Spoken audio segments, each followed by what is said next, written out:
Hello everyone and welcome to my channel Manhwa Explained to You. Today we're diving into an amazing series called Wandering Warrior of Wudang, also known as Path of the Shaman. This manhwa is top tier when it comes to reincarnation stories, and it's one you definitely don't want to miss. I hope you enjoy this journey with me, and if you do, please hit that subscribe button. It really helps the channel grow. Let's get started. In a land where the strong rule, the name Hyokyeon Mugong resonates with fear and respect. The leader of the Dark Heaven sect, he is known for his unmatched power and merciless ambition.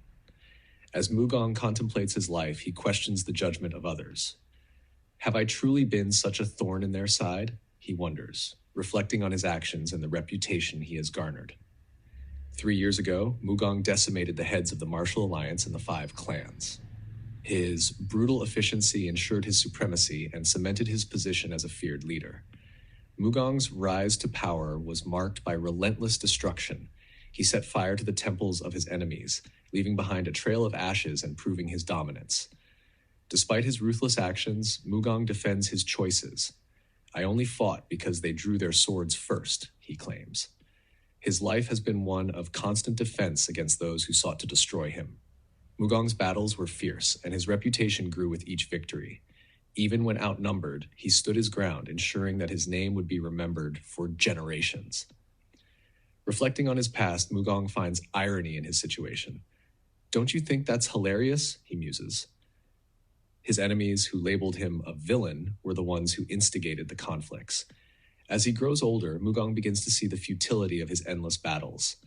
He feels a mix of regret and anger, understanding the hypocrisy of those who branded him evil. On his deathbed, Mugong is haunted by memories of his disciples and family. Where is Cheonwoo-myung, he wonders, longing to see his most trusted pupil one last time. Mugong yearns for the presence of Cheonwoo-myung, who is out searching for the herb of immortality. He hopes his disciple can return in time to save him. At 80 years old, Mugong reflects on his life filled with struggle and conquest. As the evil sect's heavenly master, he is one of the 3 great powers of Mirim, but his strength is waning. Mugong admits his regrets. If I had known it would end like this, I might have chosen a different path, he thinks. The dream of a peaceful life seems distant and unattainable.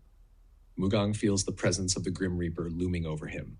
He curses his fate and wishes for a quick end as the weight of his past actions bears down on him. As Mugong's breath becomes labored, he longs for a final meeting with Cheonwoo-myung. It would be nice to see him one last time before I die, he murmurs. Cheonwoo-myung is on a desperate quest to find the herb of immortality. Mugong's last hope rests on his disciples' shoulders as time runs out for the dying master. Back in the sect, Mugong's followers display indifference and even hope for his death. They see his passing as an opportunity for change and power within the sect. In a twist of fate, Cheonwoo-myung returns with the herb of immortality. Master, I found it, he exclaims, his voice filled with urgency and hope. Mugong's followers, however, are not eager to save him. They question the need to prolong his life, believing that his time has come. Despite their reluctance, Cheonwoo-myung insists on administering the herb. Hurry up, he urges, fighting against the indifference and opposition of the others. As the Grim Reaper reaches out to claim Mugong's soul, a miraculous glow surrounds him. The power of the herb of immortality begins to take effect, pulling his soul back into his body. Against all odds, Mugong's life is spared. He opens his eyes, feeling the surge of energy from the herb. It's over, and it's irreversible, he realizes, understanding the significance of this second chance.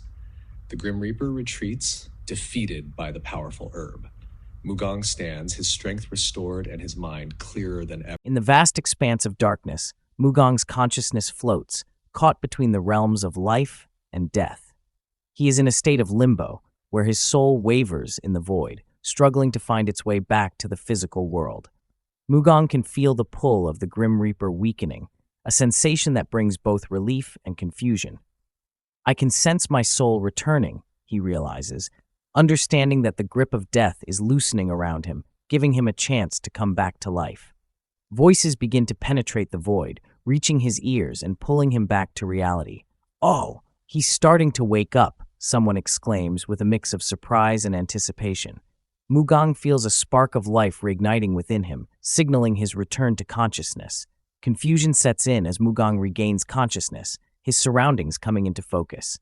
Wait, Wudang? He thinks, recognizing the familiar setting, but unable to comprehend how he ended up there. He is back, but the presence of others makes him uneasy. Mugang opens his eyes to see a group of ascetics surrounding him, their expressions a mix of concern and curiosity. "Are you awake now?" one of them asks, their tone gentle yet probing. Mugang feels a sense of vulnerability as he lies before them, unsure of their intentions. Mugang's mind races, trying to piece together the fragments of his memory and understand his current situation. Ascetics, what's going on here? He wonders, the unfamiliar faces and strange setting adding to his bewilderment and anxiety. One of the ascetics explains, "The heavens are watching over you," attempting to reassure Mugang of their benevolent intentions. However, Mugang is puzzled, trying to make sense of their cryptic words and their unexpected presence in his life. Another ascetic adds, "After the saintly ritual, you didn't thank us." Mugang's confusion deepens as he struggles to recall any such ritual. Did he survive the holy deity ascension? One of them wonders aloud, hinting at a miraculous event that saved his life. Pain shoots through Mugang's body, a sharp reminder of his physical condition. "Ugh, my body won't move," he realizes, the stiffness in his muscles and the weakness in his limbs making it impossible for him to sit up or defend himself. Mugang struggles to understand his situation, his mind clouded with confusion and fear. Why doesn't it hurt so much? He questions, the lack of pain contrasting sharply with the immobility of his body. The ascetics watch him closely, their expressions unreadable. One of the ascetics reassures him, "It's okay, don't move too much," their voice calm and soothing. But Mugang is filled with frustration and a desperate need for answers. He feels trapped in a body that no longer obeys his commands. Anger bubbles up as Mugang remembers the bloodshed and the loss he has endured. "Damn it, don't you get it? My whole clan was annihilated," he shouts, his voice filled with grief and rage. The ascetics remain calm, their expressions showing a mix of pity and detachment. One of the ascetics, with a cold demeanor, responds, "How cold? How can such a saint be so cold?" Their words sting, but Mugang's anger only intensifies. He feels misunderstood and isolated, surrounded by those who cannot grasp the depth of his suffering. "I did what? When?" Mugang asks, his fists clenching in anger and confusion. Memories of his past flood back, mingling with his current predicament. He feels lost in a sea of conflicting emotions and half-remembered events. Mugang sees flashes of his childhood, painful memories that resurface with startling clarity. The child abandoned by his parents, he recalls, the emotional wounds of his past reopening. The memories stir a mix of sadness and anger within him. A figure from his past appears, a kind face in a time of turmoil. It's not time to relive this stuff, Mugang thinks, trying to push the memories away. He knows he must focus on the present if he is to survive and regain his strength. The boy was heartless, Mugang remembers, reflecting on his own harsh upbringing and the resilience it forced upon him. He understands now that his toughness was a necessary shield against a cruel world. Wait, hold on, what's happening? Mugang feels overwhelmed by the memories and the present reality clashing together. His mind struggles to keep up with the rapid succession of images and emotions. His pulse is weakening, and ascetic notes with concern. "All right, hurry up, everyone," another commands, urgency in their voice. They begin a ritual, hoping to stabilize Mugang and prevent his condition from worsening. Mugang's body starts to glow with a bright light, an intense and unfamiliar sensation. "What? This is deity chi," he realizes, feeling a powerful surge of energy flowing into him, healing his wounds and invigorating his spirit. "Damn it, what are you doing? Infusing deity chi into my body." Mugang protests, his voice filled with fear and anger. But the ascetics continue their ritual, determined to save him despite his objections. Mugang screams in pain, "Ah!" as the deity chi flows through him, both healing and overwhelming him. The process is excruciating, but he knows it is necessary for his survival. Suddenly, the light subsides, leaving Mugang exhausted but alive. "Phew, it's over. It worked," one of the ascetics exclaims with relief. Mugang lies on the ground, his body heavy with the after-effects of the ritual. The deity chi stopped the spread of the venom, an ascetic explains. Now all we need to do is repair all of his bones. Mugang listens, too tired to protest or even process their words fully. An ascetic approaches Mugang, their expression solemn. I will be eternally grateful for what you have done for us, they say. Mugang's anger resurfaces, his voice sharp. Grateful? He snaps, struggling to contain his frustration. You goddamned assholes! Mugang shouts, his emotions spilling over. You saved me to be indebted to you? The ascetics remain calm, their expressions unchanging, as if they expected his outburst. An elder ascetic speaks, their voice steady and authoritative. Don't worry, we are all connected by fate. How could we ignore the child that was fated to save our lives? Mugang listens, skeptical but too weak to argue. Sect master, another ascetic interjects. Now that this child has saved us, shall we accept him as a new disciple? Mugang is taken aback by the suggestion, unsure of what to think. The sect master nods in agreement. Yes, we have been thinking about it for a while. If you accept him, he will train under us. Mugang feels a mix of surprise and uncertainty as the proposal sinks in. I shall permit this child to be Wu Myung's disciple, the sect master declares, making the decision final. Mugang feels a sense of acceptance, but also the weight of new expectations and responsibilities. Have you thought of a name for him? An ascetic asks, turning to Mugang. He is silent, the question taking him by surprise. A first-class name would be good, the sect master suggests. I shall choose Mun. Jinmu, the sect master decides, sealing Mugang's new identity. The ascetics nod in agreement. That's a nice name, one of them says. Mugang thinks to himself, that name sucks, feeling a mix of acceptance and resistance. The sect master smiles warmly. From now on, Jinmu will be your name. You are our new disciple. Mugang, now Jinmu, feels a sense of acceptance, but also the burden of living up to his new identity. All right, everyone, for Jinmu's fast recovery, the sect master announces. The ascetics prepare for another ritual, and Jinmu braces himself for what lies ahead, knowing that his journey has only just begun. Jinmu feels the hands of the ascetics on him, their energy channeling into his body. What are they doing now? He wonders, as the ritual begins. The ascetics' focus and determination are palpable.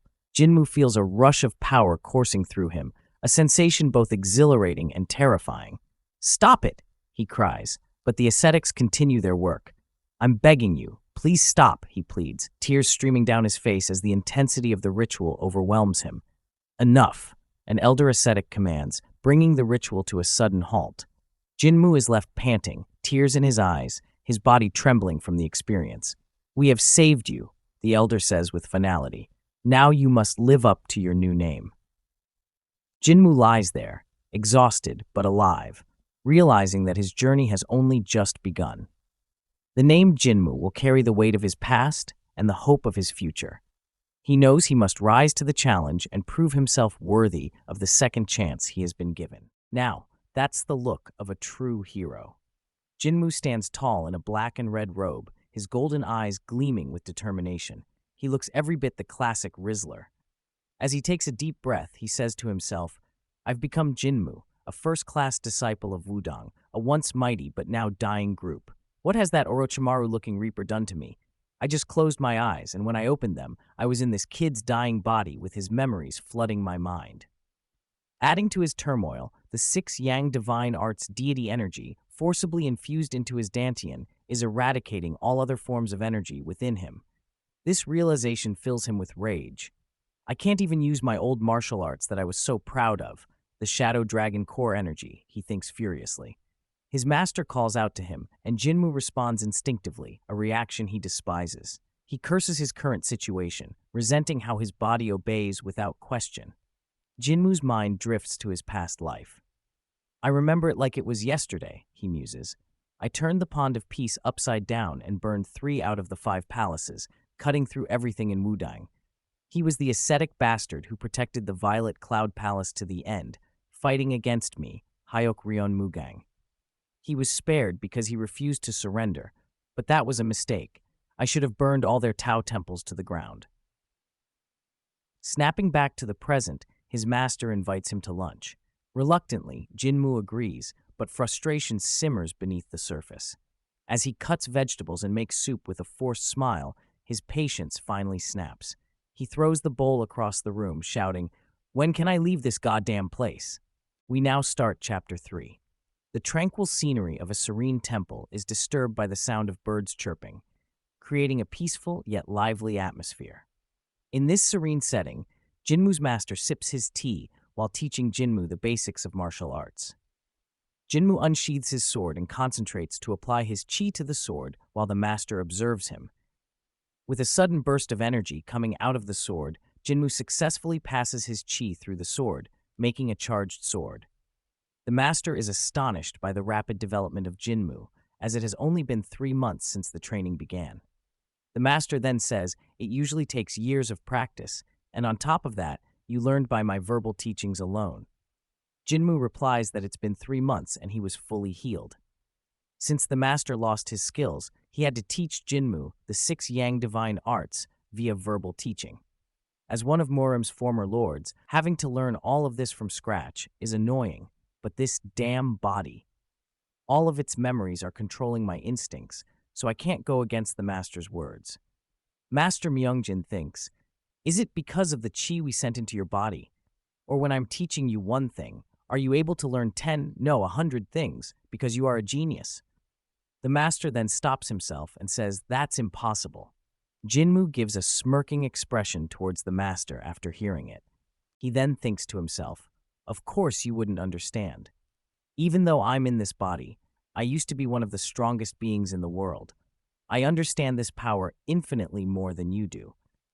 But actually, learning their techniques has been quite fun. Growing my internal energy every day and deepening my understanding of the basic strokes, compared to the dangerous techniques I once used, it's much more systematic and safe. I will admit that there's a reason why this place is famous. Jinmu dives deeper into his training, pushing himself to the limits. I remember those times when I trained in martial arts as a vagabond. I trained so hard that I would lose track of time. Without realizing it, a year has passed, Jinmu reflects. With a swift motion, Jinmu demonstrates the sword chi technique, his blade cutting through the air with precision. I'm now able to use sword chi, he states proudly. Finally, it looks like I am a first-class disciple, Jinmu says, his voice filled with satisfaction. Wudang sect's martial arts have truly improved my skills. Jinmu contemplates his next steps. Long can the time be, having learned martial arts with 2 internal energies, he muses.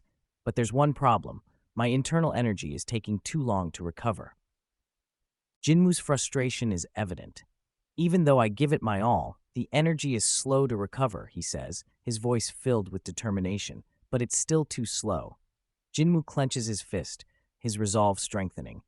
I need to advance several levels, he decides, but if there was a way to improve, I would do anything. Half a month ago, Jinmu's journey took a significant turn.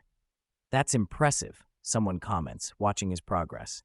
If someone has enough merit, they get to train under the sect master himself. That's how it's supposed to be, Jinmu reflects. That's why, unlike the master disciples, becoming a first-class disciple is crucial. He remembers the teachings and the expectations placed upon him. Most people who want to learn under a martial arts sect master, Jinmu recalls, wish to become one as well. If I could, I would use the unique martial arts techniques and be able to train them directly. Jinmu's determination is unwavering. What did you just say? Someone exclaims, surprised by his ambition. 2 internal energy types? They ask in disbelief. 2 at the same time? Jinmu repeats, understanding the challenge before him. He envisions the integration of the internal energies within his body, a difficult but not impossible task. I thought that the unique body technique was only possible when born, Jinmu muses. But if I could master it, I wouldn't have to worry about the deity chi's interference. Jinmu ponders being able to have 2 types of internal energy in one body. Isn't that the most secret technique that Wudang sect has? I thought that technique was long lost. I never imagined that it's still around since I've never seen any martial arts sect use it. If someone could teach me, I wouldn't have to worry about the divine chi interference. I could use the shadow dragon core energy. Now that I know what I need to do, I won't stop until I achieve my goal. Jinmu declares, his eyes filled with determination and resolve. Jinmu's goal becomes clear. Are you sure about that? Jinmu asks. The second-class disciple says, Everyone knows that mastering this technique is challenging. Jinmu's mind races with possibilities. Something that anyone else would find impossible, he states, his conviction growing stronger. He realizes that his journey will be filled with obstacles, but he is ready to face them. Every single one of the first-class disciples has a special talent, Jinmu acknowledges. But you don't know how remarkable I am, he adds with a confident smile, his eyes shining with determination. Now that I know what I need to do, I won't stop until I achieve my goal, Jinmu declares, his voice filled with determination and resolve. He knows that his journey will be arduous, but he is ready to prove his worth. Every single one of the first-class disciples has a special talent, Jinmu acknowledges. But you don't know how remarkable I am, he adds with a confident smile, his eyes shining with determination. The skepticism continues as the senior says, "You're just a nobody under a first-generation martial artist, not one of the master's disciples." The dismissal of Jinmu's abilities is clear in their tone. "It's not even in your reach, is it?" the character adds, further underestimating Jinmu's potential. Jinmu's expression shows a mix of frustration and determination. Contemplating his next move, Jinmu's focus sharpens. Competition. What about them, he thinks, realizing that proving himself will require surpassing his peers. With a fierce grin, Jinmu continues, "I'll beat everyone else to a pulp because I'm the one with the dual martial energies." His eyes shine with a fiery resolve, ready to prove his worth. He exclaims, "All right, I've found a way to fix my energy deficiency." His excitement is palpable as he identifies a solution to his lingering problem. Just one more problem left before I can get out of this rut, Jinmu thinks to himself. And that problem is... The scene shifts to a more peaceful setting. The peaceful setting reveals a table laden with food. Jinmu says, "First, food." The sight of the meal underscores the basic yet crucial need for sustenance in his journey. Sitting across from his master, Jinmu reassures him, "Don't worry, sir. You need food to heal." His dedication to his master's recovery is clear. Jinmu serves a plate of food to his master, saying, "Please enjoy it." His master, with a look of appreciation, responds, "All right, I will."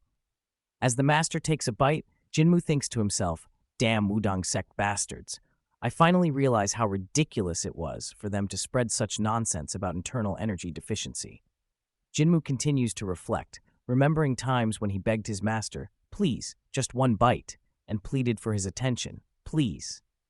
His dedication and persistence are clear from these memories. "Thanks to the master's consistent care, I improved my absorption for me to regain my normal levels," Jinmu acknowledges. He is grateful for the support and training he received, which has enabled his progress. Jinmu reassures his master, "Are you sure you don't want more?" To which the master replies, "I'm all right. Don't worry about me. Go on." The master's focus remains on Jinmu's training and well-being. Jinmu contemplates the next step, thinking, next reality is the best food to neutralize someone. He is determined to continue his journey and ensure his master's health and strength. With a determined look, Jinmu reflects, "I can't tell my master about my plan." He understands the necessity of keeping his strategy to himself for now. Jinmu trains rigorously, thinking, if I ask him anything about it, I'm sure he will end up telling him everything. His commitment to mastering his skills is unwavering, even in secrecy. As he practices the sword, he swings, and suddenly someone appears, and he almost slashes them. The kid introduces himself as Chungwoo, a second-class disciple from Culmination Hall. He tells Jinmu that he brought food supplies. Starting Chapter 4, Jinmu, having completed his rigorous training, stands in a serene courtyard. He is approached by Chungwoo, a fellow disciple from the Culmination Hall. Chungwoo introduces himself, causing Jinmu to recognize him as that guy. Chungwoo explains that he has brought food supplies, which Jinmu realizes must mean that Chungwoo has been assisting him with his training. Jinmu questions why Chungwoo had gained so much weight despite being a martial artist, suspecting that Chungwoo might be careless about his body. Chungwoo's arrival changes nothing for Jinmu, who remains resolute in his dedication to training. He quickly engages in a sparring session, demonstrating his commitment to becoming stronger. However, Chungwoo's presence disrupts Jinmu's focus, and he finds himself frustrated by the constant interruptions. Jinmu's annoyance is evident as he exclaims, "This pig! I'm going crazy!" Jinmu questions Chengwu's arrival, reminding him that as a disciple of the culmination hall, he shouldn't be loitering around and tells him to go and continue the training. Chengwu pleads to stay and train, stating that he has nowhere else to go. Jinmu, observing this interaction, recalls how people usually hang out with their peers on their days off, a luxury he hasn't indulged in. Jinmu, contemplating Chengwu's unusual behavior, realizes that people might avoid Chengwu due to his overbearing nature. Curious, Jinmu inquires about Chengwu's interactions with others, to which Chengwu admits that people often avoid him. Jinmu's expression softens as he acknowledges Chengwu's lack of self-awareness and suggests that Chengwu's cheerful demeanor might be off-putting to some. Chengwu, unaware of his own shortcomings, continues to express his dedication to training. Jinmu, slightly amused and sympathetic, advises Chengwu to be more aware of how others perceive him. He is practically being bullied by his seniors and peers. He reminds Jinmu of his loyal assistant from his past life, who was also bullied for his innocent behavior. Chengwu, with his ever-optimistic attitude, laughs and thanks Jinmu for the advice. Jinmu then tells Chengwu to go train and insists that there is no time to waste. Chengwu, eager to prove himself, demonstrates a martial arts move, the 7-star fist. Jinmu watches, impressed by Chengwu's effort, realizing that he must have been practicing hard. This revelation sparks Jinwu's curiosity, and he decides to take a closer look at how the Wudang sect's second-class disciples train, leading him to follow Chengwu and observe his training methods. Jinmu thinks, Chengmyung is fat because he eats a lot and is lazy. For example, if your form is bad, you won't be able to do well no matter how much you train. Jinmu is frustrated with Chengmyung's lack of discipline, but is determined to help him improve. Jinmu, while watching Chengmyung struggle, says to himself, watching him is frustrating me to no end. He feels conflicted because it's not really his business, but he can't help but get involved. Jinmu exclaims that the style should change according to the body type. For example, if your arms are short, you'll have to use your feet more than in the original method, or you will have to use a trick. Whoever taught him was stupid. Jinmu, unable to hold back any longer, grabs Chengmyung and sternly asks, why are you doing this? Chengmyung is taken aback by Jinmu's sudden outburst. Jinmu, pointing at Chengmyung's chest, exclaims, you're thick, you're fat. If you can't get it right, your training won't mean anything. Chengmyung looks confused and overwhelmed. Chengmyung, with a blank expression, clearly doesn't understand what Jinmu is trying to convey. Jinmu, frustrated, thinks, man, I'm going crazy. He lightly smacks Chengmyung on the head and mutters, what an idiot. Chengmyung cries out in pain, ouch, that hurts. Jinmu wanted to show him how to do it properly and asks him to stand properly. Chengmyung agrees with a smiley face. Jinmu tells him, come on, stand here and do it. Try the 7-star fist again. Chengmyung, despite the pain, agrees to try again with determination. Chengmyung gets into position, ready to give it another shot. Jinmu observes, ensuring Chengmyung follows the correct form. Chengmyung gathers his energy and focuses on executing the 7-star fist properly this time. He says, make your hits quick and concise. Since you don't have the brain, learn by getting hit. Now, lean in more. Jinmu gets frustrated and kicks him with his leg. He even tells that you can poke your opponent's eyes. Chengmyung, with pain, says, but sir, isn't that too cowardly? Jinmu responds saying, shut up. There's no cowardly way to fight. If you win, it's over. Again, Jinmu bombards Chengmyung with a barrage of punches and kicks and finally says, that's enough for today. Jinmu continues, but if you do a movement, you have to do it like your life depends on it, emphasizing the importance of dedication and precision in their training. Chengmyung falls down out of exhaustion and pain, but Jinmu is impressed by his tenacity and thinks that he got some tenacity since he kept moving until I told him to stop. Jinmu says, not to come here again from tomorrow. If you come, I will kill you here. Chengmyung is utterly shocked by his words and expression and runs away. Jinmu watches Chengmyung walk away, his expression unchanging. He thinks to himself, he's so annoying. Please, please don't come back, expressing his desire to be rid of Chengmyung's presence. As the sun sets, Jinmu stands on the bridge, lost in his thoughts. Suddenly, a voice calls out to him, Jinmu. It is his master, approaching him from behind. The master continues, what were you doing here? Jinmu turns to face him, surprised by his sudden appearance. Jinmu, trying to downplay the situation, responds, "I've never seen him before." Either he is a little stupid. He attempts to dismiss the topic, but his master seems curious. His master, with a discerning look, replies, "But you led him well. That's how it should be." Jinmu is taken aback by the compliment, questioning, "Why do you look so happy?" With a gentle smile, the master says, "I'll hurry up and prepare the meal." Jinmu, feeling a mix of emotions, simply replies, "All right." The next day, we see Jinmu training again, and someone calls him, "You punk!" He turns around and sees two people, Chung Myung and a new person emerging. The other person is a first-class disciple of the Culmination Hall, Jinhyo, who is much more senior than Jinmu and also one of the ascetics that made it into Wudang sect's Great Seven. Jinmu, a great disciple of Culmination Hall, stands resolute, observing his surroundings. Beside him, Jinhyo, another esteemed disciple of the Wudang sect, and Chungwoo appear, setting the stage for a tense encounter. Jinhyo, known for his unwavering dedication, confronts Jinmu, questioning his recent actions. Jinmu's calm demeanor contrasts sharply with Jinhyo's stern expression, creating an atmosphere thick with tension.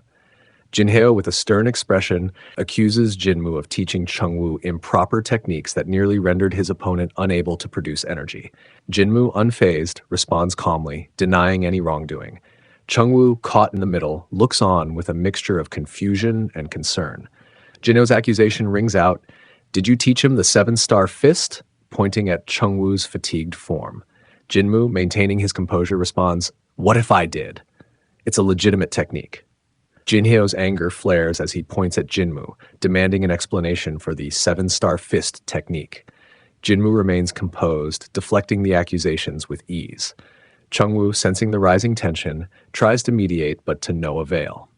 Jinhyo, frustrated, declares that Jinmu's teachings are reckless and could endanger others. "Do you understand the consequences of such a reckless act?" Jinhyo's voice grows louder, drawing the attention of other disciples. Jinmu, maintaining his calm demeanor, subtly mocks Jinhyo's concern, hinting at his own superior understanding of martial arts. "Perhaps you don't fully grasp the intricacies of the technique," Jinmu suggests, a slight smirk playing on his lips. Jinhyo, feeling provoked, challenges Jinmu to prove his worth. "Then prove it. Show me the mastery you claim to possess," Jinhyo demands, his fists clenched in anger. The air is thick with anticipation as the two disciples prepare to clash. Jinmu decides not to use the actual sword as it may kill the senior. He unsheathes his practice sword, its wooden blade glinting in the sunlight. The duel begins, with Jinhyo launching a series of swift attacks. Jinmu effortlessly evades, demonstrating his agility and skill.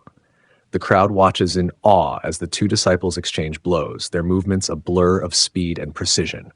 Jinhyo's attacks are fierce, each strike aimed to land a decisive blow, but Jinmu moves like a shadow, effortlessly dodging. Jinhyo's frustration grows as he struggles to land a hit on Jinmu. Determined to teach Jinmu a lesson, Jinhyo intensifies his attacks, but Jinmu counters each move with ease. Jinmu's confidence shines through as he taunts Jinhyo, further fueling his anger. "Is that all you've got?" Jinmu asks, his voice dripping with mockery. Jinhyo's face contorts with rage, his attacks becoming more erratic. Jinmu, sensing an opportunity, unleashes a powerful strike, sending Jinhyo staggering backward. The crowd gasps, witnessing Jinmu's undeniable prowess. Jinhyo, refusing to back down, readies himself for another round, his resolve unbroken. "I'm not done yet," Jinhyo yells, charging at Jinmu with renewed vigor. The sound of their clashing swords echoes through the courtyard. As the duel continues, Jinmu's mastery becomes evident.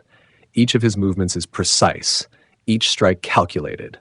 Jinhyo, despite his best efforts, finds himself outmatched. Jinmu's confidence grows with each passing moment, his superiority undeniable. "You're predictable," Jinmu comments, effortlessly parrying Jinhyo's strikes.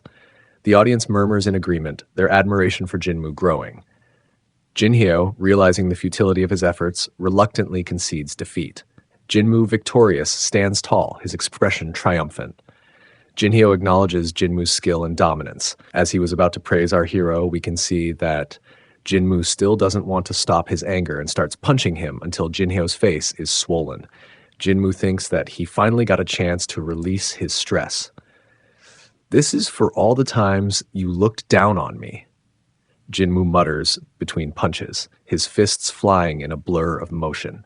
The scene transitions to a different setting, where the news of Jinmu's victory has reached the Violet Cloud Temple. The sect master, Myungchun, listens intently to the report. "Someone beat Jinheo?" he repeats, incredulous. The sect master's expression hardens as he contemplates the implications of this unexpected development. "Tell it to me again," Myungchun demands, his eyes narrowing. The messenger nervously repeats the tale, describing Jinmu's overwhelming victory. In the final frames, Jinmu stands alone, reflecting on the day's events. His determination is unwavering as he gazes into the distance, mentally preparing for the challenges that lie ahead. "I will definitely learn it," Jinmu vows, his resolve stronger than ever. The chapter concludes with Jinmu's laughter echoing in the courtyard, a testament to his unyielding spirit and relentless pursuit of mastery. The sun sets behind him, casting a long shadow that symbolizes the immense journey still ahead. The chapter begins with a dramatic scene set in the Violet Cloud Temple. The sect's elders gather, their expressions grave and contemplative. The Wudang sect master, Myungchun, sits at the head of the table, listening intently as his disciples recount the recent events. The atmosphere is tense as the elders discuss the implications of Jinmu's actions. As the scene unfolds, it becomes clear that the elders are deeply concerned about Jinmu's growing power. Myungchun, with a furrowed brow, demands more details about Jinmu's recent victory over Jinheo. The disciple who brought the news repeats himself, emphasizing Jinmu's dominance in the duel. Myungchun's face hardens as he contemplates the implications. There are several key figures, including Elder Huang and Elder Park, who are known for their strategic acumen and deep knowledge of martial arts. The atmosphere in the hall is tense, charged with anticipation and concern. The elders are seated in a semicircle facing the sect master, ready to discuss the recent events that have shaken the sect. The hall is dimly lit, with the flickering light of lanterns casting long shadows, adding to the gravity of the moment. They are shocked to learn that a second-year disciple was able to modify martial arts based on body type, a feat only masters and those with extensive in-depth knowledge can accomplish. They are all impressed by our hero's actions. As the elders exchange concerned glances, the scene shifts to a flashback showing a younger Myungchun. His face is stern and determined as he leads a group of disciples in a fierce battle against Hyokryone Mugang. The flashback highlights the sect's storied past and the challenges it has overcome, reinforcing the importance of maintaining its honor and reputation. Returning to the present, Myungchun concludes, "We will investigate this matter thoroughly. Let us gather all the relevant information and convene again tomorrow to decide our course of action." The elders nod in agreement, their resolve strengthened by the sect master's guidance.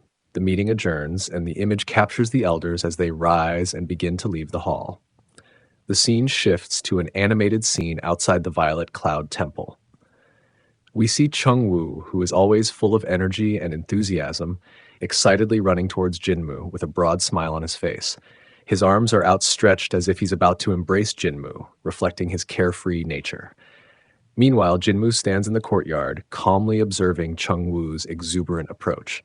His expression is a mix of amusement and mild annoyance, indicative of the complex relationship between the two disciples. Jinmu, known for his stoic demeanor, remains composed as Chungwoo skids to a stop in front of him, panting slightly from his rush. Chungwoo announces that the master told him to practice martial arts under Jinmu. Our hero is shocked and frustrated to hear this predicament. He claims that he didn't beat Jinheo hard enough. Suddenly, the master enters the scene and says he allowed it as Jinheo visited last night and convinced the master to have Chungwoo train under Jinmu. Hearing this from the master confuses our hero, who can't really deny the request. Jinmu begs the master that he is not ready to have any students, but the master holds Jinmu's hands and pleads. Jinmu doesn't know what to do now. With reluctance, he agrees to the master's request. After the conversation, the sect master asks Jinmu to cook the meal as he's hungry. The scene transitions to an open courtyard where Jinmu stands, resolute and contemplative, reflecting on Master Ungle's words. The crisp morning air fills the space, bringing with it a sense of renewal and purpose. Jinmu's thoughts are interrupted by the sudden appearance of Chungwoo, who, as usual, seems bursting with energy. The cheerful disciple dashes towards Jinmu, his feet barely touching the ground in his excitement. Jinmu! Jinmu! Chengwu calls out, his voice echoing through the courtyard. Jinmu turns to see Chengwu approaching at full speed.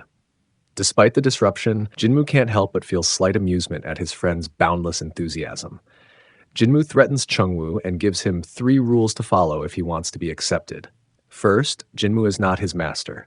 Second, Chengwu must do whatever Jinmu tells him. Third, Chengwu must never utter words like wow, yay, or hooray again like last time.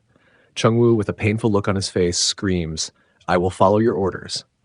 Jinmu asks Chengwu to go to the kitchen to prepare food. He instructs Chengwu to get roosters and prepare food, giving step-by-step instructions. Jinmu thinks Chengwu is really obedient and feels very satisfied to boss someone around after a while. Chengwu asks Jinmu how he defeated the senior while praising our hero with a glowing face. Jinmu finds it amusing and boasts about himself. The food is prepared and both of them take the chicken to their grand master. Chengwu, holding a bowl of ingredients, looks at Jinmu with wide-eyed wonder and asks, "I can really eat this?"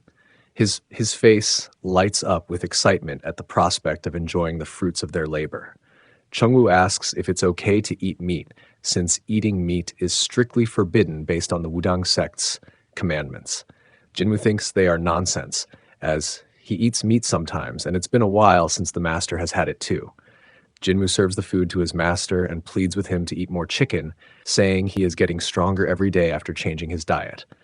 With an evil expression, he thinks to himself that once he gets better, he can leave this place and never come back. The master, with a smiley face, offers some meat to Jinmu, but he politely rejects the offer by saying he has another bowl of meat outside for him and Chengwu, and steps out.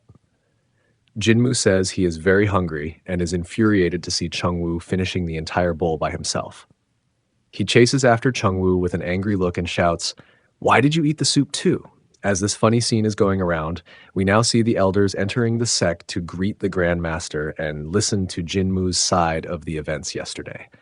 But Jinmu is clueless and wondering why they have come all the way here. This concludes Chapter 6.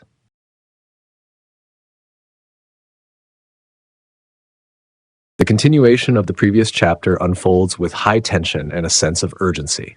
The scene starts with a dramatic crash as Jinmu and Chengwu find themselves in a precarious situation. Jinmu, with a stern and determined look, swiftly turns to face the commotion. His eyes widen with surprise and concern as he notices the Wudang sect master, Myungchun, along with several elders approaching with serious expressions. The sect master, his face a mix of disappointment and anger, demands to know what Jinmu has done. Jinmu's internal thoughts reveal his anxiety. Why are they here now? What do they want? Chengwu, standing next to Jinmu, looks equally alarmed. I did not intend for any harm. My actions were meant to protect and strengthen our sect. One of the masters says, "We can smell the meat cooking from down the mountain. Are you taking advantage of your master's illness to break the rules? I cannot forgive you for this," the master screams with a furious voice. As Jinmu is scared, the masters go inside the room and find the pile of meat bones and Grandmaster Myungjin munching on them. Jinmu curses his situation and says, "I can't let something like this get in the way of me becoming a master disciple. Let me beg for forgiveness." Jinmu bends on his knees and asks for forgiveness, but the sect leader shouts for him to keep quiet. One of the leaders, infuriated, demands an explanation. Grandmaster Myungjin says, "I didn't commit any crime." Everyone in the room, including Jinmu and his friend, is utterly shocked. They didn't expect that question from the Grandmaster himself. Despite everyone's anger and shock, the Grandmaster remains calm and asks Jinmu, "Why are you kneeling as if you committed a crime? Stand up." The Grandmaster stands and addresses the elders, asking them, "How do I look right now?" All the elders are shocked to see him standing, as they didn't expect him to have this much energy. "When I lost my powers and was confined to my bed after fighting that evil man, do you know how I felt? Every one of our allies and disciples died and betrayed us when we were down. Did we even try to get revenge?" All the elders look down, ashamed and unable to meet the Grandmaster's eyes. No one helped the Wudang sect, and now they are forgotten, continually getting weaker. He continues, when we were powerful, everyone wanted to help, but they ignored us the second we were weakened. That is what Murim is like. Even if they call themselves chivalrous, that's the cold, hard truth. Jinmu is surprised to hear such a debate from the Grand Master and thinks to himself, you are good, Master. This might work. Come on, hurry up. You know I'm innocent, and smirks with an evil laugh.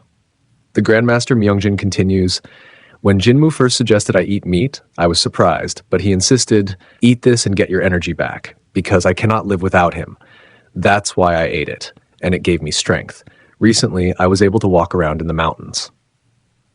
The elder is shocked to hear this and thinks, he was bedridden for 10 years, and now he went for a walk. He's regained that much? The Grand Master yells with passion, Senior brother, do you truly not understand? While we were abstaining from everything, we have done nothing but get weaker. If the Wudang sect becomes nothing but ruins, what use are the 10 Commandments? One of the elders shouts, stop! I shall handle this myself. The rest of you, please leave. I will talk to Myeongjin alone. As the remaining elders object, the elder gets angry and shouts, don't make me repeat myself. Now the elders, scared, decide to leave the sect for now. We now see Jinmu and Myeongjin giving a send-off to the elders as they descend the sect. Judging by the elders' looks, we can see that they are upset and infuriated. In the next scene, Chungwoo asks Jinmu, Master Uncle, what do we do now? With a concerned face. Jinmu is clueless and doesn't know what to do. It's just eating meat. Why do they make a big deal out of it? He wonders. He then thinks, are my chances of becoming a master apprentice ruined?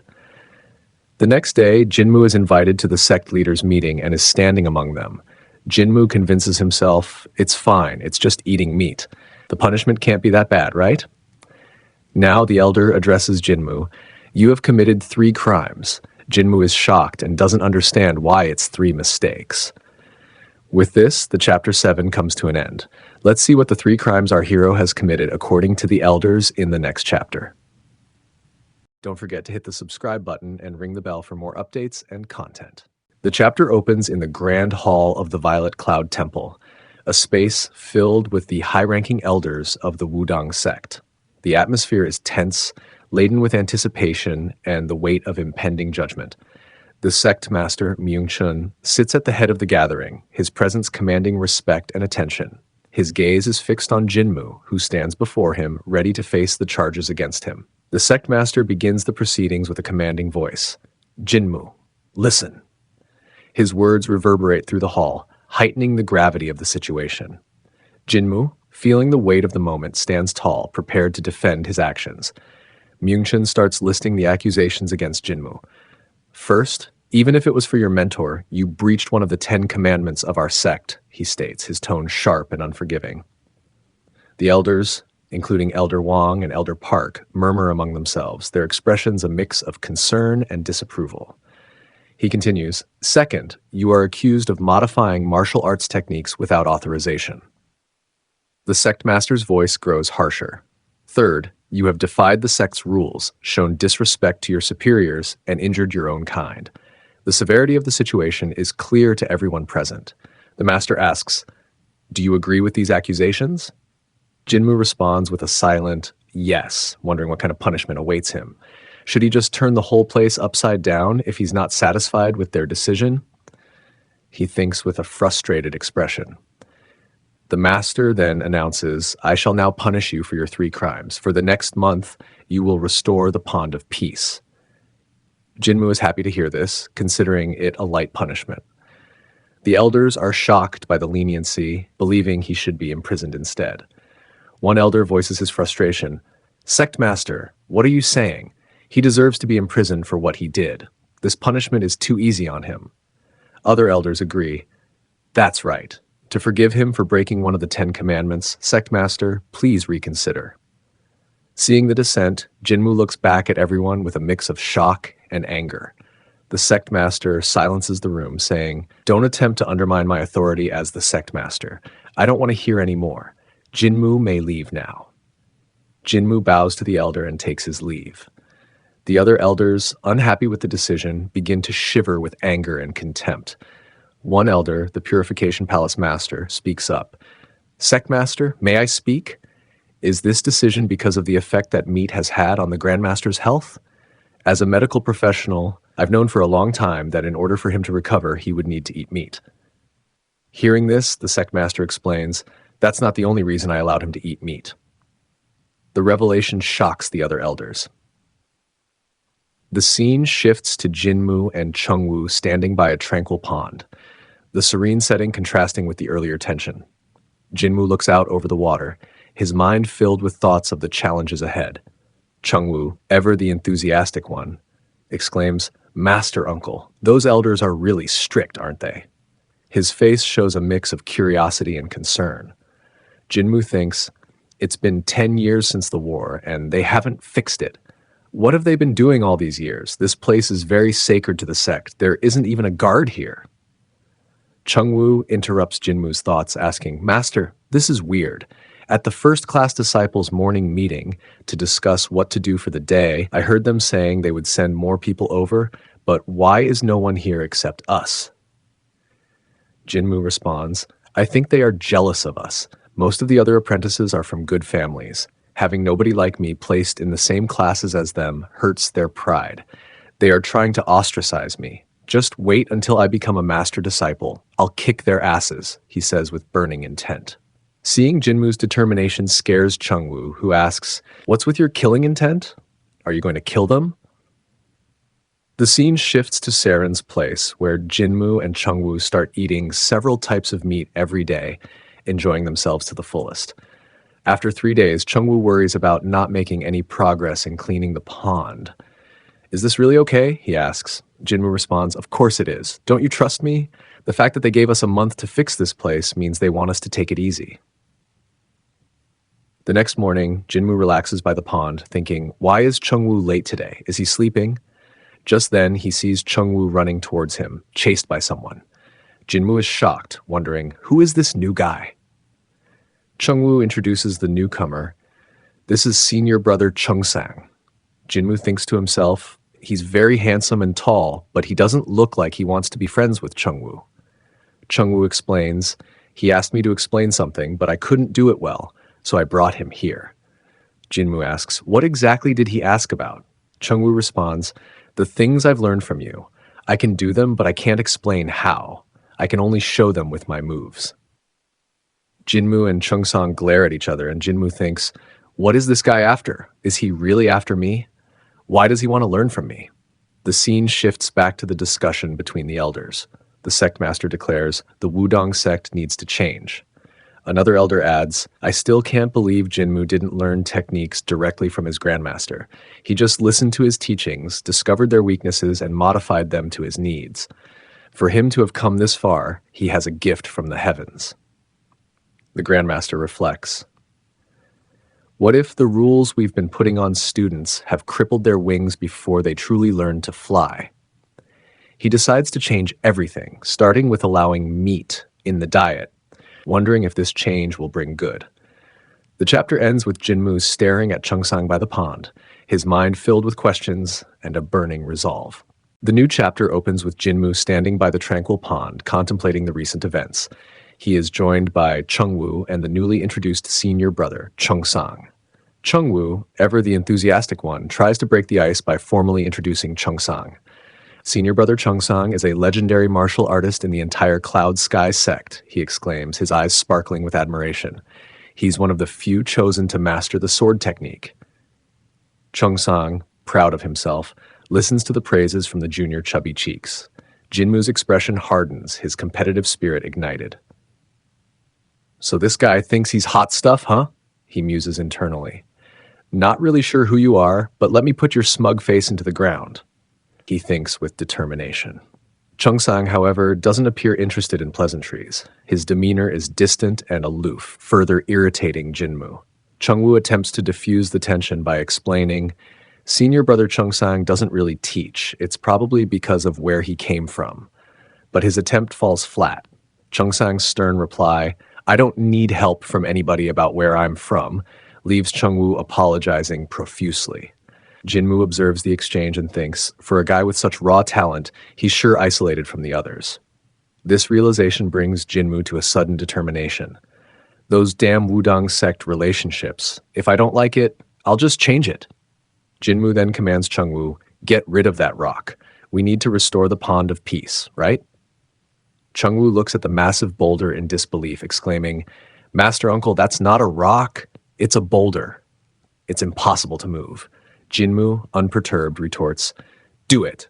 In order to move a boulder that tall, you need to have at least 10 years of internal energy or more strength. Despite his doubts, Chengwu gives it his all but fails. Jinmu watches intently, assessing Chengwu's efforts. Cheungsang, observing from a distance, thinks to himself, what now? He is curious about Jinmu's approach, recognizing that Jinmu's methods are unconventional but effective. Seeing Chengwu struggle, Jinmu decides to intervene. He steps closer and begins to teach Chengwu the proper technique to lift the boulder, guiding him step by step. Lower your posture, point your feet inward, touch the rock with your knees, and lift it. Jinmu's voice is calm but firm, his instructions clear and precise. Chengwu follows Jinmu's instructions, his movements initially shaky but gradually more confident. To everyone's amazement, he successfully lifts the boulder and throws it into the pond with a triumphant splash. The water ripples outward, a symbol of their collective effort and determination. Both of them are shocked, their stern expressions softening into ones of disbelief. There's no way. He's able to lift that boulder by changing his posture? Maybe I bet you're trying to figure out what just happened? Jinmu smirks, his eyes gleaming with satisfaction. When I touched his back, I channeled some energy, he reveals, his voice tinged with pride, but he doesn't want to reveal that trick to anyone. Jinmu and Chengwu celebrate the accomplishment, their bond strengthening through shared triumph. We did it, Chengwu exclaims, his face glowing with happiness. But their victory is short-lived as they know more challenges await. Jinmu's mind is already racing ahead, thinking about the next steps. He declares, Cheungsang, just you wait. You're going to be punished a lot more. His words are filled with a mix of determination and a hint of dark humor, foreshadowing the trials to come. As Jinmu and Chengwu engage in lighthearted banter, Chengwu marvels at the deliciousness of the food, unable to resist its tempting aroma. Jinmu, always quick to capitalize on an opportunity, taunts Chengwu with the prospect of becoming stronger by eating meat. Despite Chengwu's initial hesitation, the thought of gaining strength outweighs his reservations. Jinmu slyly turns to Cheungsang, offering him a piece of meat. His actions are bold, a direct challenge to the traditionalist stance of their sect. Cheungsang, who has always followed the sect's commandments, finds himself at a crossroads. Jinmu's nonchalant behavior and enticing words make him question his own convictions. Cheungsang, however, denies the request despite Jinmu's insistence that eating meat will make him even stronger than before. His resolve remains firm, despite the growing temptation. The scene shifts to a gathering of the sect's elders, who discuss the recent changes and their implications. The elders are divided. Some view these changes as necessary progress, while others see them as the beginning of corruption. An elder, with a solemn expression, reflects on the weight of their decisions. The introduction of meat into their diet is just the start, he fears. He imagines a future where more commandments are abolished, leading to further moral decay. The imagery of a once pure sect indulging in worldly pleasures such as alcohol and women troubles him deeply. His words echo the fears of those who resist change, clinging to the old ways in hopes of preserving their sect's purity. Jinmu, feeling the momentum of his small victory, resolves to push further. He envisions a grand plan to reshape the Wudang sect and, eventually, all of the orthodox sects. His mind races with possibilities as he contemplates the power he could wield. Determined to implement his vision, Jinmu knows he needs loyal followers. He looks at Chengwu, seeing potential in him, despite his current naivety.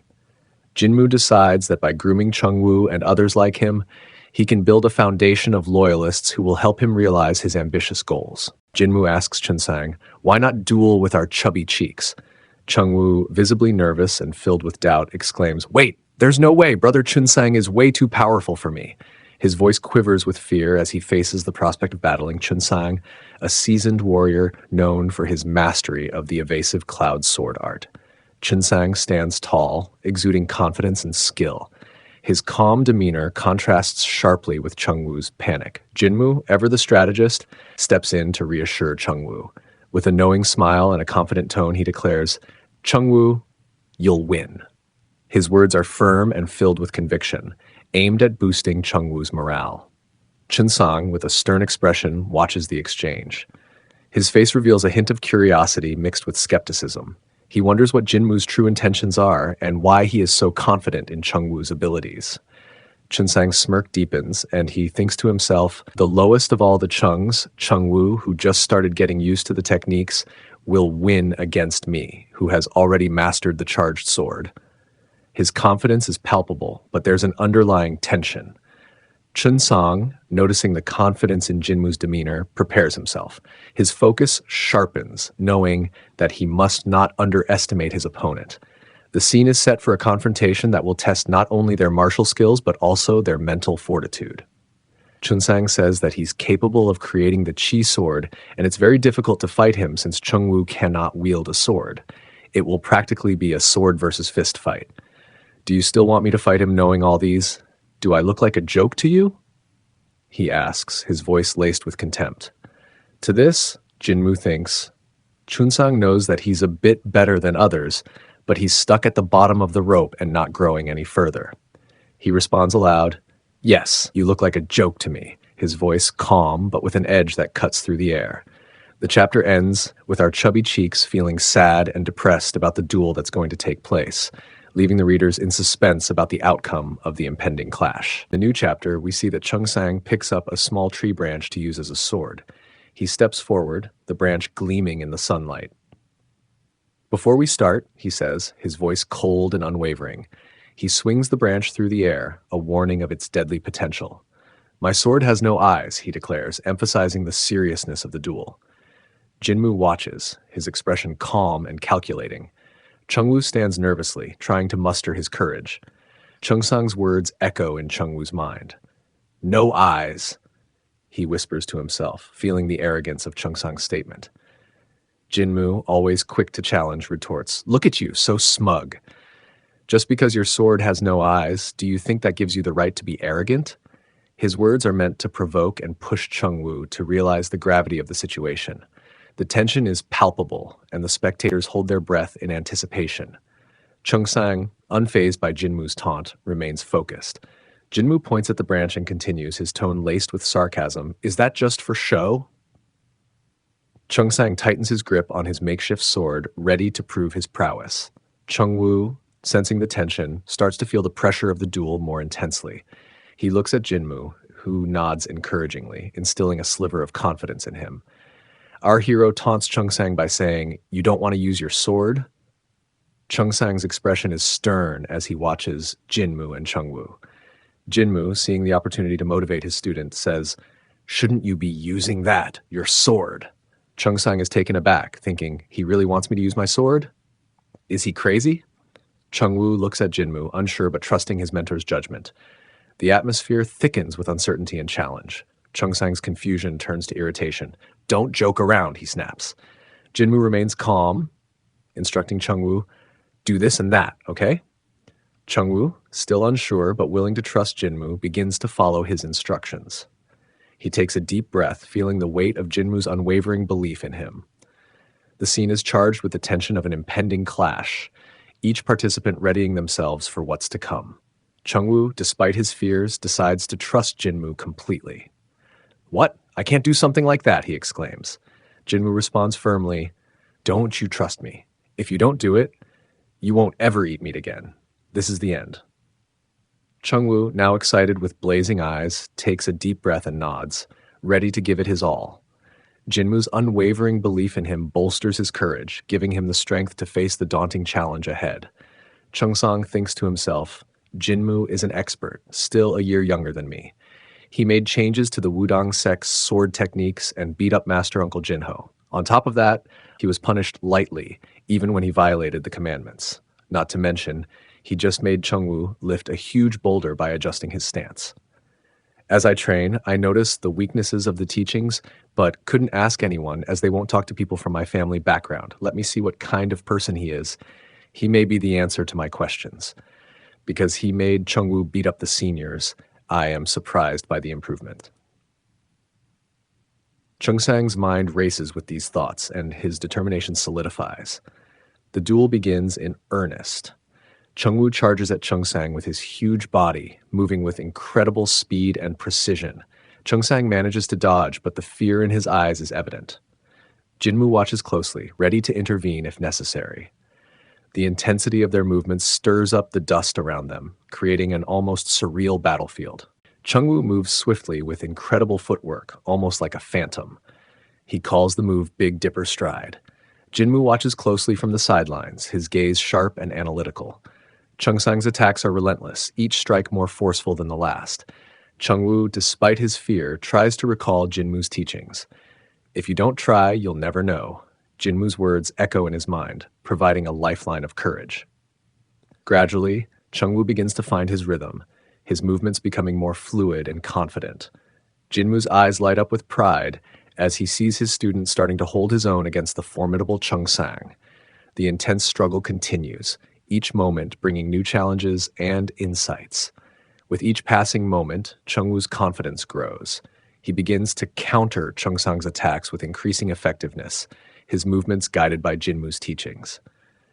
Chengsang, momentarily stunned by a well-timed strike from Chengwu, finds himself on the defensive. This unexpected turn of events shifts the dynamics of the duel, bringing a flicker of hope to Jinmu and Chengwu. The water around them ripples with the intensity of their clash, symbolizing the turbulent emotions and high stakes of the battle. Chengsang, now visibly strained, struggles to regain control of the duel. "Damn you," he mutters under his breath, frustration evident in his voice. Chengwu, emboldened by his successes, fights with renewed vigor. Jinmu, observing from the sidelines, knows that this is the turning point. His careful training and strategic guidance are bearing fruit, and Chengwu is proving to be a formidable opponent. The duel becomes a testament to their combined efforts and unwavering determination. Chengsang attempts a powerful, decisive strike, but Chengwu is ready. Utilizing Jinmu's training, he deflects the blow with precision and counters with a swift, effective strike. Chengwu keeps making several foot kicks from the ground with evasive moves, a move that's called lazy donkey roll. Chengwu's speed has increased tenfold, delivering a barrage of kicks and elbow strikes, to which Chengsang is struggling to respond. The spectators watch in awe, their cheers and gasps blending into a chorus of support and anticipation. The force of their clash sends shockwaves through the air. Jinmu smirks, seeing that his plan is working perfectly. Chengwu remembers the steps that Jinmu had given a while ago before the duel started, and now he is implementing them in the fight with growing confidence. Each move is a testament to his dedication and Jinmu's guidance, transforming him into a formidable opponent. Chengsang is ready to be on the offensive and starts swinging the branch like a sword. Chengwu notices, but instead of following Jinmu's actual instructions, he leaps forward instead of back, attacking and pushing Chengsang with his back. The branch touches Chengwu's neck, breaking it and pushing Chengsang back, leaving him defeated.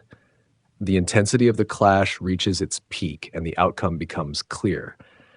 The duel reaches its climax, with both fighters giving their all in a final, intense exchange. Chengwu, fueled by determination and Jinmu's guidance, lands a decisive blow that knocks Chengsang off balance.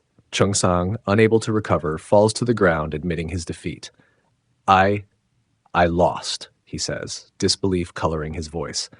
Chengwu stands victorious, his body shaking with exhaustion, but his spirit triumphant. The spectators erupt in cheers, celebrating the unexpected outcome. Despite winning the duel, Jinmu is irritated at Chengwu and starts hitting him. "You are too quick to hit him, and at the end you got hit. If he'd used a real sword, you would have died." Jinmu scolds, his tone stern and disappointed. Chengsang, listening to this explanation, realizes that it indeed was true. "I hit him in the neck, and it could have killed him if it was a real sword," he reflects. Jinmu apologizes to Chengsang and says the duel is lost, then leaves the training grounds. As we see, Jinmu pulls Chengwu by his ear and drags him out for punishment. "You should not eat meat for 2 days as your punishment," he declares. Hearing all this commotion leaves Chengsang in confusion. It was actually Chengwu's victory. I indeed lost, he thinks. Chung-sang realizes that Jinmu speaks like a thug, breaks the rules, and has no respect for the seniors, but he possesses a talent that none of them have. Let's see what else he does, Chung-sang muses, a newfound respect, mingling with curiosity. The chapter concludes with the promise of more challenges and growth for all involved. The new chapter unfolds with Jinmu and his companions standing by the tranquil pond. Jinmu reflects on the past month of work they've put into restoring the Pond of Peace. The area is serene, a stark contrast to the chaotic events that led to this moment. Jinmu surveys their progress, noting how most of the debris has been cleared. "We're doing quite well," he mutters, a hint of satisfaction in his voice. Chungwoo, always eager to please, interrupts Jinmu's thoughts. "Master Uncle, let's eat," he says, holding up a couple of pheasants he managed to catch. Jinmu raises an eyebrow, impressed but puzzled. Why is Chung-sang here again? He wonders. He didn't expect Chung-sang to return after the duel, but here he was, showing up consistently day after day. Jinmu's subjective memory flashes through moments of Chung-sang's unexpected loyalty. He recalls the times when Chung-sang's presence became a regular part of their routine. Chungwoo chimes in. "Did you get the fire ready?" he asks. "Yes, senior brother," Chungwoo responds eagerly. "Great. Let's cook these quickly so Master Uncle doesn't have to lift a finger," Chung-sang says with a wink, which leaves Jinmu baffled at the sudden change in his attitude. Chung-sang's newfound cheerfulness and willingness to help is a stark contrast to his previous arrogance. Jinmu watches them cook the pheasants, his mind racing. Why did his attitude change? He wasn't like this before? Did he eat something wrong? Jinmu's internal monologue is filled with suspicion. Despite the confusing behavior, he admits, "But I'm not hating it." He senses something is amiss, feeling a nagging sense of unease. "Something's gone wrong," he mutters, unable to pinpoint the exact cause of his discomfort. As the meat cooks over the fire, the tantalizing aroma fills the air. "It's good," Chung-sang exclaims, his eyes wide with delight. "So this is meat." Chungwoo echoes, equally enthusiastic. Jinmu, holding a piece of charred meat, sighs. "It's burnt," he says, slightly annoyed. "I was an idiot for letting them cook the meat," he thinks, shaking his head. They continue their meal, the camaraderie growing stronger despite the burnt meat.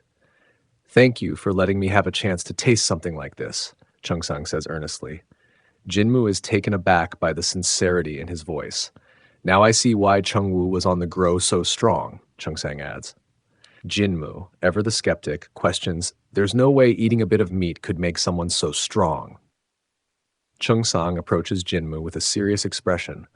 "Master Uncle, about the flaws in the evasive cloud sword, fixing them isn't as easy as I thought," he admits. Jinmu's interest is piqued.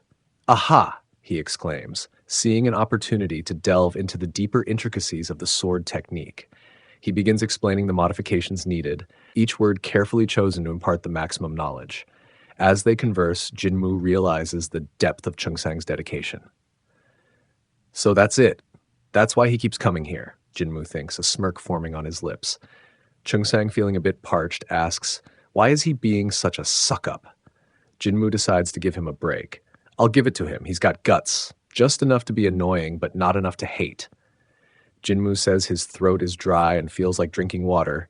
Chung-sang immediately realizes and runs super fast like the Flash from DC, but with a Chinese getup to fetch water. This made Jinmu chuckle, and he thinks that at least Chung-sang is quick on the uptake, unlike this chubby cheeks who just eats like a pig. The scene shifts to Grace Palace, where a discussion about Jinmu's actions unfolds. "He broke the commandment again," an elder exclaims, frustration evident in his voice. "He's still eating meat," another elder adds. The elders express their concerns. Seeing his growing popularity, it might be challenging to tame him. The elders are worried about the impact Jinmu's behavior is having on the other disciples. Even Chung-sang, a top disciple, has been seen following Jinmu's lead. This troubles the elders deeply. Recently, even Chung-sang goes to him whenever he has free time, an elder notes. The sect master nods, acknowledging the problem. "Yes, it's troubling." The elders discuss the potential fallout of Jinmu's influence, with one elder stating, "The boy has been tricked by Jinmu." Another elder expresses his worry about the negative impact on the other disciples. "You must punish him," they urge the sect master. Meanwhile, Jinmu continues to train with Chengwu and Chengsang, refining their techniques and pushing their limits. The elder, listening to the senior's complaint, thinks that the Cloud Sword's weakness is the lower part of the body movements. It's not easy to realize it in the initial stage, and before they can realize it, they would learn different tactical methods to tackle weaknesses, Elder thinks. The sect master wonders, how did Jinmu find out? It's something that you wouldn't notice unless you were thinking of changing it before you master it, the elder muses. How deep is his understanding of martial arts? The sect master is impressed by Jinmu's rapid improvement. That rascal, he's learning at an amazing rate, he says with a hint of admiration. Their conversation shifts to the ongoing restoration of the Pond of Peace. I was about to head out to the Pond of Peace, the elder says. Yes, this is something the sect is a bit reluctant to deal with, the sect master replies, acknowledging the complexity of the situation. The senior is frustrated that the sect master is ignoring completely and is frustrated. I'll take care of that troublesome Jinmu later, the sect master thinks, resolving to keep a close eye on the young prodigy. The senior who has complained to the master came out of the court and says, "Is everyone ready?" To which all the other students say, "Yes, must uncle." We now see the scene of our hero and his friends starting to eat meat and enjoying the sunrise. Chubby Cheeks say the seniors will come to the pond to meet us personally, and they will come around noon. After listening to this, everybody has realized that they are still eating the meat in the middle of the day. We now see everyone panicking after realizing that it's almost noon, and the seniors will come to the pond at any time, and they started looking around. The merchants have arrived, and our hero's friend pointed out his finger and showed the direction from which the merchants are coming from. Jinmu ordered both of them to clean up the meat and the dishes, and everyone is panicking to make the arrangements. To make things worse, the seniors also started coming from the mountainside. Both of the disciples have cleaned the setup and started welcoming the merchants, and our hero, Jinmu, is frustrated thinking whether they washed their faces and mouths. Chengsang greets the merchants with respect but forgot to wash his face, leaving the meat on his face. Merchants have noticed it and were utterly shocked.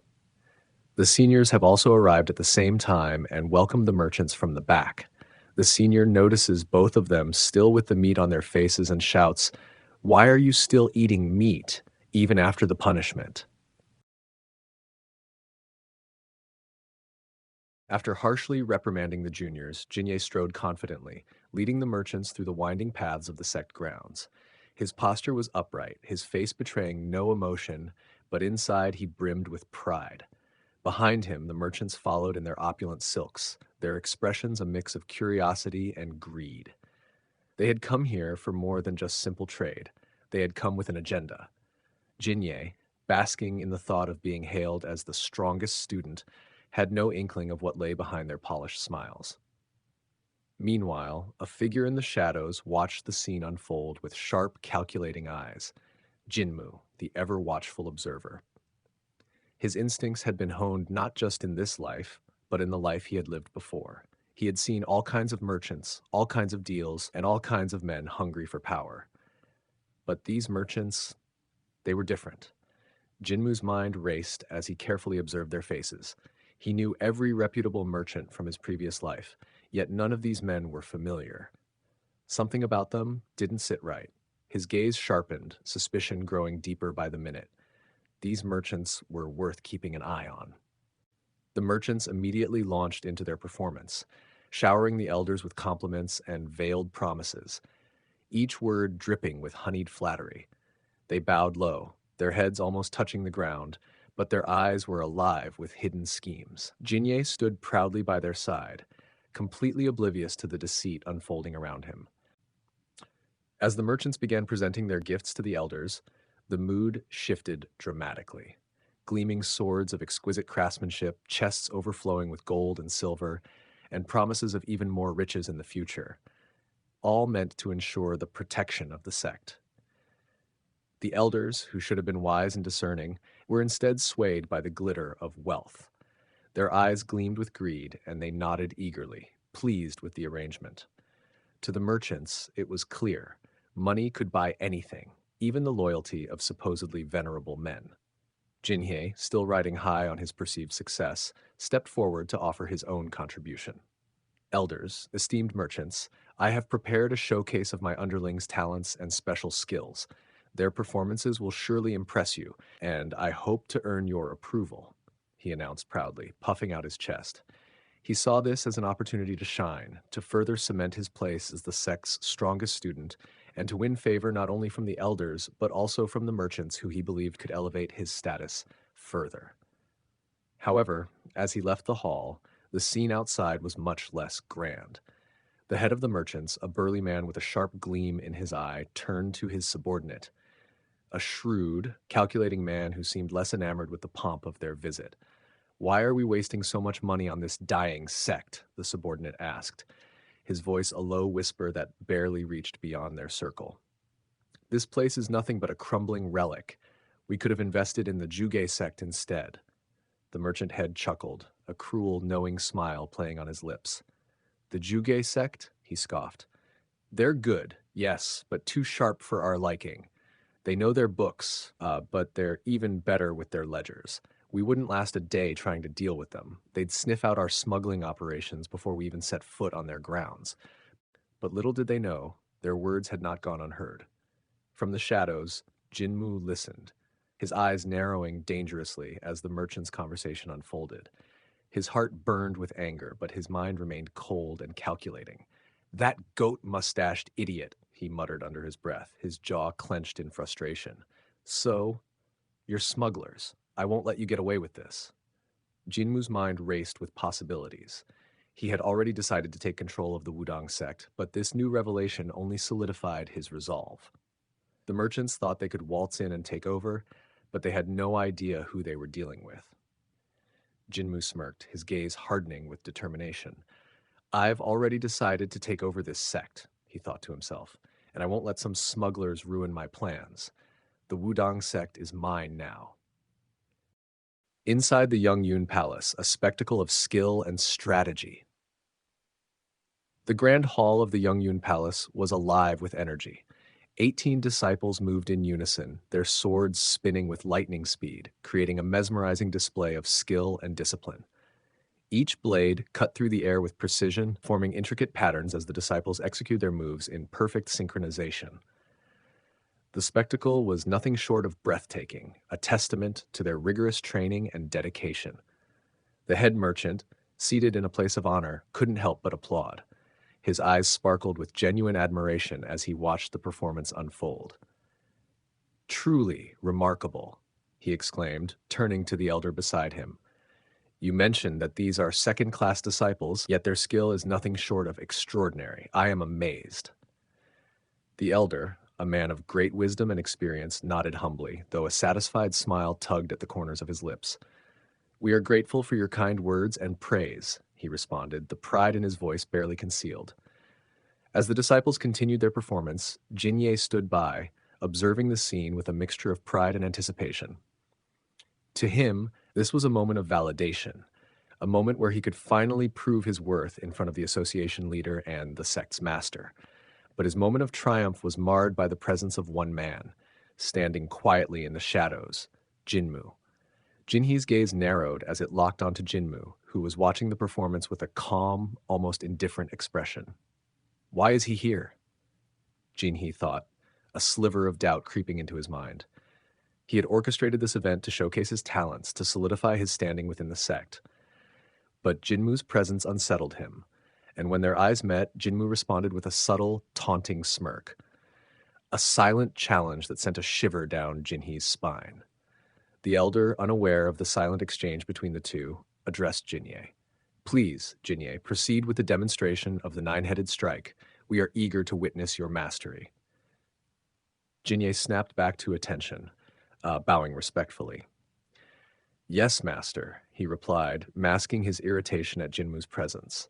But before he could begin, Jinmu called out to him, his tone dripping with sarcasm.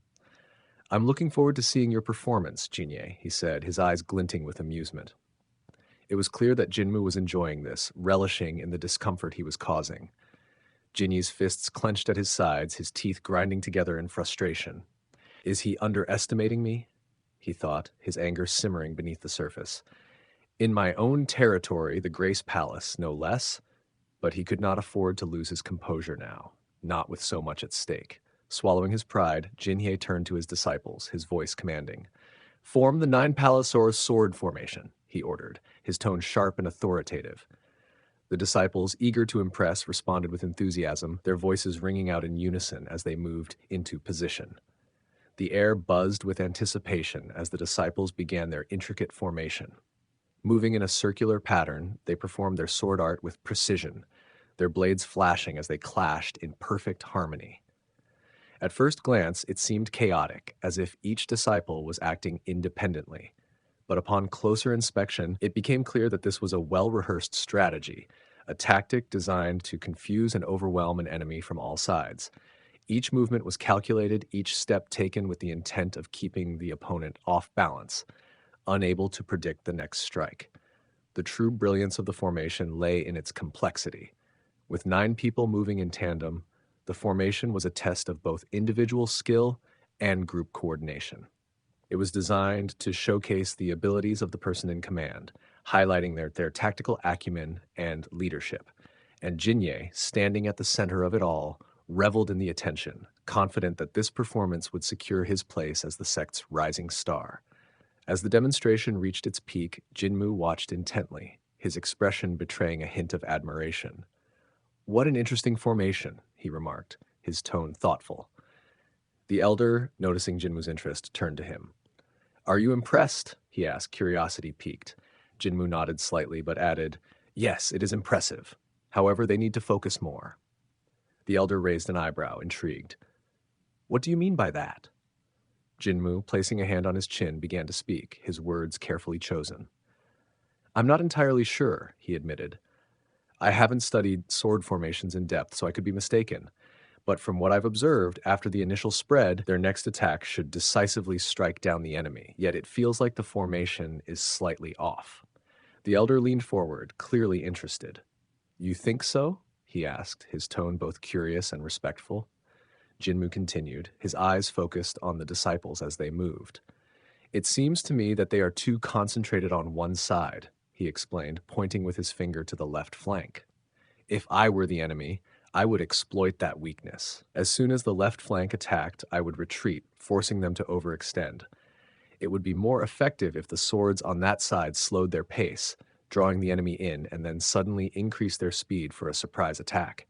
It's a bit tricky, but with practice, it could be perfected. I really need to study more to be certain. The elder was taken aback by Jinmu's keen observation. He's just incredible, the elder thought, his mind racing. He figured all that out after seeing the formation just once. Not only can he identify its weaknesses, but he's already thinking of ways to improve it. I knew he was talented, but I didn't realize just how talented he really is. Unable to contain his amazement, the elder turned to Jinmu and asked, Is this really your first time seeing this sword formation? Jinmu, surprised by the direct question, quickly replied, I apologize for speaking out of turn. I didn't mean to overstep. Before the elder could respond, the head merchant, who had been listening intently, interjected. What are you discussing, elder? Is the formation truly that flawed? He asked, his voice laced with concern. The elder smiled and introduced Jinmu to the merchant. This is Jinmu, one of our new, highly talented students. We have high expectations for him. The merchant's eyes narrowed as he assessed Jinmu, his mind racing. Another talented student? He thought, a flicker of doubt crossing his mind. Have I made a mistake by investing in that Jinhye kid? As if sensing the merchant's thoughts, Jinmu smirked, his eyes glinting with a mix of amusement and disdain. Now you're paying attention, he thought, his mind already several steps ahead. I know exactly what you're planning. His gaze shifted to Jinhye, who was basking in the attention of the elders and the merchants. That fool, Jinmu thought, his expression darkening. You actually think you can surpass me and become the master's apprentice? How naive. Jinmu's thoughts turned to his ultimate goal, the mastery of the dual internal chi arts, a rare and powerful technique that would allow him to fuse the shadow dragon techniques from his past life with the Wudang skills of the present. This art, known only to the master's disciples, was the key to his plans. With it, he would wield unparalleled power, uniting the Orthodox Curium alliance under his control. But for his plan to succeed, he needed to eliminate all obstacles, and that included Jinye. As he watched Jinye, who was still basking in his temporary glory, Jinmu's eyes narrowed with determination. These small fries think they can stand in my way? He thought, his teeth gritting with barely contained fury. For my plan to succeed, I'll crush every one of their schemes and end them all. The Wudang sect will be mine, and no one, especially not you, Jinye, will stop me. The next day, Jinmu sat at the dining table, his mind swirling with thoughts as he absent-mindedly poked at his meal. The recent visit from the Cheongyang Merchant Association and Gumjeoksan, along with the ever-ambitious first-class disciple Jinhye, had set his mind on edge. Jinmu knew that to thwart their schemes, he needed to gather every detail about the Merchant Association, but the frustrating reality was that he was stuck on Mount Wudang, unable to leave. His face reflected this helplessness as he struggled internally, unaware that his master, Elder Myungjin, was observing him closely. Noticing the troubled look on Jinmu's face, Myungjin couldn't help but ask, "Jinmu, why are you thinking so much? What's on your mind?" Startled, Jinmu quickly denied any concerns, though he silently chastised himself for being too absorbed in his thoughts. Their friend Chungwoo, always the observant one, leaned in and whispered to Myungjin that Jinmu had been acting this way ever since the merchants visited 2 days ago. This revelation struck Myungjin, who realized that Jinmu might be yearning for the outside world after seeing people from beyond the mountain. Myungjin felt a pang of guilt, thinking of how Jinmu had spent years confined to the mountain, taking care of him. Trying to lighten the mood, Myungjin asked Jinmu what day it was, to which Jinmu replied that it was the 3rd day of the month tomorrow. Myungjin's face unexpectedly lit up with joy, and he smiled broadly, leaving Jinmu bewildered, wondering why his master was suddenly so cheerful. 2 days later, as the morning sun filtered through the paper screens, Jinmu entered his master's room and was greeted by an unexpected sight.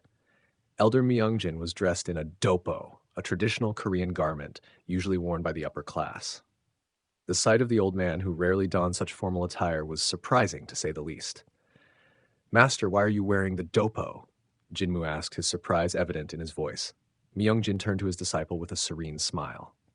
"I'm going to the Violet Cloud Palace today," he said calmly.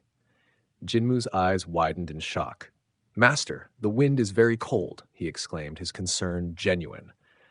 But inwardly, his thoughts were less about the weather and more about the consequences.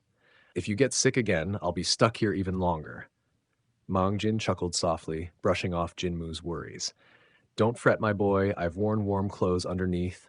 Besides, I've been feeling much stronger lately. Let's go." Jinmu couldn't help but wonder why the old man had been in such high spirits these past 2 days. As they made their way to the Violet Cloud Palace, Jinmu's thoughts turned inward. Every 5th day of the month, the Wudang sect holds an elders' conference. He mused. "This is the first time I've attended such an event. What could be so important that Master would insist on going, despite the cold?" As they approached the Grand Palace, they were greeted by Jinhyo, another disciple, who welcomed them with a broad smile. "Master, I'm so glad to see you," Jinhyo said, his face flushed with happiness. But Jinmu, already on edge, found Jinhyo's cheerfulness irritating. Nevertheless, he maintained his respect for his master, bowing as Myungjin responded with a warm smile. "Have you improved your martial arts?" Myungjin inquired, genuinely interested. Jinhyo blushed even more, his voice filled with admiration. "Thanks to Master Uncle's disciples, I've come to see the world differently. I've met an amazing junior brother as well. Right, Jinmu?" Jinmu barely acknowledged the compliment, smirking slightly as he looked away. "I wonder what this bastard is so happy about," Jinmu thought disdainfully, recalling how he had almost pummeled Jinhyo into the ground not long ago.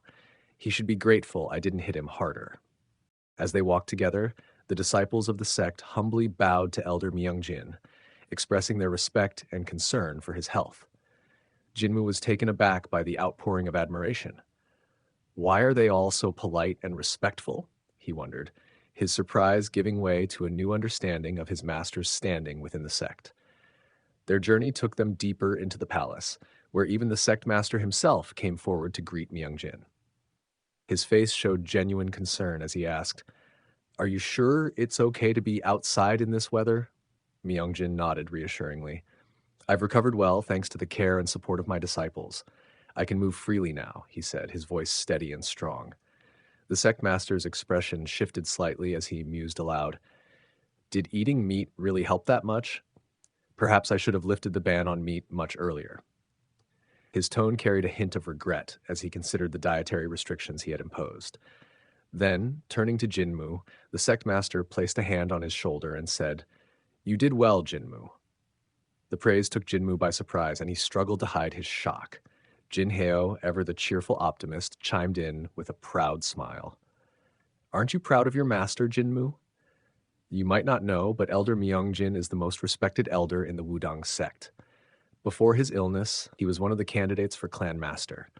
When the evil sect's heavenly master attacked, he stood his ground, defending his disciples to the last. He's the Wudang sect's icon of resistance. That's why everyone respects him." Jinmu listened, his face betraying a mix of emotions. "I see," he murmured, his expression troubled. The realization weighed heavily on him. So he was a big deal after all. In my past life, I fought against him, thinking he was just an ascetic fool who tried to oppose me. I didn't know the full extent of his influence. The Elders' Conference was a gathering of the most influential members of the Wudang sect. The atmosphere was thick with anticipation as they discussed upcoming events, expenses, and training strategies for the disciples. To Jinmu, however, the meeting felt interminable. "This is so boring," he thought, his irritation growing as the minutes dragged on.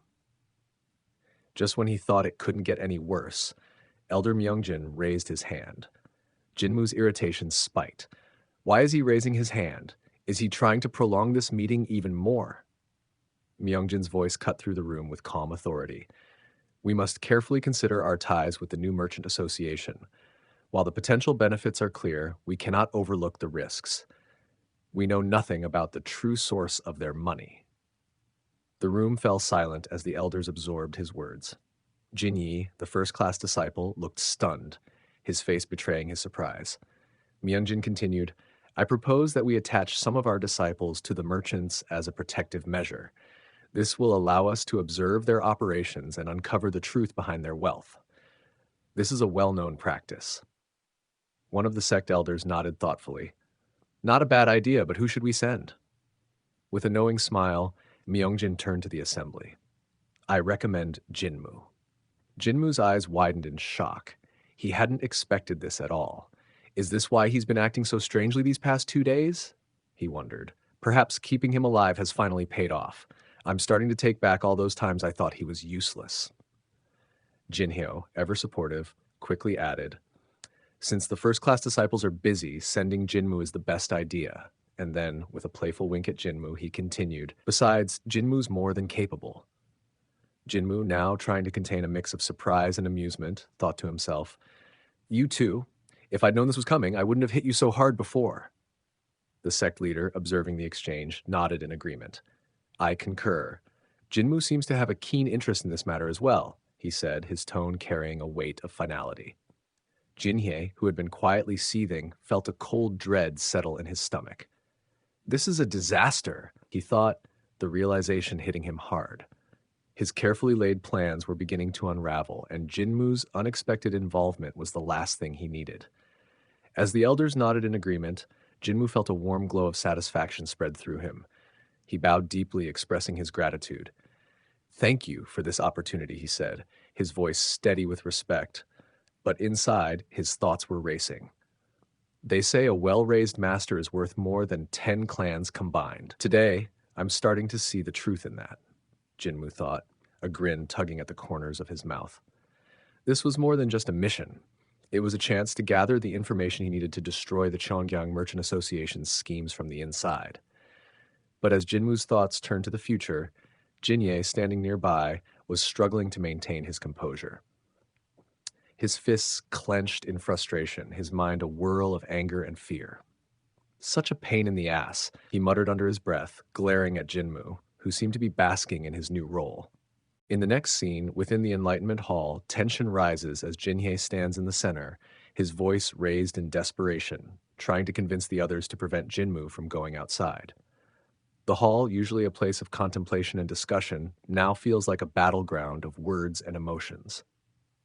Jinye's frustration is palpable as he addresses senior brother Jin Gung, his tone sharp and accusing. Are you just going to stand by and watch this happen? He demands. Jinmu is a guy who is being punished for breaking the commandments. We can't send him outside. Jin Gung, ever the calm and collected leader, responds in a steady voice. You're not wrong, but it was already decided by the elders in the meeting. We can't change it. His words are firm, yet they do little to soothe Jinyi's agitation. The frustration in Jinyi's voice grows as he continues. All of us are from reputable families, destined to be part of the Wudang sect. But Jinmu, he's just a child, a peasant.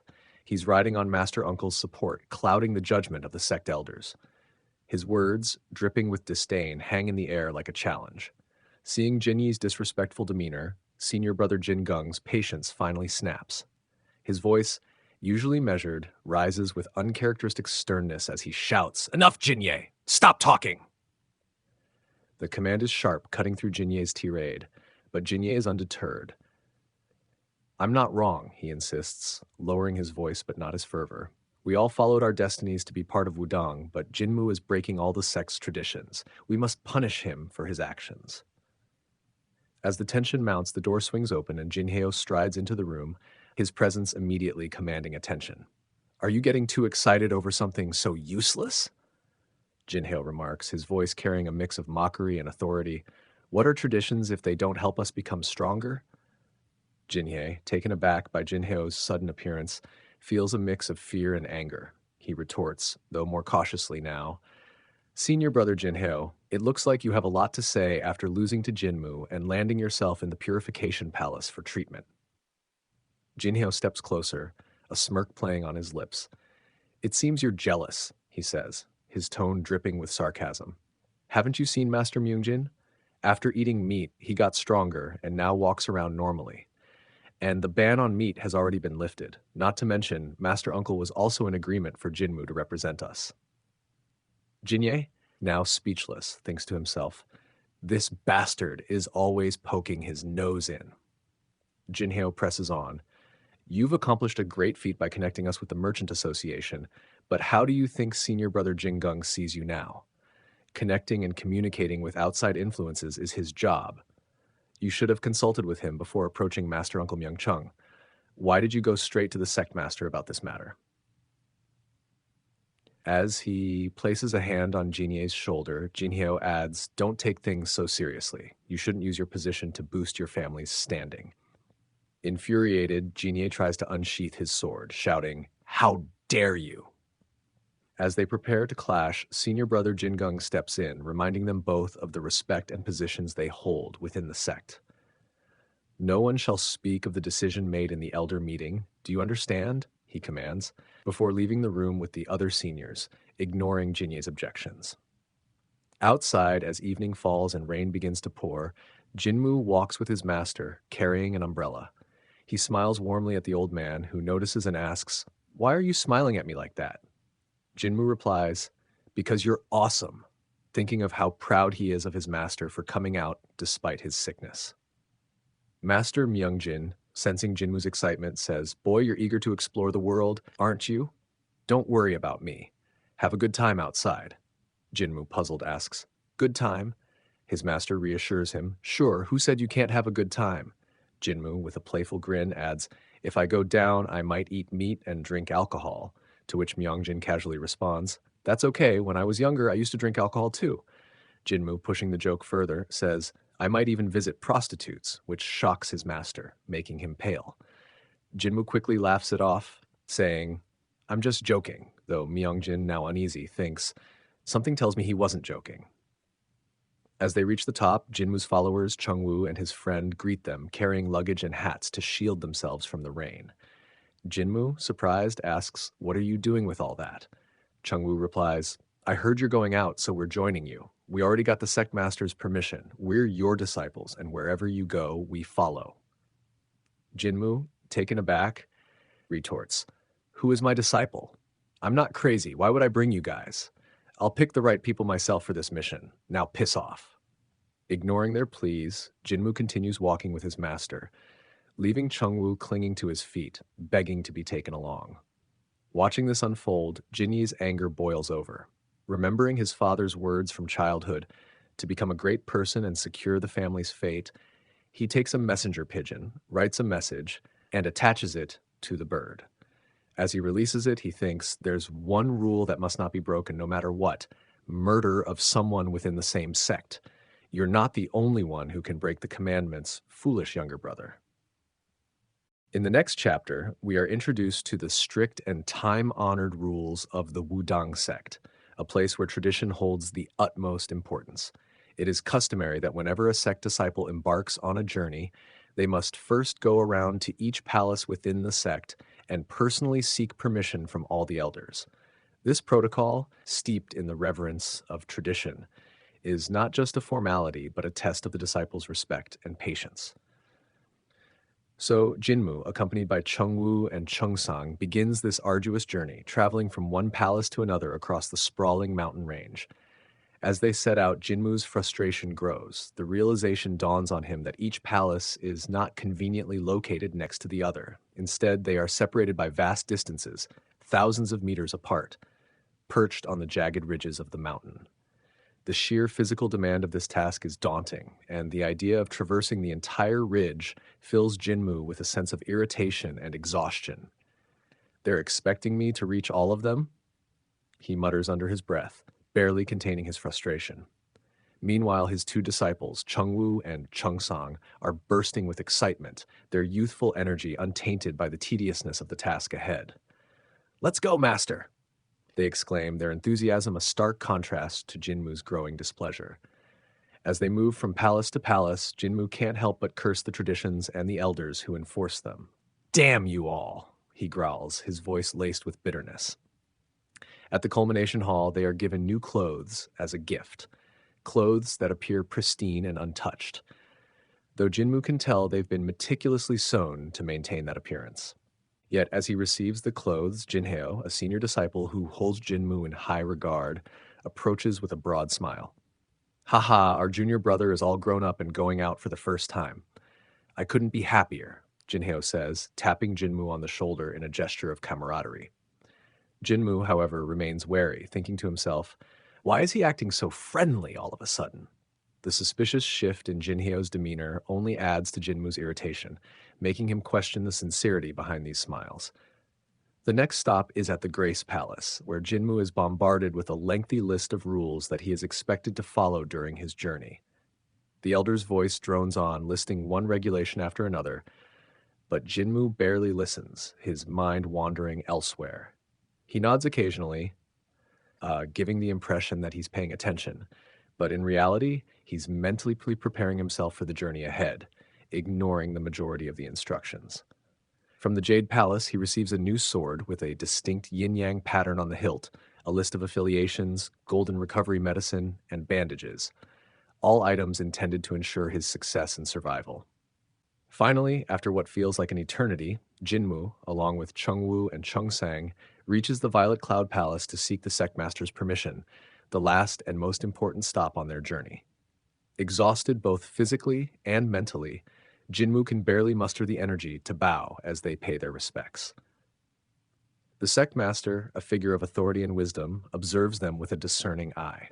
"So, Chengwu and Chengsang are going with you? Good, they are smart children and will help you," he says. The sect master's words are meant to be reassuring, and both disciples blush with pride at the praise. However, Jinmu thinks to himself, "They're not smart, but I have no other choice since nobody else volunteered." The thought is tinged with frustration, but he hides it behind a polite smile. The sect master's final words are a solemn reminder of the weight of their mission. "Do not bring a bad name to the Wudang sect at any cost," he instructs, his tone firm and unwavering. Jinmu nods, agreeing with a forced smile, eager to leave the confines of the palace. As soon as the sect master grants his permission, Jinmu rushes outside, his face lighting up with a rare moment of joy, eager to escape the stifling atmosphere. But just as he thinks he's free, Jinmu hears the sect master call out to him again. Frustrated and on the brink of anger, Jinmu turns around sharply. "What is it now?" he asks, barely masking his irritation. The sect master fixes him with a stern gaze, his voice dropping to a serious tone. Be sure to contact us once a day. The command is clear and non-negotiable, leaving no room for disobedience. Jinmu, suddenly feeling the weight of responsibility, nods quickly. Yes, sect master, he replies, his confidence momentarily shaken as he sweats nervously under the old man's piercing stare. With the formalities finally behind them, the three disciples step outside, the fresh air and open space a welcome change from the rigid halls of the Wudang sect. Jinmu, unable to contain his happiness, breathes in deeply, lifting his hands to the sky. Fresh air, he exclaims, the simple pleasure of freedom washing over him. Seeing their master so joyful, Chengwu and Chongsang smile as well, their faces flushed with excitement. But Jinmu, ever practical, quickly shifts back to his usual commanding self. He calls both disciples over and hands his luggage to Chengwu and his sword to Chongsang. Chongsang, however, is not pleased. With a concerned expression, he speaks up. Master, a sword must be carried by its owner. A sword is akin to a swordsman's life. His words are careful, showing both respect and worry. Jinmu, with a smirk that hints at both amusement and challenge, responds, Do you want me to send you back? Chongsang immediately stiffens, realizing the gravity of his master's words. Without another word, he takes the sword, placing it behind his back, and says with renewed determination, I will take care of it like my life depends on it. Satisfied, Jinmu nods, turning his attention to the path ahead. The distance from here to the Merchants Association is around 40,000 meters, Jinmu explains, his tone now all business. It should take less than half a day with a horse ride, so let's pick up the pace. Both disciples agree eagerly, and they set off, their first journey together as master and students. However, their journey is soon interrupted by a group of bandits. Their leader, a menacing figure with striking red hair, steps forward and orders, Give me everything you have. Jinmu, his face impassive, thinks to himself, In recent years, the world has changed a lot, and tons of these idiots have appeared, but to rob an ascetic right in front of the Wudang sect? Are they out of their minds? His thoughts are calm, almost detached, as if the situation is more of an annoyance than a threat. Chongsang, with a strong and resolute voice, steps forward, his face set in determination. Leave now before you get injured. How dare you stand in front of Mount Wudang and threaten us? Stop this foolishness before it's too late. His words are firm, but the bandit leader merely sneers, drawing both of his knives and taking a combat stance. You're the fool, the bandit leader retorts, his voice filled with contempt. A sect that's on its decline. Who would fear you? Hand over everything or we'll take it by force. And if you have any money, you'd better hand that over too. The tension escalates as the bandits' evil intentions become clear, their hostility almost tangible in the air. Jinmu, observing the situation with a blank expression, thinks these bandits are so cliché. He calls out to Chongsang, his voice steady. Let's take care of this quickly. We must arrive before sunset. Chengwu, visibly nervous, stands behind Jinmu, his face slick with sweat. Chongsang, his resolve unshaken, Wundus responds firmly, Yes, Master Uncle. He then gives the bandits one final warning. If you give up now, you won't get hurt. But the bandit leader, undeterred, commands his men to attack. They charge at Chongsang all at once, their movements wild and uncoordinated. Chongsang, however, remains calm. He dodges the initial attack by bending backward, then leaps into the air as two more bandits strike.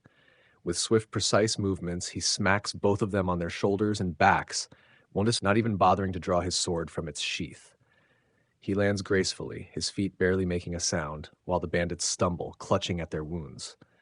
The remaining two bandits, enraged, rush at Chongsang. He meets their attack head-on, using his sword to block their strikes. Jinmu, watching closely, notes that most of the bandits are weak, save for two who show some skill. They must be the leaders. Jinmu smirks, finding their tactics laughable.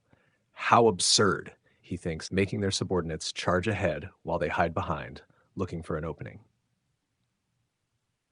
As the fight continues, Jinmu reflects on Chongsang's abilities. Chongsang is already capable of infusing energy into his sword. He's a martial artist, just one level below being able to use sword chi.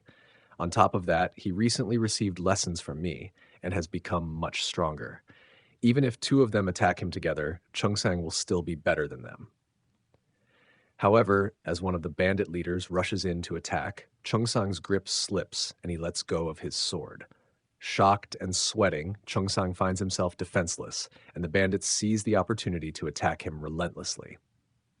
Jinmu, observing with a critical eye, realizes Cheongsang doesn't have any real experience in Murim.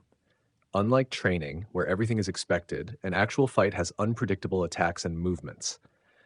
A Murim practitioner like Cheongsang, who has only ever trained in the mountains, will be surprised when he first encounters such a fight, and confusion often leads to mistakes. As Cheongsang struggles, trying desperately to dodge the bandits' attacks, he receives several injuries. His movements become sluggish, and finally he slips, falling backward. Jinmu continues to analyze the situation, thinking, sometimes a weaker opponent might win against you. As Cheongsang falls, a bandit's sword glints in the light, coming down towards him. Cheongsang is on the verge of being struck by the sword, his mind racing as he realizes it's too late to dodge. Just as the blade is about to connect, two hands appear out of nowhere, stopping the attack. It's Jinmu. Cheongsang, surprised, looks up as Jinmu calmly says, "I let you fight so you could gain some experience." With a show of incredible strength, Jinmu snaps the sword into pieces with his bare hands. Without hesitation, he delivers a powerful knee strike to the bandit's stomach, lifting him off the ground.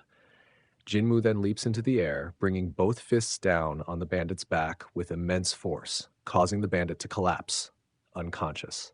Jinmu places his foot on the bandit's head and addresses the two remaining leaders with a serious expression.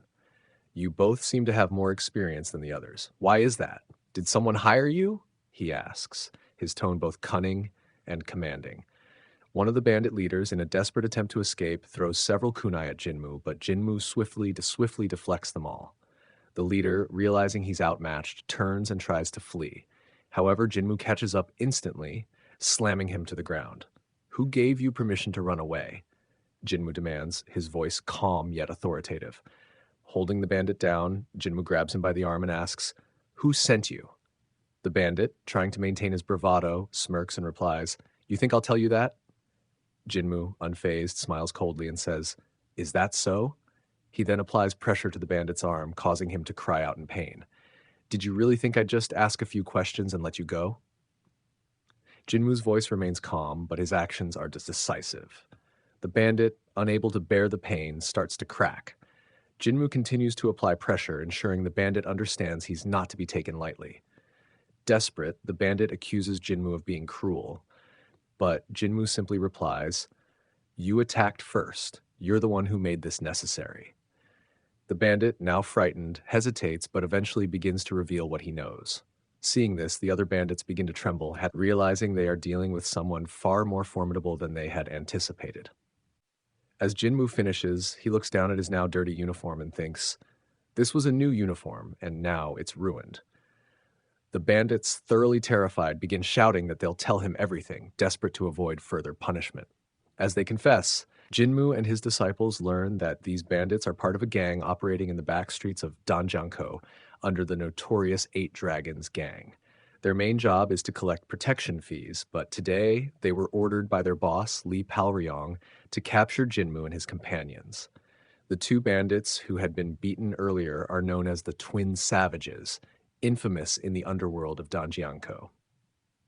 They had assumed that kidnapping these three disciples would be an easy task, but they were sorely mistaken. Jinmu considers the situation, realizing that someone must have hired these bandits, but he wonders why anyone would target their sect, even in its weakened state. Who would dare to order something like this? Jinmu muses, trying to piece together the mystery. He then asks the bandits directly, "Who is behind this?" But the bandits exchange clueless looks, clearly unaware of who gave the order. Jinmu then turns to the leader and asks, "How much is your boss's bounty worth?" The bandit hesitates before responding, "About 10 silver yangs." Jinmu, unimpressed, mutters, "That's too cheap." He then asks the bandits if they have any money on them. Without hesitation, they hand over their pouches, hoping to appease him. Jinmu takes the money and orders them to leave. Chengwu and Cheongsang, shocked and angry, exclaim, "Master, are you really taking their money?" Jinmu, ignoring their protests, warns the bandits not to tell Li Palryong what happened, and informs them of the consequences if they do, bending a coin with his fingers as a show of strength. The bandits, thoroughly intimidated, promise not to say anything and vow to reform their ways. They run away, terrified, while Chengwu and Chengsang remain stunned. Even though the bandits were in the wrong, the disciples are shocked by how decisively Jinmu dealt with them and by the fact that he took their money afterward. With a calm demeanor, Jinmu instructs both disciples to bring the twin savages down the mountain as they continue their descent, a smile playing on his lips. Next chapter, at night, our heroes finally reach the entrance of Danjiangko's Silverfang County, where the imposing Silverfang County Magistrates Court stands. We see the county employees busily carrying the infamous twin savages on stretchers, their faces marked with defeat and fear. As they approach, Jinmu turns to his two companions, Chengsang and Chengwu, and instructs them with authority in his voice, "I'll go inside to speak with the magistrate.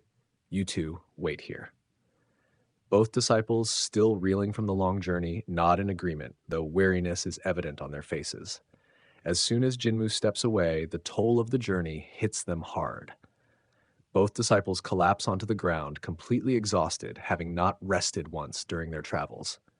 Chengwu, breathing heavily, looks over at Chengsang and asks, "Is Jinmu's behavior normal? I knew he was strict, but the way he dealt with those bandits, it was almost terrifying," his voice tinged with concern and confusion. Chengsang, however, looks up with admiration shining in his eyes. "I respect what he did," he says firmly. "Those people we encountered were not just any criminals. They were bandits who have caused unimaginable suffering in countless lives. Do you really think they would hesitate to commit such atrocities again if given the chance?" Chengwu, taken aback by Chengsang's intensity, seems to grasp something he hadn't considered before. Chengsang continues, "Did you see the terror in their eyes as they fled? That wasn't just fear. It was the realization that they had met someone who wouldn't let them off easily." With a distant look in his eyes, Chengsang recalls a painful memory from his past. "I've lost my whole family to robbers," he confesses, his voice heavy with the weight of his words. We are then drawn into a flashback of his childhood, where a group of ruthless robbers mercilessly attacks his family, leaving young Chengsang alone in a world suddenly devoid of love and safety. He continues, "Those bandits slaughtered innocent villagers and my family without a second thought. If it weren't for Elder Myungjin, I wouldn't be here today. But do you know what happened after that? Those same bandits were released, bailed out through bribery, and they continue their reign of terror to this day." With a grim determination etched on his face, Chengsang declares, "I can never forgive them. My desire for justice drives me. It's the reason I took up the sword. The elders always told me to find peace within and forgive those who wronged me. But Uncle Jinmu, he was different. Thanks to him, I finally understand what true guidance means. He didn't just punish those criminals. He made sure they would never forget their fear. He's the kind of person who walks through hell to bring light to others. Today, I've made a decision. I will follow in Jinmu's footsteps, no matter how difficult the path, and become his disciple," he says, tears of conviction and admiration streaming down his face as he places a hand over his heart. Chengwu, deeply moved, feels a swell of emotion rising within him, and he too begins to cry, inspired by Chengsang's resolve and Jinmu's unwavering sense of justice. "To think Master had such deep intentions behind his actions. I had no idea," Chengwu whispers, his voice filled with newfound respect and awe. Meanwhile, inside the magistrate's office, the atmosphere is tense. Jinmu, with a grip as firm as his resolve, holds the magistrate by the collar, demanding, "At least one more nyang?" "I struggled so much to capture them. Didn't you see how their clothes were all torn up? Why only 20 nyangs? Just give me one more," he insists, a mischievous, greedy look on his face. The officer replies, "You're really a persistent ascetic. I already told you it's a fixed price, and their faces are so damaged that we can barely identify them." After a lot of back and forth, the officer reluctantly gives Jinmu one more coin, bringing a satisfied smile to Jinmu's face. Jinmu then asks, "Do you know Li Palryong?" To which the officer responds, "Of course, from the Dragon's Gang." With a cunning grin, Jinmu asks, "How much is he worth? What's his bounty?" The officer, surprised and confused, snaps out of it and says, 20 coins. Jinmu is pleased to hear this amount and thinks to himself, I'm proud of him, but I'm also practical, and I'll claim the reward by turning him in to the authorities. The officer continues, it's not easy to capture him. We've tried several times. He's a skilled martial artist and as elusive as a loach, always finding a way to hide. Jinmu is taken aback to learn that Li Palryong is a martial artist. Danjiangkou is in the Jegal family's territory. Unless someone is actively looking for trouble, how could they expand their territory into Jegal family's domain, he thinks. He continues his thoughts. It's obvious where they would hide, the gambling night market and the red light district. His face lights up at the thought of earning more money and gathering more information on who hired the bandits. As soon as he exits the office, both Chung Sang and Chung Wu bow and shout, Master, we respect you, and we will follow you forever. Jinmu, puzzled, simply replies, Let's have dinner. Hearing the word dinner, Chung Wu's eyes light up, and he starts drooling in anticipation. Jinmu adds, It's a special day. We'll have unlimited meat and alcohol. Jinmu orders meat, instructing the servers to bring it non-stop until they ask them to stop. It's all you can eat today, he declares, and all three of them eagerly await the food. Chungwoo and Chungsang are mesmerized by the taste of the food. Jinmu thinks, this is meat with spices. They must be thrilled to try this for the first time. However, other customers start gossiping about the Wudang sect disciples' behavior and their choice of food and alcohol, which frustrates Jinmu. He chooses to ignore them. Meanwhile, Li Palryong's underlings sit and observe Jinmu's group, thinking to themselves, it looks like those bandits failed. One of them orders the other to inform Li Palryong, and they both leave. As they depart, new figures wearing distinctive uniforms appear. One asks, should we follow them? The leader responds, we're just here to inspect Silverfang County, which is within our jurisdiction. Don't pursue them. This character is Jegal Gain, the second son of the Jegal family in Danjiangkou. He asks his bodyguard, are those the disciples of the Wudang sect? They were once pushed out from the center of the 8 sects and have kept themselves isolated from the world. Jegal Gun then observes, do they eat meat and drink alcohol? It's surprising, he says, watching Jinmu's group as they enjoy their meal. Jegal Gun, the second son of the Jegal family and a direct descendant of the powerful Danjiangkou province, holds an influence that words can barely capture. His bodyguard, observing the young disciples, remarks that they likely belong to the second class, which he believes is why their sect is in decline. However, Jegal Gun counters with a knowing smile, questioning the certainty of their downfall. Even though they hide in the mountains, the Wudang sect is still like a tiger. Among them, there is always one who, starving, emerges for one reason only, for food, he says, his eyes narrowing in thought. He then calls for Gahu, instructing him to test the disciples' abilities without harming them.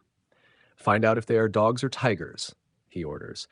If they're second class, their skill level should be equivalent to first-rate martial artists at best. Since you've reached the level of mystic chi, you can apply just enough pressure to test them without going overboard. Gahu, confident in his abilities, agrees. Sure, master, I'll pressure them just enough to humble them a bit, he replies with a sly grin. Approaching Jinmu, Gahu introduces himself, his tone friendly, but with an underlying edge. I've always admired the Wudang sect. It must be fate that we meet here. How about I buy you guys a drink? He suggests, the grin on his face not quite reaching his eyes. Jinmu, seeing through Gahu's pretense, responds with a smirk. You're good at talking nonsense, he retorts, turning toward Gahu with a look of disdain. It's obvious what you want. You guys are trying too hard, he adds, his tone laced with sarcasm. Gahu, taken aback by Jinmu's audacity, wonders to himself, what kind of ascetic is this? He talks and acts worse than a street thug, and his clothes, they reek of blood.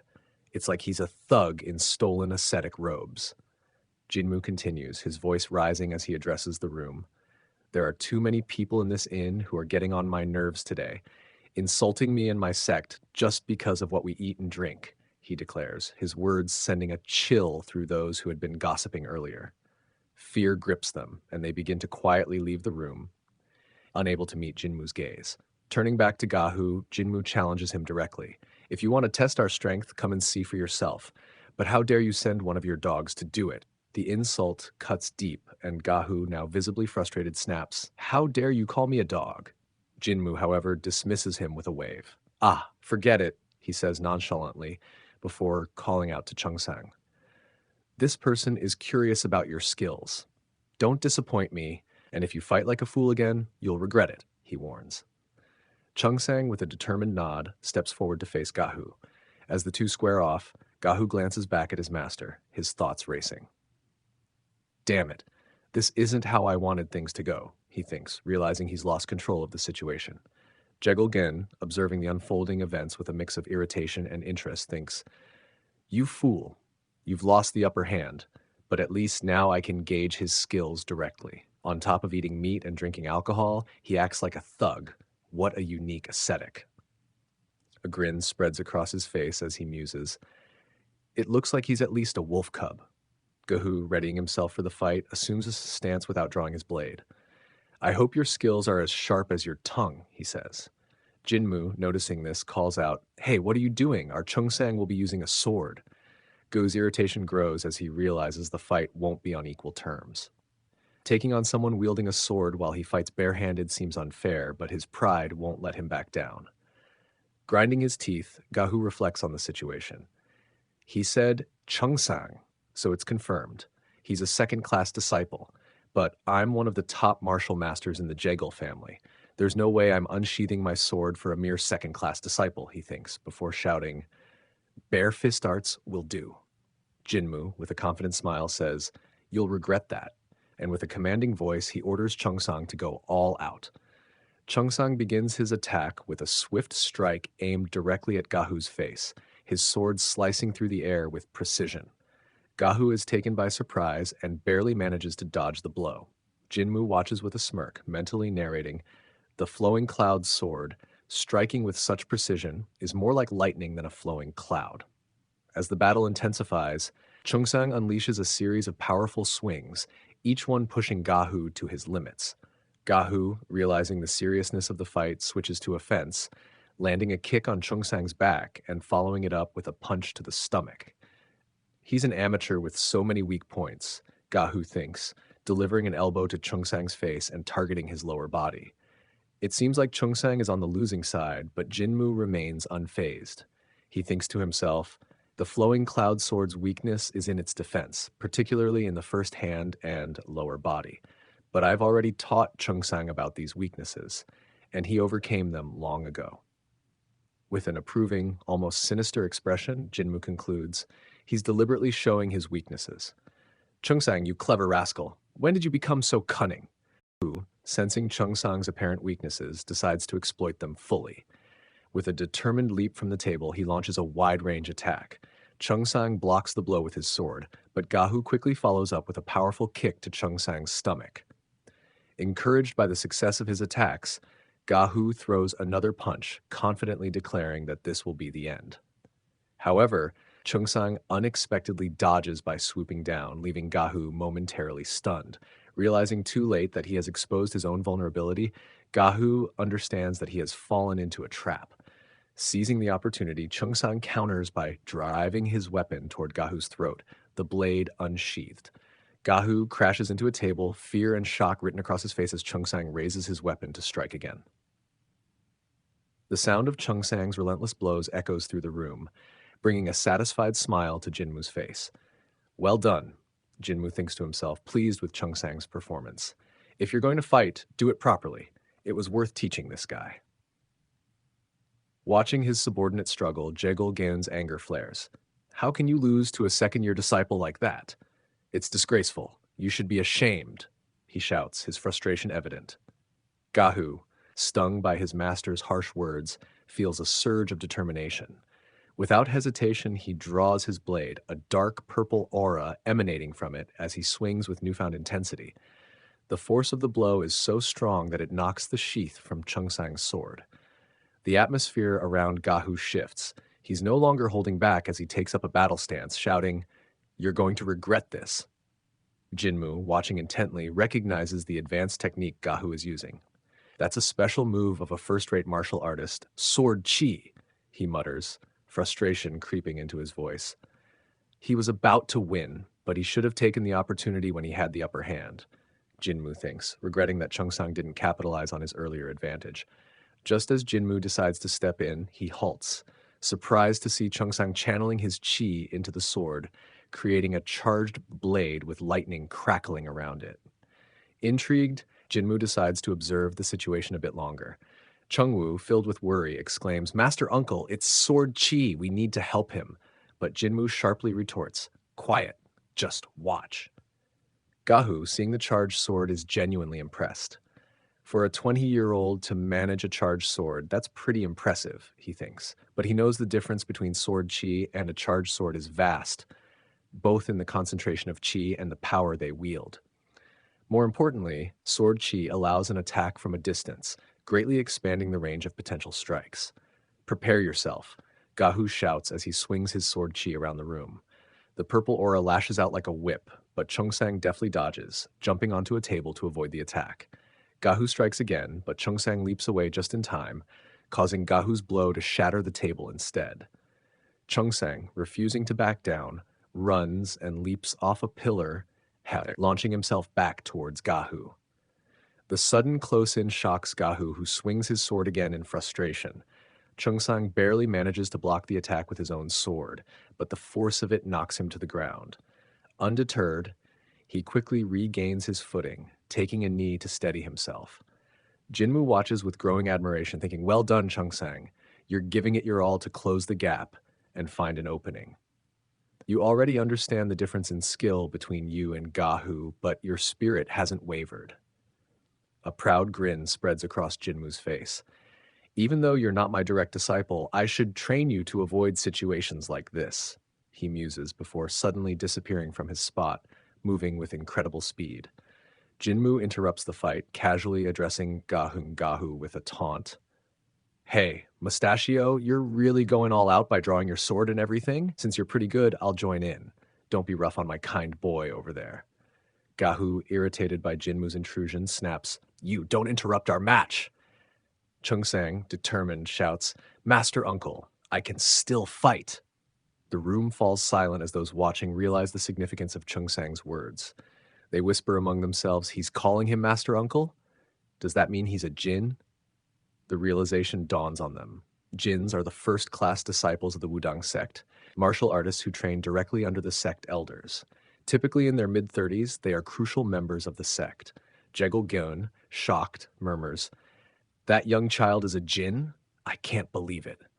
As Cheongsang insists he can continue the fight, Jinmu gently but firmly stops him. "Cheongsang," he says, and the disappointment is evident in Cheongsang's expression as he thinks, "I've disappointed my master again." But Jinmu continues, "You did very well. From now on, I'll teach you how to handle opponents like this. Watch and learn." If you enjoyed my narration and found that the images align well with the story, I would greatly appreciate it if you could subscribe. Your support means a lot. Thank you. Jagel surveyed the scene, his thoughts racing. Gahu is down, and my subordinates are watching. I can't allow us to be embarrassed further. Determined, he took a fighting stance and vowed to attack with everything he had. "I'll take at least your wrist with me," he shouted, launching a series of claw attacks with both hands. "Sode," Jinmu laughed, a light, mocking tone in his voice. "That's amusing," he said, moving his hands in a circular motion as he performed the Taiking dispersion art. Each time Jagel struck with his claws, Jinmu effortlessly blocked the attacks just above the wrist.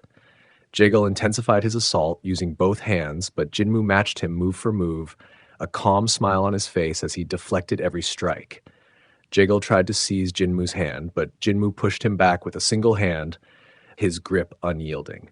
Jinmu then grabbed Jagel's hand and delivered a precise strike to his face. Jagel winced as pain shot through his chin. "Why isn't this working?" he thought in frustration.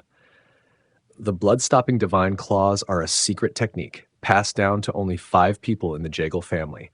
How is it failing against him?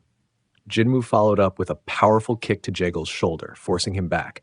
Jagel, realizing that his current approach wasn't working, shifted his focus. "Forget his wrist. That smug face of his is my target. If I can land just one punch, that will be enough." Determined, he concentrated his internal energy into his right hand, using the compact star divine arts to amplify his strength. With all his might, he lunged at Jinmu, shouting, "Taste this strike of mine!" Jinmu met the attack with his own right hand, and the impact created a powerful shockwave that shook the restaurant. Chung Sang and Chung Wu watched anxiously. "Senior brother, what about Master Uncle? Is he all right?" Chung Wu asked, his voice trembling with concern. Chung Sang's face lit up with surprise as he answered, "Master Uncle won." Jaegal had been pushed back by the force of Jinmu's palm strike and was now on his knees. His subordinates rushed to his side. "Second Master, are you okay?" one asked with a worried expression, while another helped him to his feet. Jaegal's mind was awash with disappointment. "I wasn't even close to winning," he thought, his face reflecting his inner turmoil. Jinmu approached him, his voice calm and composed. "Not bad," Jinmu remarked. "I was ready for this fight to get intense." Jaegal, still reeling from the encounter, demanded, "Name yourself." His voice carried both frustration and curiosity. Jinmu smiled confidently. "If you're that curious, I'll tell you. Remember this name well," he replied. "My name is Jinmu, and it will stand at the top of the Orthodox Murim Alliance." Jaegal slowly got to his feet and began to leave the restaurant, the name Jinmu echoing in his mind. "We'll meet again," he muttered as he walked out. But Jinmu wasn't done. "Not so fast," he called out, his tone turning serious. "Look around you. How can you destroy innocent property and not take responsibility for the damage?" Jaegal, clearly frustrated, responded, "The Jaegal family will handle it. You don't need to concern yourself with that." Jinmu wasn't satisfied. "And what about the damages we suffered? We were just eating when you started this fight. Who's going to pay for the food, the drinks, and my time dealing with you?" Jaegal's subordinates stared in disbelief as Jinmu pressed closer, a mischievous glint in his eye. "Your family must be wealthy," Jinmu added. "Surely you can afford it." Jaegal, irritated by Jinmu's audacity, reluctantly handed over a bag of money. Jinmu caught the bag with a grin. "It's heavy," he remarked, weighing it in his hand, "but it's just silver. Don't you have any gold? You're not as rich as I thought." Jaegal's annoyance grew, but he said nothing as he turned to leave. Just as he was about to exit, Jinmu stopped him again. "Take the mustached man with you," he insisted. Jaegal coldly replied, "I have no need for failures," and continued to walk away. Jinmu watched him go, surprised by his response. "Even though you lost to me, you're still walking away? Aren't you a loser too?" he wondered. As Jaegal stepped outside, he suddenly began coughing violently. His subordinates quickly gathered around him, concerned for his well-being. Jaegal replayed the final moments of the fight in his mind, recognizing the internal damage he had sustained. "I'm glad I didn't show weakness in front of him," he thought with relief. "I thought he was just a young fighter, but he's far more dangerous than I expected. There's only one reason someone like him would come down from the mountain to reclaim Danjiangko's marketplace rights. If the Wudang sect regains control, it will severely impact the Jaegal family." Jaegal quickly issued orders to his subordinates. "Hire someone to follow Jinmu. I want to know everyone he talks to and everywhere he goes." One of the subordinates nodded in agreement. Jaegal then addressed the group. "We're heading back to the branch family. The patrol is over." With that, the Jaegal family members departed, their defeat at the hands of Jinmu weighing heavily on their minds. In the next chapter, Jinmu's group arrives at the Danjiangko village center, where the market is bustling with people and filled with various items. Chengwu is excited to see everything, as this is his first time venturing into a place like this. He's practically drooling over all the edible items, unable to contain his happiness. Jinmu, however, is not pleased. He notices that they are attracting unwanted attention due to their clothes, and he feels the judgmental stares of the villagers. Jinmu decides they need to go clothes shopping because their current clothes are ruined from previous battles. They head to a clothing store called Bumu's. The store owner greets them with a smile, but his expression quickly changes to shock when he sees the ascetics, who look like beggars, touching his new silk clothes. Frustrated, he starts yelling at them for touching the fabrics with their filthy hands. Chengwu and Chengsang are taken aback, unsure of how to respond, and remain frozen in shock. Just then, Jinmu calmly starts showing off his bag of silver coins. The shop owner hears the clinking sound, and his attitude changes instantly. Dropping to his knees, he begins to show them respect. He then boasts about the popular silk his store offers and how renowned it is throughout the entire prefecture. Jinmu gestures grandly and orders 3 for all 3 of us and 2 sets per person. The shop owner is so overjoyed that he starts crying, not expecting such a large order. Chungwoo and Chungsang begin to admire Jinmu for his generosity and regret judging him for taking money from the bandits and the Jaegel family. As the shop owner takes Chungsang's measurements, Jinmu begins asking about Lee Palryung, whom he wants to capture, and find out who hired him to attack Jinmu in front of the Wudang sect. The shop owner tells Jinmu that the Wu family had also asked about Lee last night. It seems Lee has been involved in some shady dealings, and no one has been able to locate him. Continuing to take Chungsang's measurements, the shop owner adds that Lee Palryung has always been good at hiding. Jinmu ponders over the identity of the Wu family and decides that his priority is to catch Lee first. All 3 of them leave the shop with smiles on their faces. Jinmu instructs the owner to send the clothes to the Merchants Association. In the next scene, at the Jaegel branch family, Jaegel Gun is explaining to the Jaegel family head, who is also his father, what has happened. Gun speaks of Jinmu, who is a first-class disciple and a jinn. The family head says he has never heard of Jinmu before and asks what kind of person he is. Gun replies that Jinmu is at least as strong as a tiger cub. The family head is incredibly angry that his son couldn't handle a first-class disciple. Jun bows and explains that he sent Gahu to test Jinmu first, apologizing to his father. He realizes he cannot admit that he fought Jinmu himself and lost. To divert the topic, Gon mentions their new connection with the Chongyang merchants. Upon hearing this, the family head starts laughing, knowing that these merchants are smugglers. Gon asks whether the Wudang sect is involved with smuggling, but his father says not at all. They probably agreed without knowing, as they have been secluded until now. Gon also mentions how he saw men from the Wu family following the Wudang sect's group. The family head realizes that the Wu family's son is also studying at the Wudang sect. With this new connection to the merchants, he pieces together the complete story and starts grinning with an evil smile. With a serious expression, the family head tells Joan that he will assign 20 Azure Fire Squad warriors to keep an eye on Jinmu. Joan is pleased with this proposal, as it might give him the chance to be named the next head of the Jaegel family and take revenge on Jinmu.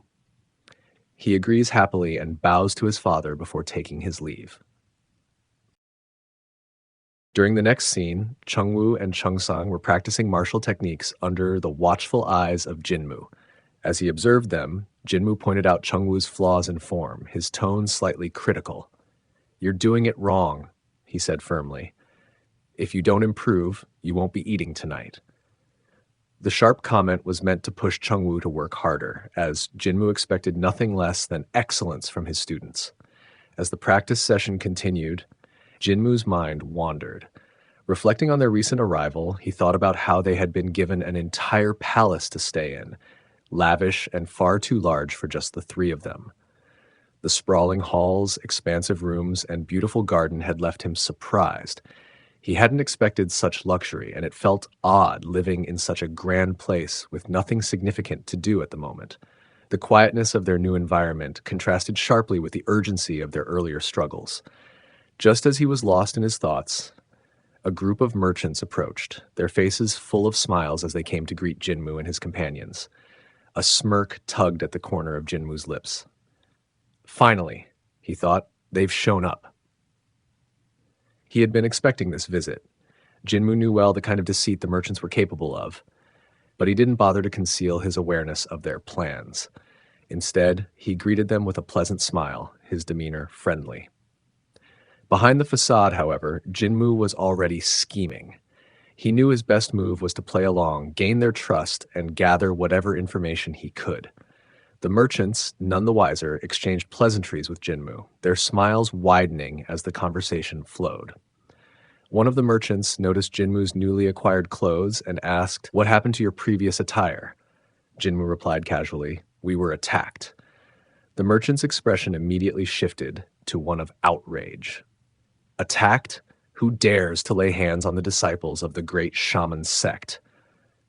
The merchant's voice dripped with indignation, and in a show of feigned loyalty, he offered to provide bodyguards for them. "Let me take care of everything. I will assign guards to protect you, and you won't need to worry about the expenses. They'll all be charged to the merchant's account." He made the offer sound grand, as though they were doing Jinmu a great favor. Hearing this generous offer, Jinmu couldn't contain his excitement. The idea of receiving free services and goods was too tempting. His mind raced as he thought about the potential benefits. He then casually mentioned the new clothes he had just purchased and added with a smile, "You might as well handle the bill for those too." The merchant, eager to please, nodded without hesitation. "Consider it done. And while we're at it, since you've been here for some time and haven't had the chance to explore, why not join us for an outing today? You can experience the sights and sounds of the town with us." At the suggestion, both Chungwoo and Chungsang's eyes lit up. The prospect of seeing more of the world outside their recent training, and especially the chance to try all the food they had been admiring earlier, thrilled them.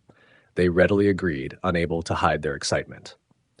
The merchants took their leave, but Jinmu's thoughts remained sharp. He was fully aware that this offer wasn't as innocent as it seemed. The merchant was plotting something, and Jinmu knew it. As soon as the merchants were out of sight, one of them instructed his subordinate to contact the Wugajang clan immediately. "Tell them everything is ready for tonight's attack," he ordered. Meanwhile, at the Wugajang clan's headquarters, the clan leader was seated in a large room filled with dark wood furniture and dim candlelight. A subordinate rushed in with news that the merchants had responded and were moving forward with the plan. The subordinate assured the leader that he had already gathered a group of skilled fighters, preparing them for the assault. The Wugajang leader looked skeptical, raising an eyebrow. "What kind of men have you recruited?" he asked. "The last group you sent failed miserably. They couldn't even touch Jinmu or his companions." The subordinate smiled confidently and replied, "This time, I've selected warriors with significant reputations. They're known throughout the land for their skills. If they fail, Gong Sachok will personally take care of it." At the mention of Gong Sachok's name, the leader's eyes widened in surprise. He had heard of Gong Sachok, a notorious thug with a reputation as a brutal but extremely skilled martial artist. Though known for his savage methods, he was also feared for his exceptional fighting abilities. "Gong Sachok?" the leader repeated, slightly unsettled. "He's a force to be reckoned with. If he's involved, then we might have a real chance at success this time." The subordinate nodded, his confidence unwavering. "Gong Sachok has agreed to help, though he's not thrilled about it. We don't know yet what his fee will be, but no matter the cost, he'll deliver." The Wugajang leader waved his hand dismissively. "It doesn't matter what he charges. I'll pay him whatever he asks. All I care about is ending Jinmu's story. Whatever it costs, it will be worth it to see him eliminated." With conviction, the leader clenched his fist and muttered, "Jinmu, your fate is sealed. Tonight, your life will come to an end for the future of the Wugajang clan." Later that evening, Jinmu, Chungwoo, Chungsang, and the merchants set out for a stroll through the town. The air was cool, and the streets were bustling with activity. Street vendors called out to passersby, offering sweets, drinks, and grilled meats. However, as they walked, the scenery began to change. The once busy streets gave way to narrower alleys filled with the kind of establishments one might avoid at night. They had unknowingly entered the red light district. Before they realized it, Chungwoo was approached by a group of prostitutes, their hands reaching out to touch him as they giggled. "Oh, aren't you a cute one?" one of them cooed, running her hand through his hair. "Why don't you come with us?" they invited, their smiles both playful and suggestive. They were clearly amused by Chungwoo's fluffy appearance, fascinated by his innocence and his lack of worldliness. Chungwoo, unable to hide his happiness, was blushing furiously but made no effort to resist their attention. He was flattered and excited by the attention, and his smile stretched from ear to ear. After all, who could blame him? He had never experienced anything like this before. Chungsang wasn't faring much better. He, too, found himself surrounded by a group of beautiful women, their eyes glimmering with interest as they pulled him closer. They whispered sweetly into his ear, complimenting him on his strength and looks, each one eager for his attention. Chung-sang looked overwhelmed, but equally as pleased as Chung-woo, unable to deny that this was far more fun than training or practicing under Jinmu's watchful eye. Jinmu, observing his companion's distractions, sighed in amusement. He knew they were enjoying themselves, but it was time to move on. "Come on, you two," he called out, his voice firm but not unkind. "We didn't come here for this. Let's keep moving." Reluctantly, Chungwoo and Chung-sang tore themselves away from the women, casting apologetic glances at Jinmu as they rejoined him. The merchant who was escorting them raised his hands in mock apology. "I'm so sorry," he said, his tone light and innocent. "I didn't realize we had wandered into the red light district. I should have taken a different route." Jinmu wasn't fooled for a second. He knew the merchant had led them here intentionally, hoping to distract them and create chaos. This detour wasn't an accident. It was a deliberate attempt to divert their attention. Jinmu glanced at the merchant, his expression neutral, but his thoughts were clear. "You're a clever one," he thought with a smirk. "But let's see just how far your plan goes." Amused by the merchant's little game, Jinmu allowed himself a grin. "You've planned this well," he mused silently, "but I'm curious to see what else you have in store for us tonight." With that, Jinmu kept his guard up, knowing full well that the evening was far from over. All of them arrived at a shabby-looking building with a small pond outside. The structure was old and run down, its wooden panels cracked and weathered. The merchant turned to Jinmu and said with a grin, "We've arrived." Jinmu glanced up at the sign hanging above the entrance. It read Moonless Tower, and as he studied the building, Jinmu thought to himself, "So this is the place where the moon disappeared. How fitting for an assassination attempt. No one would ever know." The secluded, worn-down location seemed perfect for something sinister to take place. The merchant entered the building, leading the way, and as they stepped inside, a very old man with a wooden cane hobbled over to greet them. He was hunched over, and every step seemed labored, but his eyes were sharp as he looked at the group. "Welcome," the old man rasped, nodding respectfully.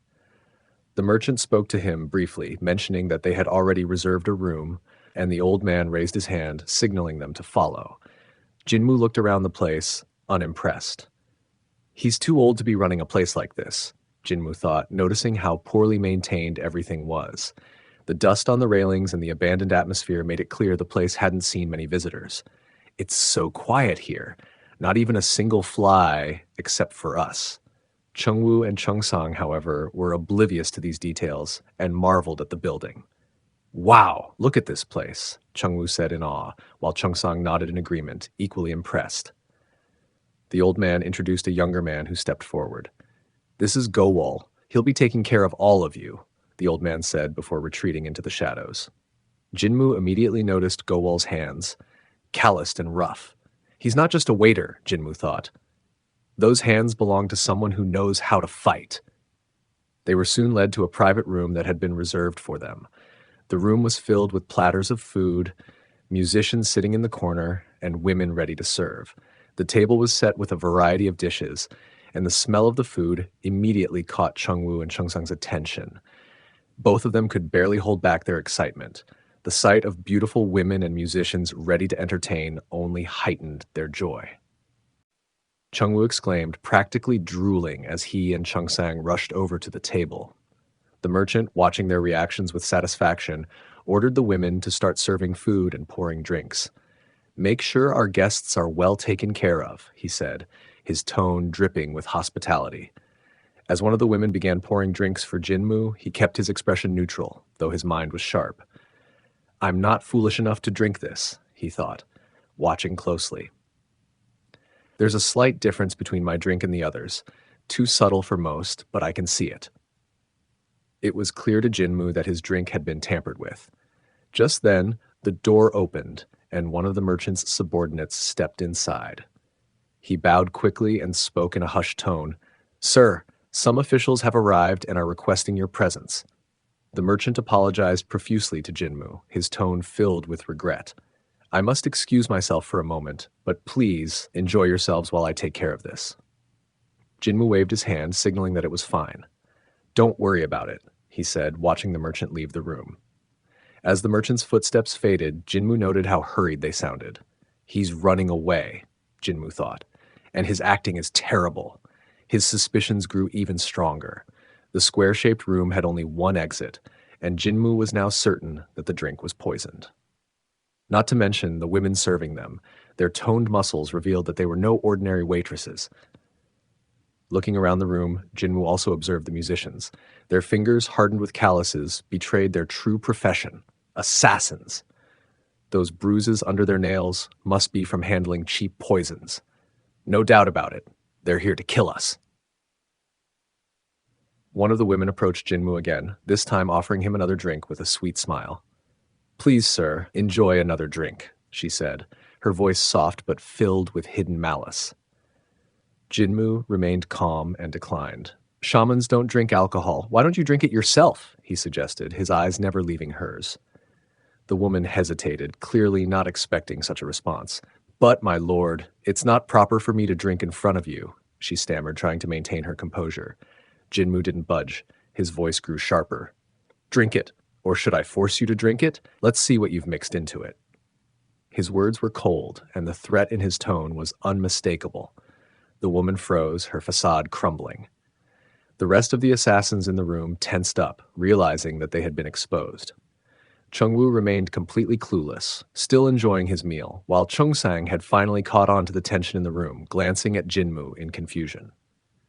Without warning, the woman flung the cup of alcohol toward Jinmu in a desperate attempt to attack. But Jinmu was quicker, effortlessly dodging the cup. It flew past him and splashed onto one of the other female assassins.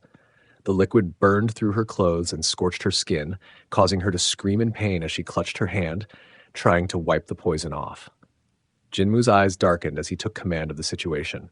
"Chongsang, watch your back!" he shouted, his voice sharp and commanding.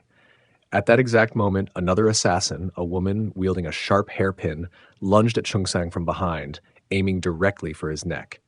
Chongsang's hand shot out, gripping the assassin's wrist as they both locked eyes, startled by each other's swift reflexes. The woman's gaze sharpened as she aimed for his throat, but Chongsang quickly grabbed a nearby plate of food and smashed it into her face. Stunned, she dropped a hairpin, and Chongsang took the opportunity to unsheath his sword. He slashed at her, but the assassin ducked low, narrowly avoiding the blade. In a fluid motion, she retrieved a hidden knife from her shoe and lashed out. Chongsang barely dodged, the knife grazing his chest. The assassin leapt back, creating space as she prepared for another attack, shifting into a martial stance.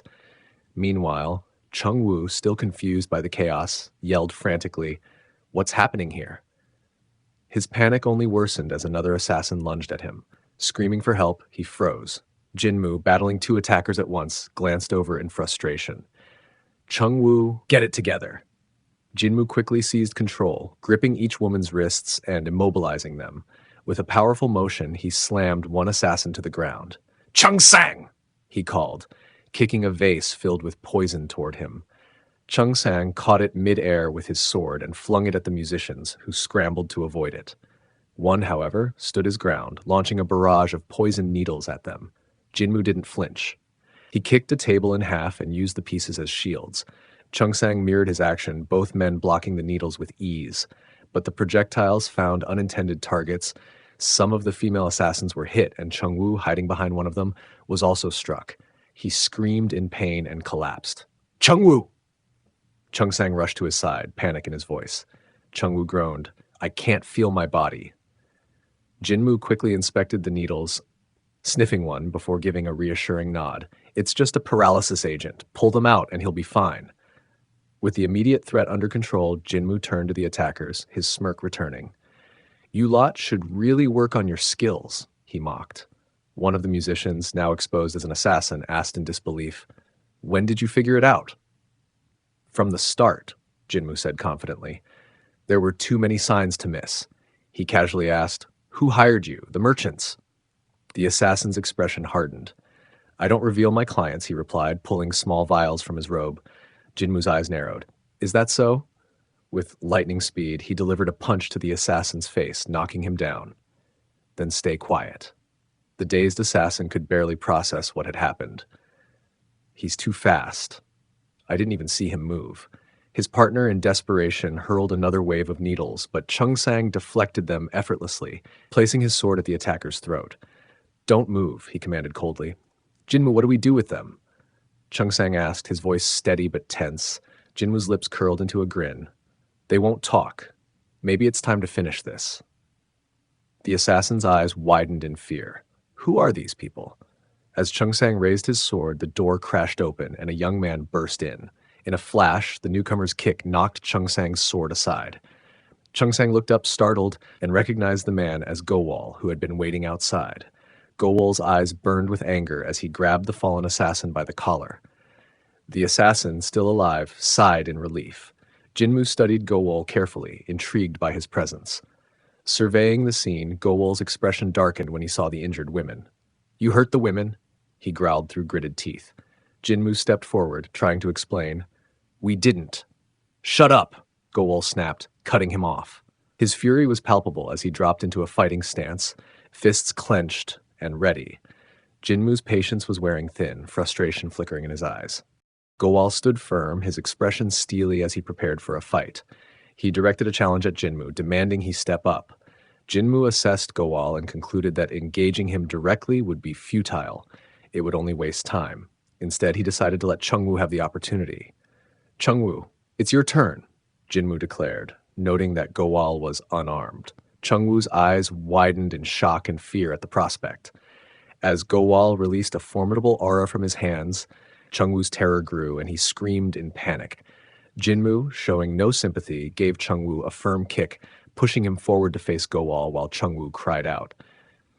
Despite his fear, Chungwoo recalled Jinmu's encouragement, which had always led him to triumph against the odds. He drew strength from his mentor's belief in him and, steeling himself, stood up with newfound determination. "Let's go," he said, adopting an offensive stance. Jinwoo's voice rang out, "Go!" And Chungwoo surged forward, throwing a punch. He managed to dodge and block Gowal's initial attacks, but faltered when Gowal landed a kick to his stomach. Reeling from the hit, Chungwoo turned the tide by launching a fierce barrage of punches. Gowal struggled to defend against the onslaught, pushed back by Chungwoo's relentless assault. As Gowal grappled with the intensity of Chungwoo's strikes, he thought to himself, how can his punches feel so overwhelming? Each hit feels like a wall. Meanwhile, Jinmu, watching with approval, praised Chungwoo for his improved speed and strength, a testament to his training. Realizing they were losing ground, one of the assassins attempted a sneak attack. However, Chung Sang, ever vigilant, intercepted him with his sword. The distraction allowed Chungwoo to seize the moment, landing a powerful punch to Gowal's face and causing him to lose focus. Chungwoo, seizing the opportunity, crouched low and used the momentum to unleash his Fist of the North Star, propelling Gowal back and slamming him against the wall. Jinmu, impressed, acknowledged Chungwoo's growth and newfound strength. Just then, Jinmu noticed a presence in the corridor behind Chungwoo. "Chungwoo, dodge!" he shouted. Chungwoo, momentarily confused, reacted just in time to shield Gowal and narrowly evade a powerful aura attack. Everyone turned in surprise, wondering who could have launched such a formidable strike. Jinmu, puzzled, reflected on the absence of other skilled martial artists in the room. From the shadows, an old man stepped into view, his presence commanding attention. "Impressive," the old man said, his voice echoing with authority. "You managed to dodge my attack." Jinmu's eyes widened in recognition as he took in the old man's identity, astonished by the unexpected turn of events. Jinmu's mind raced as he assessed the situation. There are 3 levels of martial arts, he thought. The first is material arts, where you channel your energy through an object, like most sword techniques. The second level is projectile arts, where you direct your energy with precision and skill. Those who reach this level are often masters or just beneath it. I can wield this level of power in this body, but I was more advanced in my previous life. Standing there, Jinmu could feel the old man's immense power prickling his skin. He's reached a level beyond most people's grasp. If I'm unlucky, he might be even stronger. Frustration clouded Jinmu's thoughts. Damn it. How much did those guys spend to bring someone like this here? The old man chuckled softly. You're quite impressive yourself. You must be the best in your guild. I haven't seen anyone like you among the shamans. Jinmu retorted. Your ears must be stuffed from old age. Aren't you ashamed to accept an offer just to kill me? If you're that strong, why not live peacefully as a master somewhere? An old man like you taking contracts to kill. How pathetic." The old man looked puzzled. "I never accepted any contract," he replied calmly. Jinmu pressed, "So you're not with these guys?" The old man responded, "I'm just using these children. I suppose that makes me somewhat associated with them, but maybe not." Jinmu's anger boiled over. "Are you with them or not? Can't you answer a simple question?" The old man's mind raced as he considered who might be targeting the shamans. With a sinister smile, the old man said, "What did our young shaman do to attract this much attention?" Jinmu was taken aback, unsure of the old man's meaning. Pointing at Gowal, the old man continued, "I'm here for him. If you hand him over, I'll pretend I never saw you. It's a win-win situation for both of us." Jinmu hesitated. "It's not like me to let someone go when they're targeting me, but if I can avoid a fight, I should." Reluctantly, he agreed. "Chungwoo, put him down." He instructed the old man to move to the side, away from the exit, for safety. The old man complied. The group shifted positions, with Jinmu and his allies now by the exit. "See you next time, old man," Jinmu said, trying to maintain control of the situation. The old man responded with a cold goodbye while lifting Gowal. Without warning, he launched another powerful aura attack from his other hand. Jinmu shouted for everyone to stay back as the attack hurtled toward him. Jinmu summoned his own aura, creating a swirling wind blast to counter the attack. The two forces collided, and Jinmu's technique deflected the old man's projectile, sending it crashing into the restaurant and causing a massive explosion. The old man remarked, "Using the wind blast like that." He thought to himself, if he had tried to face me head-on, I would have easily overpowered him. Instead, he used the wind to create a defensive barrier, reflecting my blast. His understanding of martial arts surpasses even those with decades more experience. Such mastery is impossible without a deep comprehension of one's own abilities and extensive practice. He observed Jinmu, who was now in a defensive stance. "Where did they find someone like you?" Jinmu replied, "That's something I'd like to know too. For someone as powerful as you, I've never heard of you. Who are you?" The old man's presence darkened. "I don't need to tell someone about to lose their life." Jinmu's sword flashed as he blocked two unseen attacks, the sounds of impact echoing, but the strikes remaining invisible to Chungwoo and Chungsang. Jinmu thought, this is bad. He can shape his attacks however he wants. The old man taunted, "You can sense that too? To think you could detect it at your age. All my training to shape my power seems futile now. I've decided that you must die." Realizing the gravity of the situation, Jinmu ordered Chungwoo and Chungsang to flee as quickly as possible. He charged at the old man, his sword moving with incredible speed. Jinmu knew he couldn't defeat the old man with just projectile arts, so he resolved to buy time for their escape. The old man's aura shifted, growing more intense as he prepared for another attack.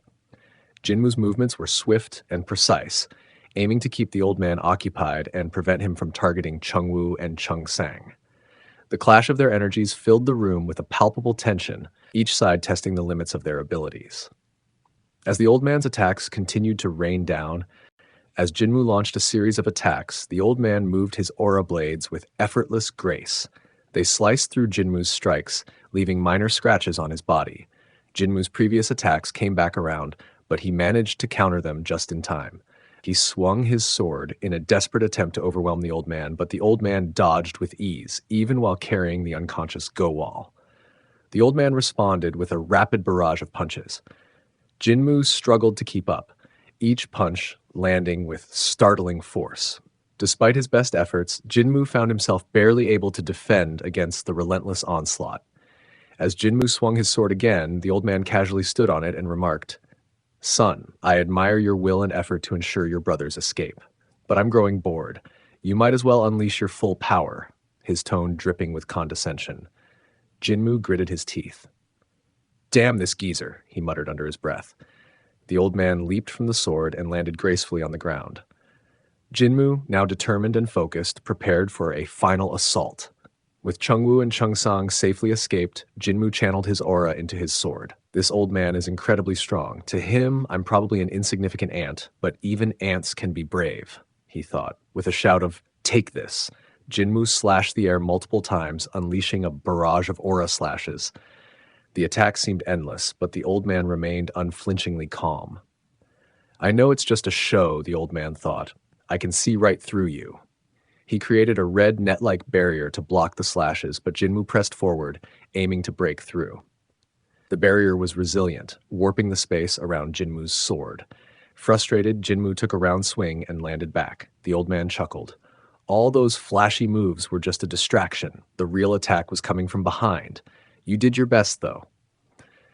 Unexpectedly, a small slash appeared on the old man's forehead. He was taken aback. Jinmu, with a calm and composed voice, said, "Are you surprised? Before I attacked you, I set up a little surprise. Old ones like you are so predictable. After blocking an attack, you'd start lecturing me. I timed it so you'd get hit during your speech. Do you like it?" The old man, puzzled, asked, "What do you mean?" Jinmu smiled and pointed to his own forehead. "Proof that you lost." Suddenly, a massive surge of red aura shot from the old man's palm. Jinmu hadn't anticipated this and tried to block with his hands, using them as a makeshift shield. The force was overwhelming, sending him spinning uncontrollably. He was pushed out of the building and towards the pond outside the restaurant, severely injured by the blast. The old man, shocked, thought, "Impossible." He managed to block the very attack I intended to kill him with. He absorbed it by spinning around at the last moment. With a roar, the old man screamed, "What will you do about this?" and attacked again with his aura. The blast nearly reached Jinmu, but he managed to use his sword to deflect it into the air before falling into the pond. The old man's thoughts raced. He's blocked my attacks twice. His skill is frightening. I need to eliminate him, but I sense the presence of the Zhugliangs and others. If I stay, that damn beggar chasing me might catch me. I can't risk it. The best course of action is to erase my tracks and disappear. He created a massive explosion with a powerful kick, sending debris flying and destroying the roof of the restaurant. The blast engulfed the area in smoke and chaos. Outside, Chengwu and Chengsang, drenched and distraught, shouted, "Brother, are you okay?" Jinmu, struggling to regain consciousness, I thought the old man would come after me. But who is he? Damn, he's good at fighting!" Jinmu struggled to rise, his body protesting with every movement. His arms felt like they might crumble under the strain, and his inner chi was severely depleted. "Gumjuksen, you bastard," he thought bitterly. "I never imagined you'd hire such a formidable old monster just to kill me." As he grappled with his exhaustion, a figure approached through the smoke and debris. The newcomer's voice was dripping with disdain. "Looks like they're still alive. Those incompetent assassins couldn't even handle 3 shamans and ended up dying under a collapsing building." Jinmu wondered if it was too late to escape. The man, wielding a spear and chuckling to himself, seemed delighted at the prospect of claiming a bounty from the Wu family and Palyong. Jinmu was baffled by the man's casual revelation of so much information. Why is he just spilling all this out? His mind raced. Gumjuksan, Li Palyong, Wu family, an old man with unbreakable chi, and now this big guy with a spear. How are they all connected? This is insane, one after another. The chi emanating from the spear wielder was unmistakably powerful. Jinmu recognized it as the hallmark of a mastery level called vertigo. A man with such mastery would be celebrated in any clan and could easily become a first-generation disciple in established circles. Jinmu's anxiety grew as his body continued to weaken and enemies kept appearing. He gestured for Chengsang to step back and watch. Jinmu faced the spear wielder with a grimace.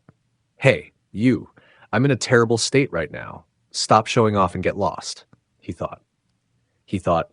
I need to project confidence no matter how weak I feel. The large man, taken aback by Jinmu's audacity, seemed bewildered. "You don't know my name? It's Gong Sashiok. Everyone around here knows who I am," Jinmu retorted with a sneer. "Piss off. I wouldn't recognize a third-rate thug like you. Just come at me." His defiance drew laughter from the enemy group. Gong, irritated and amused, asked his subordinates, "Did you hear that? What a foolish man." Without warning, Jinmu swung his sword at Gong. The attack was swift, but Gong's reflexes were sharper. He dodged just in time, and the blade barely missed, severing his neck. Gong scowled. "Hey, what kind of shaman attacks without warning?" Jinmu cursed internally. "Damn it, I was aiming for his neck." Gong, now enraged, retaliated with a powerful swing of his spear. Jinmu managed to block the blow with the hilt of his sword, but the force pushed him back. He could feel the overwhelming strength Gong wielded. In his prime, Jinmu knew he could have taken Gong down quickly, but now his strength was waning. Gong, sensing his advantage, assumed an aggressive stance and pressed the attack. Jinmu struggled to defend himself, his damaged body barely managing to keep up. A swing from Gong's spear sent Jinmu crashing against a tree. He fought to hold his ground, but Gong's brute strength was relentless. Gong's face twisted into a wicked grin as he overpowered Jinmu, putting even more pressure on him. Jinmu's thoughts were clouded with pain. I can't hold on much longer, he thought desperately. Then he recalled the old man's cryptic words. An epiphany struck him. The Jegal family is involved in this too. With a surge of desperation, Jinmu counterattacked. The force of his strike cleaved the tree in two, allowing him a brief escape. Jinmu scanned the area, searching for any sign of the Jegal family. Relief washed over him as he spotted them approaching. I found my lifeline, he thought, with a glimmer of hope. Jinmu watched with a relieved grin as the Jegal family approached. My escape route is right here, he thought, feeling a glimmer of hope.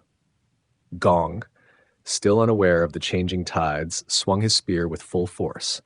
Jinmu countered by spinning gracefully, jumping into the air, and as he descended, he sheathed his sword and called out, "If you have eyes, take a good look around you." Gong's confusion was palpable. Why is he putting away his sword in the middle of a fight? The sight of Jinmu's relaxed demeanor while the Jegal family arrived was bewildering. Gong's gaze followed Jinmu's outstretched finger towards the approaching group. His shock turned to fear as he saw the Jegal family, accompanied by their formidable Azure Fire warriors. Why are they here? With a friendly wave, Jinmu called out, "Hey, why are you so late? I almost got killed. Ah, if only I wasn't injured." Gong's fear escalated. Are they allies? I thought the Jegal family and Jinmu were on bad terms. He realized, even if they vie for power, they are still members of established clans. If I confront the Jegal family, I'll be obliterated. But if I let Jinmu and his group escape, I'll be hunted down by the shamans for life. Gong was caught in a dreadful predicament, unsure of his next move. Jinmu smirked, watching Gong's anxious reaction. He's overthinking this. The Jegal family and I have our issues, and Gong doesn't know that. Jinmu seized the opportunity. "Chengwu, Chengsang, let's go," he urged, leading them away from the conflict. As they fled, Jinmu shouted back at the Jegal family, "I'll leave it to you, pal." Jegal, puzzled, mused, "Leave it to me?" He doesn't realize we're here to surveil him. His expression shifted from confusion to excitement. My father tasked me with monitoring Jinmu for any illegal activities so I could punish him. It seems Gong and Jinmu are up to something shady. This could be my chance to become vice clan master. Jegal's enthusiasm was palpable as he thought, I'll keep an eye on him. If Jinmu slips up, I'll be the one to capitalize on it and rise in rank. A subordinate approached Jegal, saying, "It looks like the shamans and Gong Sacheok were fighting each other." Jegal frowned. Maybe they're involved in internal conflicts, he speculated. The subordinate, clearly frustrated, clarified, Gong was pursuing the shamans with the intent to kill. The shamans pretended to align with us to escape. They're already far away, and Gong is deliberating whether to engage us. Jegal's face paled in realization. I was duped. Jinmu used me as an escape route. His anger was evident. That Jinmu bastard! In the next scene, Chengsang questioned Jinmu, "Why are we in the middle of the city instead of hiding in the woods?" Jinmu responded, "They'll expect us to be in the woods. They wouldn't think to look for us here in the city. It's safer this way." Jinmu's mind raced with thoughts of all the enemies pursuing him. The merchants, Wu family, Gong, and others he barely knew. I'll never forgive them. He asked Chengwu and Chengsang, "Do you have Yosang pills?" They nodded and handed them over. Jinmu took the pills, which were essential for controlling internal injuries. He swallowed all 10 pills in one go. Both Chengwu and Chengsang exchanged puzzled looks, unsure why Jinmu was so agitated. Jinmu, however, was focused. The lesser clans will only search for us for a day. If they don't find us, they'll give up and leave. He knew he needed to recover his energy quickly. While the vein mana application technique was risky, it could temporarily boost his internal energy. Despite the potential side effects, Jinmu was determined. As he gathered his energy, Jinmu's face twisted into a grim smile. To those who came after my life, prepare yourselves. I won't rest until every last one of you is punished. In the next scene at the Dangangu Jegal clan, the atmosphere was thick with tension. The clan head, a stern figure of authority, towered over Jegal Gon, who stood before him with a mixture of shame and defiance. The clan head's voice boomed through the room. You had a chance to eliminate the shaman disciples along with a lesser clan, but instead, you let them escape? Is that why I entrusted you with my private army? You failed. Jegal Gun flinched at the words, his father's anger palpable. The clan head continued, his frustration mounting. You are no longer my son. Leave now. Father, please give me one more chance, Gun pleaded, desperation clear in his voice. I'll find them this time. I'll help Gong take them down. The clan head's rage intensified at Gun's suggestion. Help Gong? You're saying you'll assist those criminals in dealing with the shaman's disciples? Realizing his mistake, Jegal Gun stammered, Forgive me, I didn't mean it like that. But his father cut him off sharply. Be quiet. Father, please listen to me. Gun's voice was filled with desperation as he tried to explain. But the clan head, already beyond reason, slapped Gun hard across the face. Mogeju, the clan head called out, summoning a servant. Mogeju entered the room promptly, bowing respectfully. The clan head ordered, Take Gun to his home immediately. If he steps out again, he will face serious consequences. Gun, speechless and humiliated, followed the servant out. As he was led away, he thought bitterly, Twice now, Jinmu has humiliated me. First at the restaurant, and now I've been used again. Because of him, I've lost my father's trust. Jinmu, I will never forgive you. As Gun was lost in his dark thoughts, a voice called out from behind him. It looks like you've been reprimanded by father again? Jegal Gak, the clan's first son, appeared with a smirk. Gun turned, his anger flaring at the sight of Gak. The servant and Gun both bowed in respect, but Gak waved them off dismissively. Save it. I thought you were going to achieve something this time. But, of course, someone like you couldn't succeed. Gak's taunts continued as he placed a mocking hand on Gun's shoulder. Why don't you just leave our family and join those shamans? You practically helped them escape. With a final sneer, Gak entered their father's room after receiving permission. Gun's anger boiled over. He clenched his fists, vowing silently to himself that he would one day become the clan head and prove his worth. In the following scene at the Backstreet Clan's hideout, Gong was livid. He stormed around, shouting at his subordinates for failing to locate the 3 injured shamans. One servant, trembling, reported, We still haven't found them. We've hired every local thief, beggar, and pickpocket we could find, but they're still missing. Enraged, Gong grabbed the servant by the collar and threatened, If you don't find them soon, there will be consequences. Gong threw the servant aside, his frustration evident. He replayed the events in his mind, realizing that the Jegal family had left the scene as soon as Jinmu's group fled. They weren't there to help the shamans. I was deceived by Jinmu. Determined to rectify the situation, Gong knew he couldn't let the shamans escape and risk exposing his plans. He ordered his subordinates to contact the Wu family and mobilize an increased search party. Just as the servant was about to leave, a loud commotion erupted. The door was kicked open with such force that the guards were thrown aside. Everyone turned to see the source of the disturbance. Jinmu and his brothers, swords drawn, stood in the doorway. Jinmu's taunting voice cut through the air. Hey Gong Sacheok, did you miss me? Let's have some fun. The atmosphere shifted instantly from tense to explosive. Jinmu stepped forward with a smirk, his voice dripping with mockery.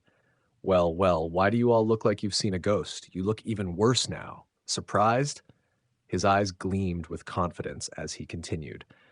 The one who was supposed to run and call for help from the shamans is standing right here in front of you. Gong, barely containing his excitement, grinned back. You walked right into my hands, Jinmu. How should I thank you? With a gesture, he ordered his men to attack. Jinmu, unfazed, glanced back at his brothers. Stay behind, he commanded, receiving nods of agreement from both. With a deep breath, Jinmu released his full power, feeling the surge of energy. I haven't fully recovered, only half my strength has returned from the pills. But if I amplify everything I've got, my attacks will hit harder. His sword began to glow, the aura expanding and extending the blade's reach. He moved forward with purpose, swinging his sword in a perfect arc. Shaman sword technique, soul-devouring tornado. The golden aura of the spinning blade filled the air, swirling violently. Gong's confidence shattered as he saw the sheer size of the energy. A sword chi over 3 yards long, his skills, they're far beyond mine. I've got to escape, regroup with the Wu family. Desperation hit Gong, and he turned to run. Not so fast, Jinmu called out, hurling a chi bullet toward him. Gong barely managed to defend himself with his weapon, but the force of the impact sent him crashing to the ground. His internal chi shattered. He cursed his employers. Why didn't they tell me he could do this? Realizing he couldn't win in a direct fight, Gong's thoughts raced. If I can just get close enough, I'll use the Heavenly King's needle. It was his last-ditch weapon, a hidden gunpowder device that fired poison-laced needles in all directions. Feigning defeat, Gong dropped to his knees. Please, Jinmu, I was blinded by greed. Spare my life. Inside, he was calculating. Shamans are always trying to turn people to the good side.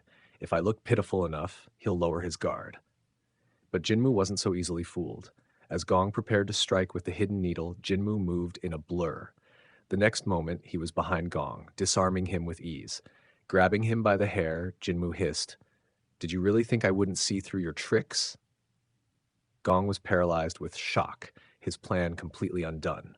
He tried once more to plead, but Jinmu's expression made it clear his words were falling on deaf ears. With a grim determination, Jinmu unleashed a series of devastating punches, pummeling Gong into unconsciousness. Chungwoo stepped forward, splashing water on Gong's face. He sputtered awake, his face swollen and bruised beyond recognition. Jinmu sat before him, calm and composed. "I'm going to ask you some questions," he said, his tone menacing. "I expect the truth. Nod if you understand." Gong, barely able to speak, nodded weakly. "Did Geum-jok-san hire you?" Jinmu asked. Gong shook his head. "Was it the Wu family?" This time, Gong nodded. Jinmu narrowed his eyes. "The Wu family? They're supposed to be upright. Why would they want me dead?" He wanted to act immediately, but his body was already feeling the strain of the vein amplification technique. "I can't fight again just yet." With a sly grin, Jinmu stood. "Let's go take care of the merchant trading center." Chung-sang stepped closer, whispering, "Are you sure? Your body hasn't fully recovered yet, and that place is well guarded." Jinmu's smile widened. "Did I say we were going to attack it ourselves?" He turned his gaze to Gong, whose face paled in fear. "My dear Gong Sacheok," Jinmu said, his voice dripping with menace, "let's talk." In the following scene, chaos erupted at the merchant trading center. A panicked merchant burst into the director's office, shouting, "Director, it's an emergency. The Sacheok clan is attacking us." The director rushed to the window, eyes widening as he watched the battle unfold in the courtyard. The members of the Sacheok clan clashed with the merchants, creating utter chaos. He was speechless. Unbeknownst to the director, Jinmu had manipulated Gong into leading the attack on the trading center, using him to create a distraction without dirtying his own hands. It was a masterful move, executed perfectly. Within moments, Jinmu's men had rounded up all the merchants, binding their hands with thick ropes. The thugs surrounded the captives, making sure no one could escape. Fear filled the eyes of the merchants, realizing there was no way out. One of the thugs approached Jinmu and reported, "Shaman, sir, we've gathered everyone from both inside and outside the building." Jinmu, clearly pleased, responded, "Well done," with a nod of approval. He then turned his gaze toward Gong, adding with a faint smirk, "The situation was handled quickly. Looks like you've trained your subordinates well." Gong blushed slightly at the praise, clearly eager to please. Meanwhile, the merchant director silently cursed his fate, his thoughts swirling in frustration. How did Gong switch sides so easily? I knew these thugs had no loyalty, but to betray the very ones who hired them. Despicable. His anger flared as he watched Gong's eager compliance. Jinmu's expression darkened as he stepped forward. "Where is your head merchant hiding?" he demanded, his voice cold. "And why are there so few guards here? Has the size of your trading center shrunk overnight?" The director, defiant, spat back, "That's none of your concern. If you're truly a shaman, why not leave us alone and live quietly in the mountains where you belong?" Before the director could continue, Gong's foot lashed out, landing a brutal kick in the man's stomach. The force of it sent him staggering, and Jinmu, his face unreadable, watched as Gong repeatedly struck the director with vicious kicks, showing no sign of stopping. Through the haze of pain, the director thought bitterly, Gong is serious. He's trying to prove his loyalty by killing me. What happened in a single day to make this man so eager to turn? As Gong readied himself for another strike, his thoughts were consumed with survival. Master Jinmu promised that if I help him, my crimes will be forgiven. If I can survive this, I'll return to ruling the back streets as usual, without the shaman's wrath looming over me. Just as Gong raised his weapon to strike the director down, Jinmu's voice cut through the air like a blade. Stop! Gong froze mid-strike, his weapon mere inches from the director's head. Jinmu slowly approached, his expression one of eerie calm. I'll ask you again, he said softly. Where is your head merchant? And don't test my patience with games. If you don't answer, I'm sure one of your fellow merchants will be more than willing to talk. Isn't that right? He cast a glance around at the other captives, the threat clear in his tone. Realizing the truth in Jinmu's words, the director's resolve crumbled. He spoke through clenched teeth. He's gone. To finish up an illegal trade. It's dangerous, so he took most of the guards with him. Jinmu's eyes narrowed at this revelation. An illegal trade? His thoughts raced. If they're in the middle of it now, that means I could intercept the money, the goods, everything could be mine. But outwardly, he remained composed, hiding his excitement. Illegal trade, you say? What kind of goods require so many guards? The director hesitated, clearly afraid to answer, but a quick glance at Jinmu's cold eyes made him reconsider. Before Jinmu could signal Gong again, the director blurted out, gunpowder. The single word echoed through the yard like a death sentence. Jinmu, Chengwu, and Chengsang were momentarily stunned, the gravity of the situation sinking in. Even the thugs surrounding the merchants looked shaken. Gunpowder wasn't just any contraband. It was a closely guarded resource, reserved for the kingdom's armies and weapons of war. For a mere merchant to be involved in gunpowder trading without the kingdom's supervision was beyond dangerous.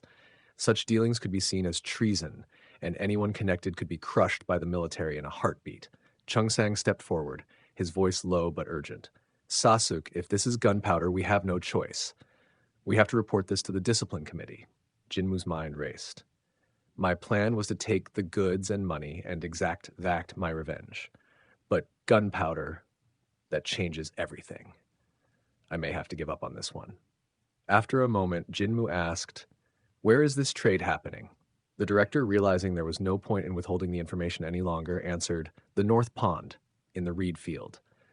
Jinmu wasted no time. Chengsang, he said, go alert the discipline committee about this illegal trade. I'll head straight to the North Pond.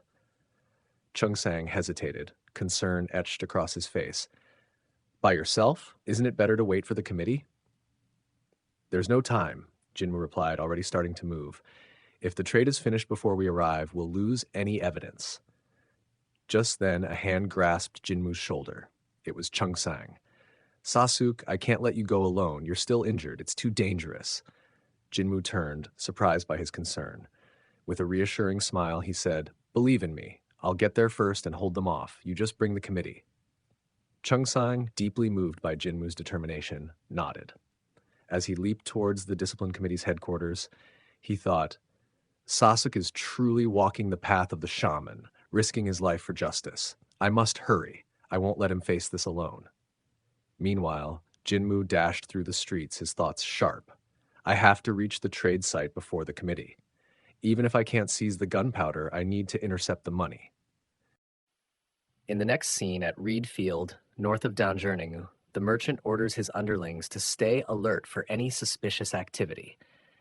They've reached the spot where the illegal deal is to take place and are now waiting for the buyers. The merchant, thinking to himself, reflects on the deal. Illegal gunpowder trading, the biggest deal of my life. 5 crates of gunpowder. It took 5 months to gather this much, and I paid 4 times the market price, nearly draining my entire fortune. With a sly grin, he continues, but the cost doesn't matter. Even at 4 times the price, I'll sell it for 10 times more. With the profit, I'll buy up all the key businesses in Danjungu, leave smuggling behind, and become a legitimate trade tycoon. As these thoughts run through his mind, one of his underlings spots a signal from the river. It's the buyers, arriving on boats, their bodies and faces obscured by black clothes to conceal their identities. The merchant shouts, "Everyone, be prepared," and his underling acknowledges. Both groups, merchants and buyers, gather at the meeting point, standing face to face. The merchants cautiously draw their weapons for safety. The buyer, speaking with a firm voice, asks, "Where's the product?" The merchant nods to his underling, who reveals the barrels of gunpowder. "Show me the money," the merchant demands.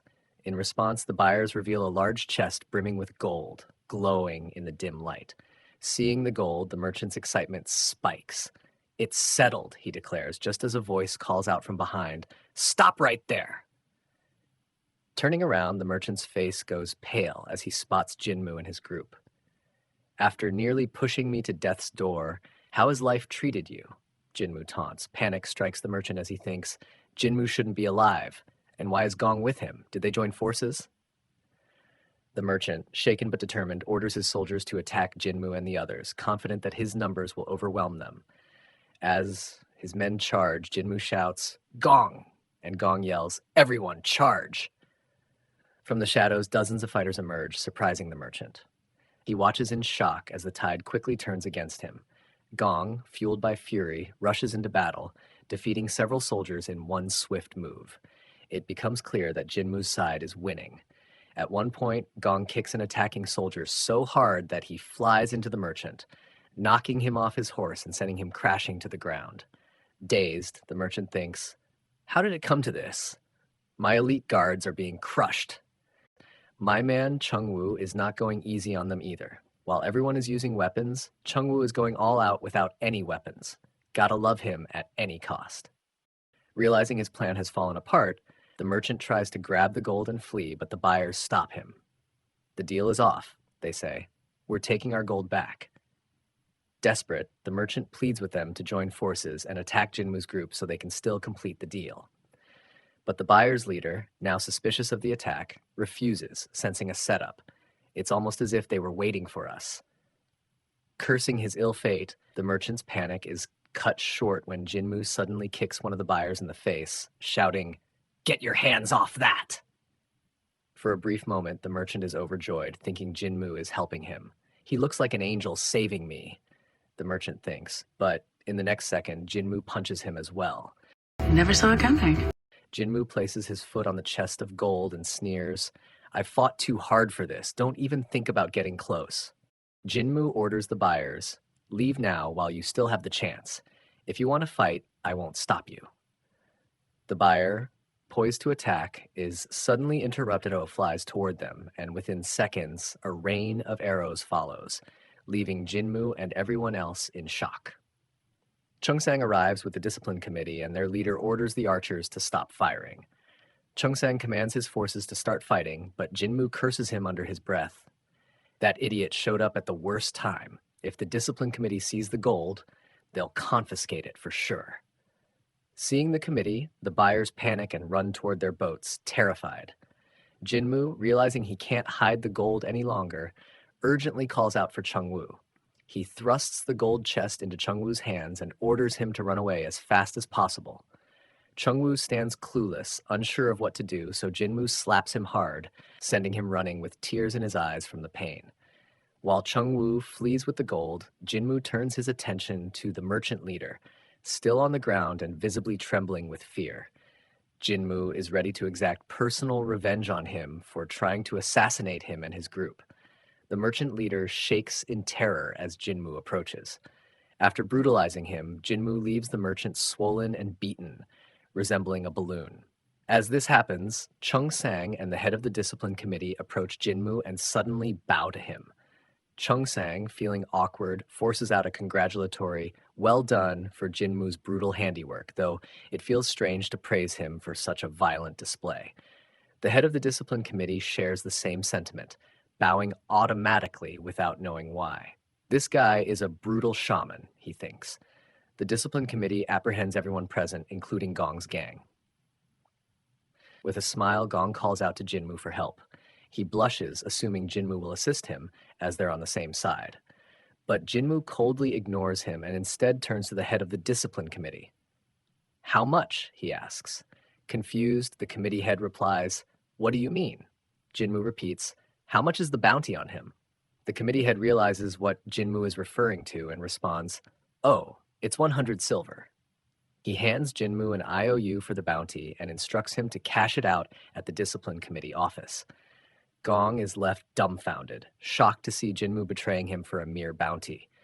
The head of the discipline committee thanks Jinmu for his help in arresting Gong and capturing the illegal gunpowder smugglers. But Gong, furious and betrayed, begins hurling curses at Jinmu. Jinmu remains unbothered, thinking to himself, there's no mercy for anyone who tried to take my life. He then turns to the committee head and asks, is there a reward for reporting smugglers? The committee head answers that if Jinmu comes to the discipline committee office, they will inform the main leader. Since the merchant's assets will be confiscated, Jinmu will receive a significant reward. Hearing this, Jinmu feels disheartened, thinking, if I'd known that, I would have taken something valuable from the merchant before. Noticing Jinmu's sudden change in expression, the committee head asks, what's the matter? Jinmu turns to him with a teary-eyed look and sighs, I guess I'll wait for the huge reward then. In the next scene, Jinmu forcefully kicks open a door, and a man, visibly angry, yells at him, who knocks down a door this early in the morning? Jinmu, along with Chungwoo and Chungsang, rushes inside, hurriedly sitting down in the center of the room. Jinmu calmly orders 3 cups of tea. The man, noticing their clothes, assumes they are from lesser clans. Do you even know where you are? This isn't a cafe, it's a bank! Get out of here, he shouts angrily. Jinmu, unfazed, orders Chungwoo to open the golden chest.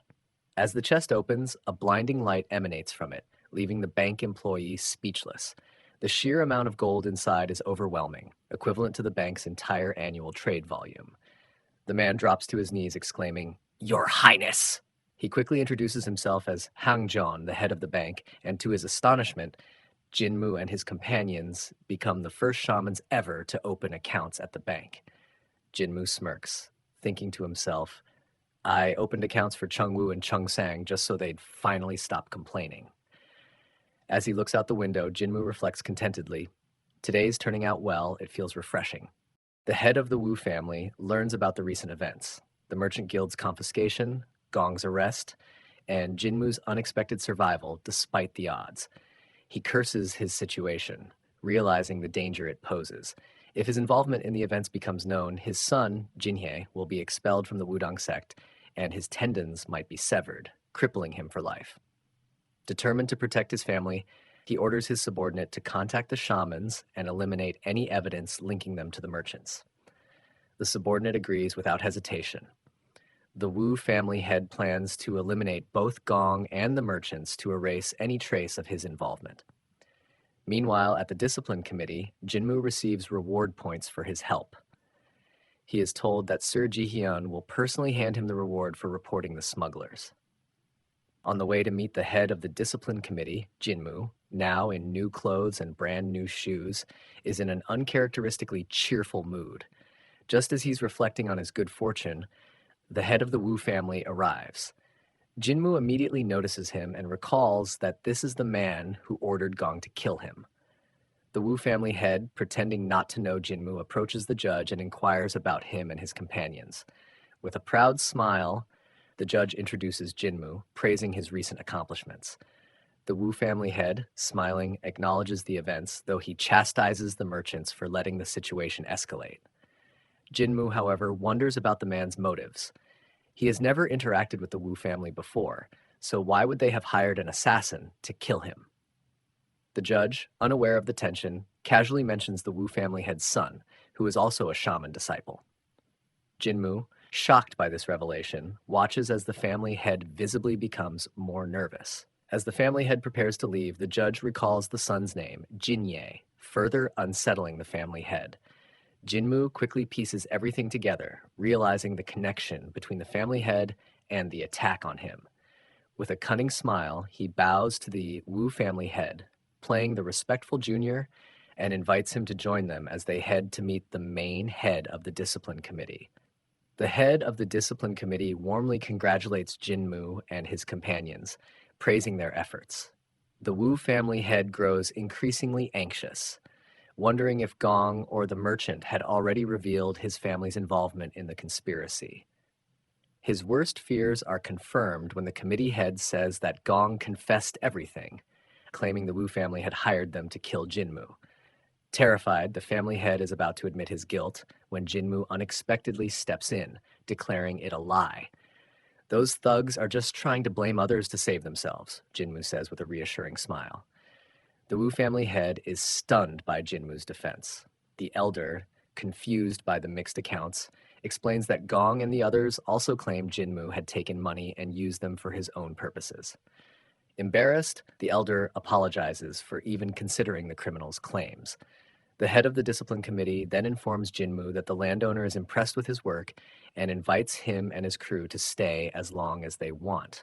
Jinmu graciously thanks him but declines, stating he will instead stay with the Wu family. The Wu family head is shocked, utterly bewildered by Jinmu's actions. Why would he choose to stay with them? As they leave the meeting, Jinmu reflects on the past, remembering how he almost died because of the Wu family head's schemes.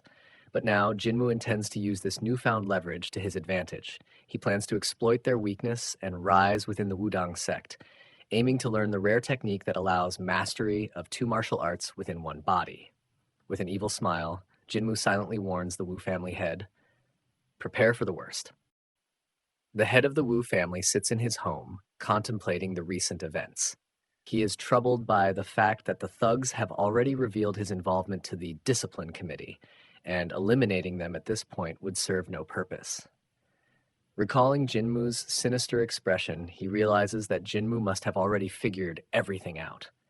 As he is agonizing over what to do, one of his underlings bursts into the room, shouting that a strange man has entered the headquarters. It's Jinmu. The family head feels a wave of fear and shock as he sees him. Jinmu calmly asks to speak with him in private. After a while, the two of them are seated together, sipping tea. The Wu family head decides to play innocent, pretending nothing is amiss. But Jinmu breaks the silence, saying, "I hear Gong Sacheok had an account book. I wonder what would happen if I presented it to the discipline committee and the shamans." The mention of the account book causes the family head to spit out his tea in shock. Inside, Jinmu is laughing. There is no account book. He had only just learned that Jinhye is the family head's son, but for someone with secrets, a mere suggestion of evidence is enough to cause panic. The family head, visibly shaken, asks what Jinmu wants in exchange for his silence. Jinmu leans forward. "I want the position of the shaman's great disciple. I also want your son Jinye's support in achieving it." The family head, now enraged, slams his fist onto the table and shouts, "No way!"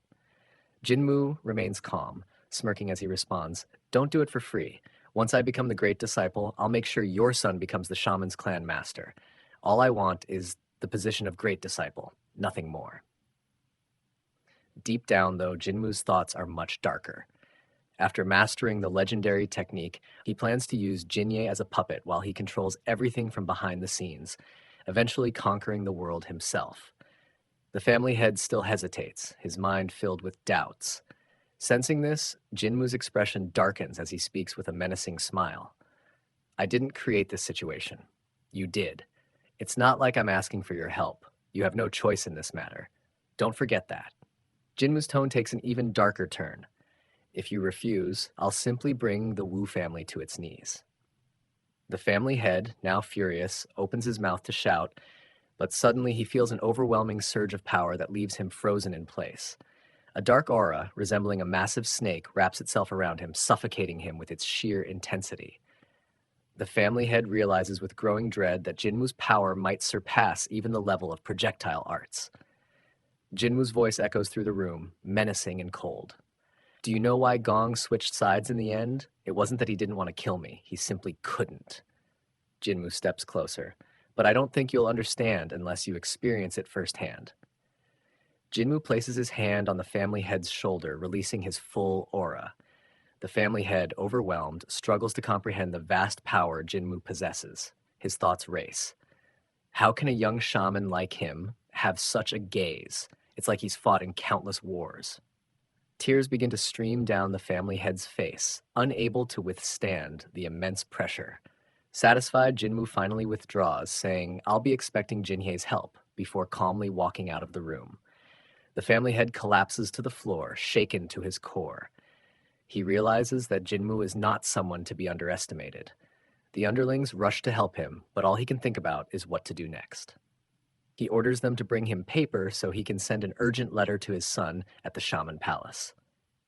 Sometime later, Jinmu and his crew arrive at the Shaman Palace, where they are greeted by Jinhye, who welcomes them with a broad smile.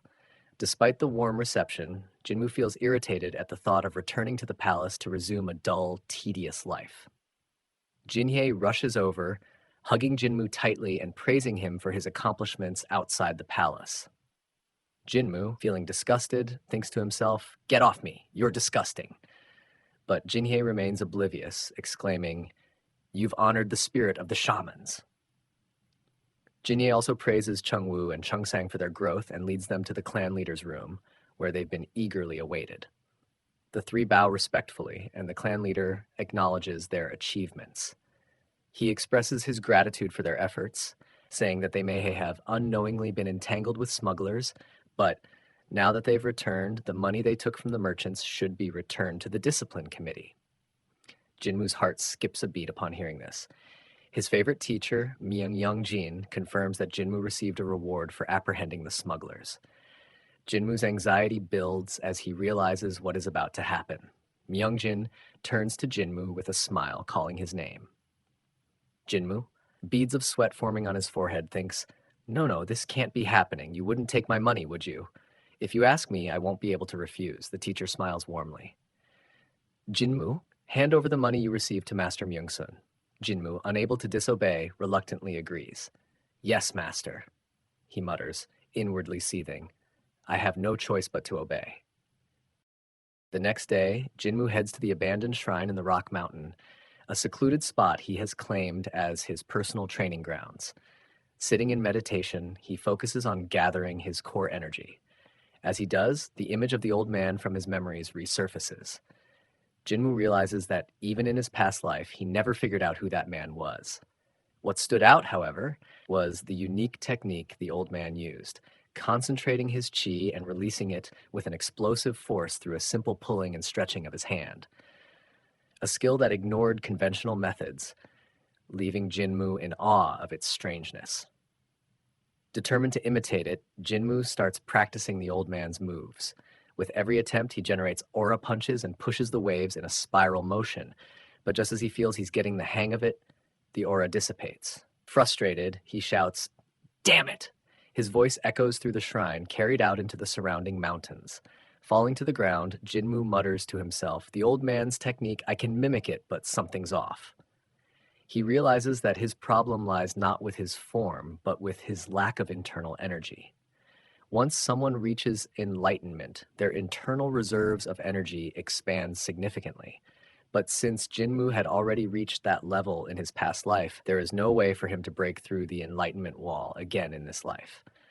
I can technically use all of the shaman's skills, but I'm limited by my energy, he reflects, tightening his grip in frustration. With resolve, he shouts, "The only solution is the shaman's legendary technique." Suddenly remembering that he should prepare a meal for his master, Jinmu leaves his training grounds. As he arrives back, he spots Chungwoo and Chungsang talking together. Curious, Jinmu listens in, wondering why they aren't training. He hears Chungwoo suggest, "The masters seem really happy. Maybe we should give them the money we have in the bank." Without warning, Jinmu kicks Chungwoo in the face. "How dare you suggest giving them my money?" Jinmu screams, launching a flurry of punches. "I was trying to forget the pain of losing my precious coins, you pig." Chungwoo tries to defend himself, but Jinmu continues to berate him. "You pig that just eats food," he yells, kicking him again. Suddenly, their master appears, causing Jinmu to freeze in shock. "What's going on?" the master asks, puzzled. Before Jinmu can come up with an excuse, Chungsang jumps in, explaining, "Jinmu was just giving some lessons." Jinmu, worried about his master, asks, "Why are you out here? Are you okay?" The master chuckles, saying he's healthy enough and even caught some chickens for them to eat. Seeing the tears in Jinmu's eyes, the master asks, "Why are you so sad?" Jinmu, crying on the inside, thinks to himself, because you made me give up my reward money. Just then, Jinhyo runs up to them, excitedly calling out for both Jinmu and the master to follow him to the head temple. What is it? The master asks, but Jinhyo simply smiles, urging them to come see for themselves. When they arrive, Jinmu is greeted by the sight of all the Wudang trainees lined up. The sheer number of people surprises him. It seems they are taking measurements for new clothes. The clan master, along with other high-ranking masters, also welcomes Jinmu and his group. The master, curious, asks what's going on. The clan master beams and replies, "It's all thanks to Jinmu." One of the other masters adds, "You have an excellent disciple. The clothing shop from Dangangu offered to make new robes for all the disciples, hats and shoes included." Jinmu, however, seethes with rage, thinking, "Did they spend my 200 coins on these clothes?" But before he can voice his frustrations, the leader says, "And the best part? It's all for free." The master continues, explaining that Jinmu's actions had such a positive effect that the blacksmiths also agreed to forge new weapons for the shamans. Another master chimes in, "There's even more good news. We returned all the merchants' money, but the discipline committee gave it back to us, and the people of the village, hearing of our financial struggles, gathered money to help. Altogether, it adds up to 500 coins." Jinmu's anger reaches its peak upon hearing the amount. 500 coins, he thinks, barely able to contain his fury. The master continues, "The trading centers have also reestablished their relations with us. All of this is thanks to Jinmu. He has returned in glory. Ha ha!" Jinmu, however, is fuming on the inside. "Those village bastards got help from me, so why are they paying back the shamans? Clan master, you're about to get 500 coins. If you have any conscience, give me back my 200. As Jinmu's thoughts spiral, his teacher Myungjin embraces him, saying how proud he is. Jinmu, however, curses silently. "I did all the hard work and now they're enjoying all the benefits. You thieves, give me back my money." But before he can voice his complaints, all the masters gather around and embrace him warmly, leaving Jinmu trapped in their collective hug, simmering with inner rage. In the next chapter, it's been 2 months since Jinmu returned from his trip. Sitting in meditation, Jinmu reflects, "While I was focused on building my inner energy, Chung Wu has been mastering the Force Palm, and Chung Sang has even reached the Chi Sword level. Chi Sword at his age, is that even possible?" Jinmu's thoughts grow more troubled as he remembers how their master praised Chung Sang for his progress. Reaching this level at such a young age, even the master is proud of him, Jinmu thinks with frustration. Though the master praises Jinmu as well for teaching them, Jinmu knows the truth. "I didn't really teach Chung Sang much," he admits to himself. "I have the memories of my past life as the strongest leader of the demon clan, but Chung Sang has none of that. He's achieved this much on his own with just a little guidance from me." As Jinmu ponders this, he starts to feel uneasy. Maybe he's even more talented than I am, Jinmu realizes, his heart sinking. The thought that Chung Sang might surpass him sends a chill down his spine. If Chung Sang continues progressing at this rate, Jinmu's position in the clan could be threatened. Determined to maintain his standing, Jinmu resolves to stop teaching them advanced techniques and focus on giving them only physical training from now on. As Jinmu contemplates this, the clan leader and elders arrive to greet him and his master. The leader invites them for a personal conversation, extending the invitation to Jinmu as well. Jinmu, anxious, wonders, have they found out about the money I've stored in the bank? Once they're all gathered around a table, the clan leader makes an important announcement. They will be restoring the collapsed Oryong Palace. The news shocks Jinmu's master, who becomes visibly emotional. Jinmu is puzzled, wondering why the mention of Oryong Palace has affected his master so deeply. The clan leader begins explaining the significance of the palace, along with the other 10 palaces in the clan, each playing a vital role. Oryong Palace, the leader explains, was once the guardian's law of the shamans, protecting the clan and serving as the shield of their order. Jinmu's master himself had trained there many years ago. The clan elder adds that it was destroyed by none other than Hyok Ryeon Mugang, Jinmu's former self, the demon clan leader in his past life. Hearing this causes Jinmu immense guilt, as the elders curse the name of the one responsible. Despite this painful revelation, the clan has decided to restore Oryong Palace and make some changes. They will keep the original name, but it will now serve the role of Nam Palace. The clan leader then turns to Jinmu's master and asks him to take on the role of Oryong Palace's new master. Both Jinmu and his master are taken aback by the proposal. The clan leader suggests the position, and Jinmu's master, with a thoughtful look, says, "Perhaps that role would suit someone else better." Jinmu is confused by the cryptic remark, unsure of what his master means. But the master eventually accepts the role, and they all head to visit the ruins of the palace. As they stand before the remnants of Oryong Palace, the clan leader encourages Jinmu's master to recover quickly so he can take on the responsibilities.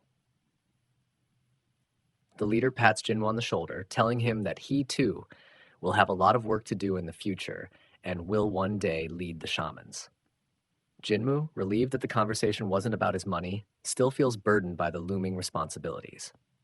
His master gathers the disciples and takes them on a closer inspection of the broken palace. As they stand there, Jinmu recalls that it was indeed him, Hyok Ryon Mugang, who had burned the palace down in his past life. The realization makes him feel a pang of embarrassment. The master explains to the group how Oryong Palace upheld the law of the shamans for generations, serving as their protector. He contrasts this with Namam Palace, which was known as the Sword of the Shamans, dispatching strong warriors to resolve disputes and, in some cases, granting them the authority to kill. The master turns to Jinmu, telling him, "You have a natural talent in martial arts. The role of Namam Palace will suit you well." Jinmu finally understands the meaning of his master's earlier words. He thinks to himself, "The right to kill at will? That's not bad at all." The master then places a hand on Jinmu's shoulder and says, "You will become the shaman's pride and their representative. There's much work for you to do." Jinmu is stunned, realizing the heavy duties ahead of him. He curses the elders in his mind, thinking, "They're here to exploit me again, not for my money this time, but for my labor." As Jinmu mulls over his dismal future, Chungsang steps forward and asks the master, "If you become the master of Oryong Palace, will Jinmu be qualified to become the great disciple?" Jinmu spins around in shock. The master replies, "If he is qualified, then yes, he will become one." Confused, Jinmu asks, "There are qualifications to become the great disciple?" With a smile, the master says, "Of course, a talented martial artist like you must have had this dream. But martial prowess isn't enough. To become the great disciple, you must fulfill your responsibilities, accumulate achievements as part of the palace staff, maintain good relations with your fellow clan members, and receive acknowledgement from the elders. Only then will the clan leader decide in a meeting." Jinmu is left speechless. "I thought being the strongest was all that mattered." Lost in despair over his now uncertain future, Jinmu stands frozen in place. Chungsang and Chungwu embrace him, congratulating him on his potential future as the great disciple. Overwhelmed, Jinmu begins to cry, lamenting his current state. "I'm not even close to becoming the master's disciple, yet they've already taken my money," he thinks bitterly. As his emotions overwhelm him, Jinmu runs off in tears, with Chungsang and Chungwu chasing after him, cheering him on. In the final scene, Jinhye of the Wu family reads a letter from his father who writes about Jinmu's strength and urges Jinhye to support him in becoming the great disciple. This, his father says, will eventually help Jinhye become the clan leader. However, Jinhye doesn't believe that Jinmu is as strong as people say. With a smirk, Jinhye burns the letter, vowing to destroy Jinmu for speaking rudely and disgracing the dignity of the shamans. In this chapter, Jinmu sits in meditation, contemplating the challenges ahead. Most of the administrative work is handled by the 5 first-class disciples. Including those who have left, there are a total of 7 of them, he thinks. He also considers the task of rebuilding the renamed 5-Dragon Palace, which could take several years. "Even if I use the gold I obtained from the battle, it would still take too long," Jinmu muses. But he quickly reminds himself, "I swore I wouldn't touch that gold, master disciple or not. I'll go crazy if I lose it." As Jinmu struggles to think of a solution, a mischievous grin spreads across his face. "Oh yeah, we still have them," he smirks. His mind is made up. He would have to visit Danjanko again. In the next scene, Jinmu approaches his master, saying that he needs to travel to Danjanko. His master, intrigued, asks, "Why? Did something happen?" Caught off guard, Jinmu mumbles as he tries to come up with a plausible reason. However, before he can respond, his master laughs and says, "Ah, I get it, you cheeky rascal. You just want to go have a drink again, don't you? Make sure you buy a bottle for me too." His playful tone and winking smile catch Jinmu completely off guard. Jinmu is shocked, but his master continues, "No need to ask the elders for permission now. You don't have to worry about that." Puzzled, Jinmu asks, "Why not?" With a knowing look, the master explains, "Even though we don't have a building yet, I'm the master of Five Dragon Palace, and you're its administrator. So you just need my permission, and I'm giving it to you." Relieved and impressed by this neat loophole, Jinmu thanks his master and leaves, ready for his journey. With a renewed sense of confidence, he grabs his sword and heads out. Meanwhile, in the Wu family estate, an underling informs the family head about a secret stash discovered from smuggler merchants. The treasure hasn't been confiscated by the discipline committee yet, and no one knows about its existence, the underling reveals, leading the head to the stash. Among the treasure, there's a vast amount of gold, debt-collecting documents, house deeds, land papers, and pearls. The underling continues, "We also found a small golden stash and a finger-sized phosphorescent pearl." The mention of the pearl stuns the family head. This glowing, self-illuminating pearl is incredibly rare and valuable, more precious than anything even in the imperial palace. It's a potential game changer, and the family head starts imagining how they could use the pearl to elevate his son to the position of sect leader. He asks where the pearl is, and the underling informs him that it's safely in the family head's room. Grateful, the family head rewards the underling with a pouch of money, urging him to enjoy himself. As the family head walks back to his home, content with his new fortune, he opens his door and freezes in shock. Jinmu is sitting calmly inside, waiting for him. Jinmu greets him casually, as if they were long-lost friends, though the family head can feel the weight of the situation. Whenever Jinmu shows up, trouble follows. The family head's stomach churns. Jinmu, eyeing the treasure, says, "Looks like business is booming for you. I have a favor to ask." The family head grows increasingly anxious as Jinmu explains that he needs money to rebuild the Five Dragon Palace. The mere thought of rebuilding a palace on top of a mountain overwhelms the family head. It would cost an unimaginable amount. Jinmu, sensing his hesitation, adds, "That's why I came to you. It's not like you don't have the funds, right?" Internally, the family head curses Jinmu. "You're worse than a street thug. How is this how an ascetic should behave?" But Jinmu doesn't back down. "It's not just for my sake, it's for your son's future too." Seeing the family head's confusion, Jinmu elaborates, "The Five Dragon Palace is a symbol of Wudang's history and traditions.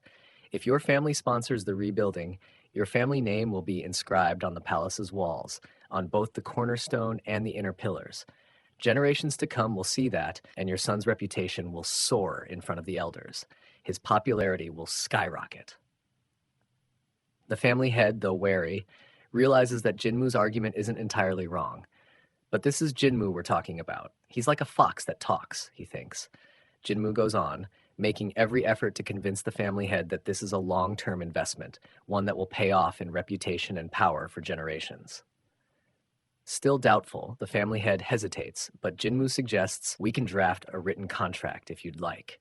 At this, the family head's eyes light up. "That's it," he thinks, rushing to grab a paper and ink. As he begins writing, the family head smiles, thinking that with this contract, Jinmu won't be able to back out of helping his son become the leader of Wudang. Jinmu, playing along, picks up some gold, saying he needs it to buy supplies. The family head, engrossed in writing, barely notices and tells him, "Go ahead, just make sure to sign the contract."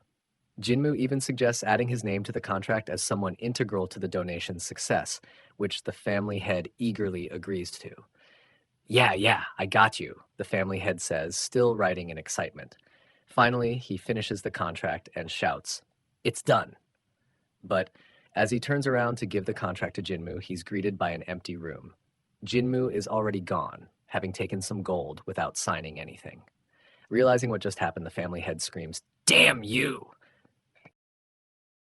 In the following chapter, a month has passed since the construction of Five Dragon Palace began. with the Wu family's funds making it possible. Workers labored diligently, carrying heavy logs, hammering the base, and slowly bringing the palace to life from the ground up. Jinmu and his master oversee the progress, standing in the chilly air. The master, filled with joy, watches the reconstruction and praises Jinmu for his efforts.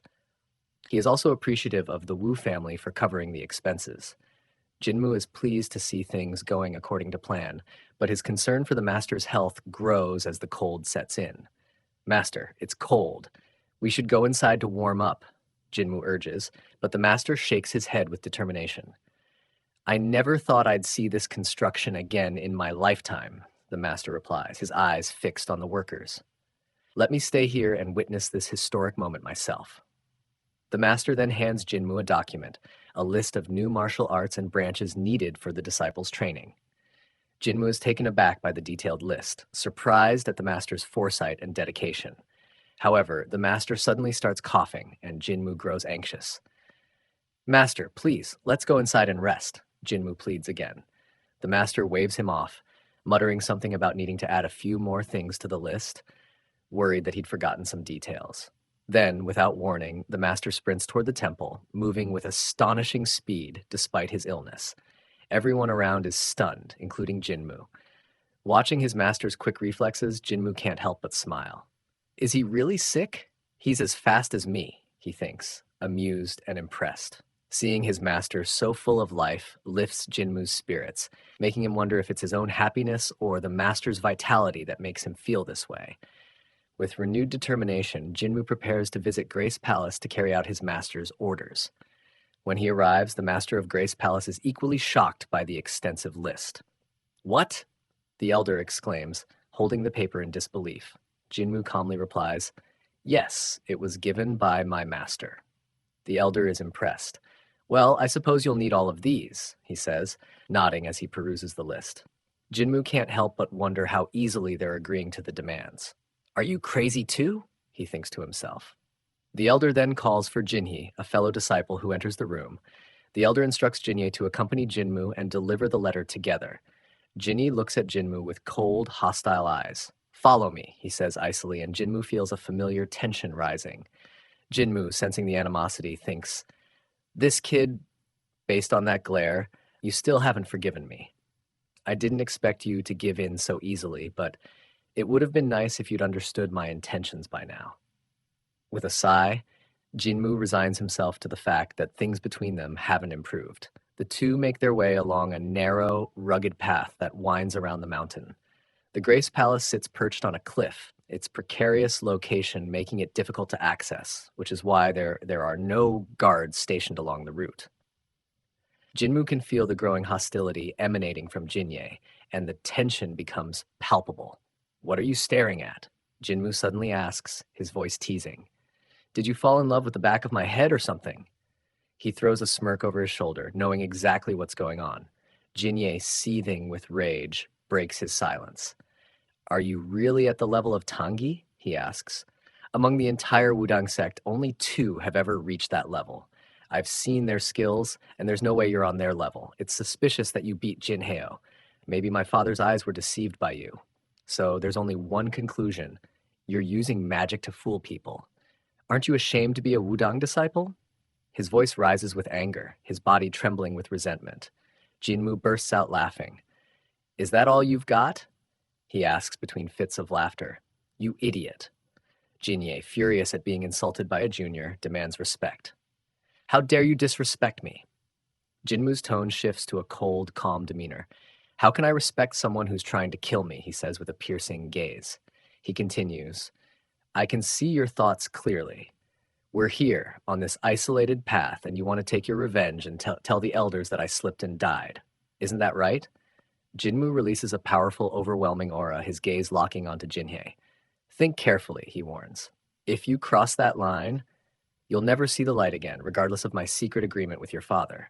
Your father works so hard. What's the point if you die before you ever become a master?" Jinye's heart races, unable to comprehend the sheer force of Jinmu's presence. His chest tightens and an unfamiliar coldness grips him. What is this feeling? Am I scared? Jinyi asks himself in disbelief.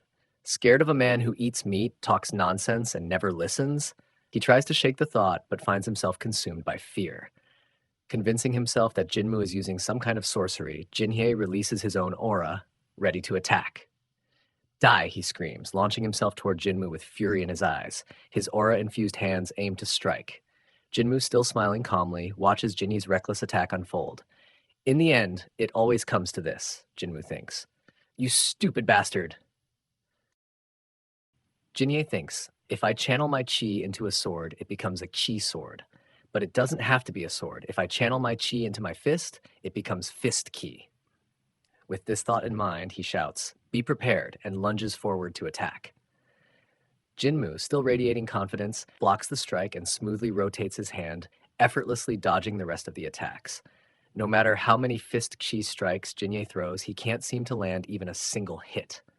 Frustration builds within him. He attempts a leg attack, but Jinmu swiftly leaps back, causing Jinhye to misstep and break the narrow path they're standing on. Jinhye jumps towards him again, mocking, is dodging all you can do? How can you claim to have reached the Tangi level? He prepares another attack, his determination intensifying. This time, you won't be able to avoid it. Jinhye unleashes an aura attack once more, but this time, several shadow strikes rush towards Jinmu. However, Jinmu dodges the shadows with the same ease, gracefully weaving out of harm's way.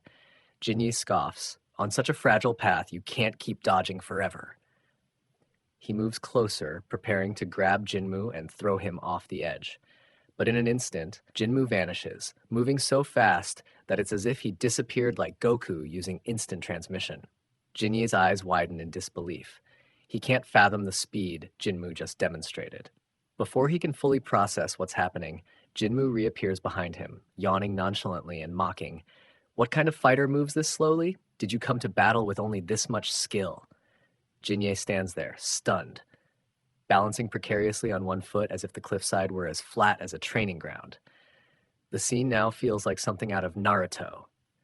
You're using magic tricks again, Jinhye shouts, frustration evident in his voice. Jinmu smirks and replies, you fool, is everything you don't understand just a trick to you? This isn't magic, it's Wudang skill. He leaps down, launching multiple kicks off the mountain to close the distance between them. Jinhye braces himself for the inevitable clash. Both fighters raise their fists, and when they finally meet, it's clear Jinmu's power is far greater. With expert precision, Jinmu strikes Jinhye's pressure points on his chest, stomach, and shoulders.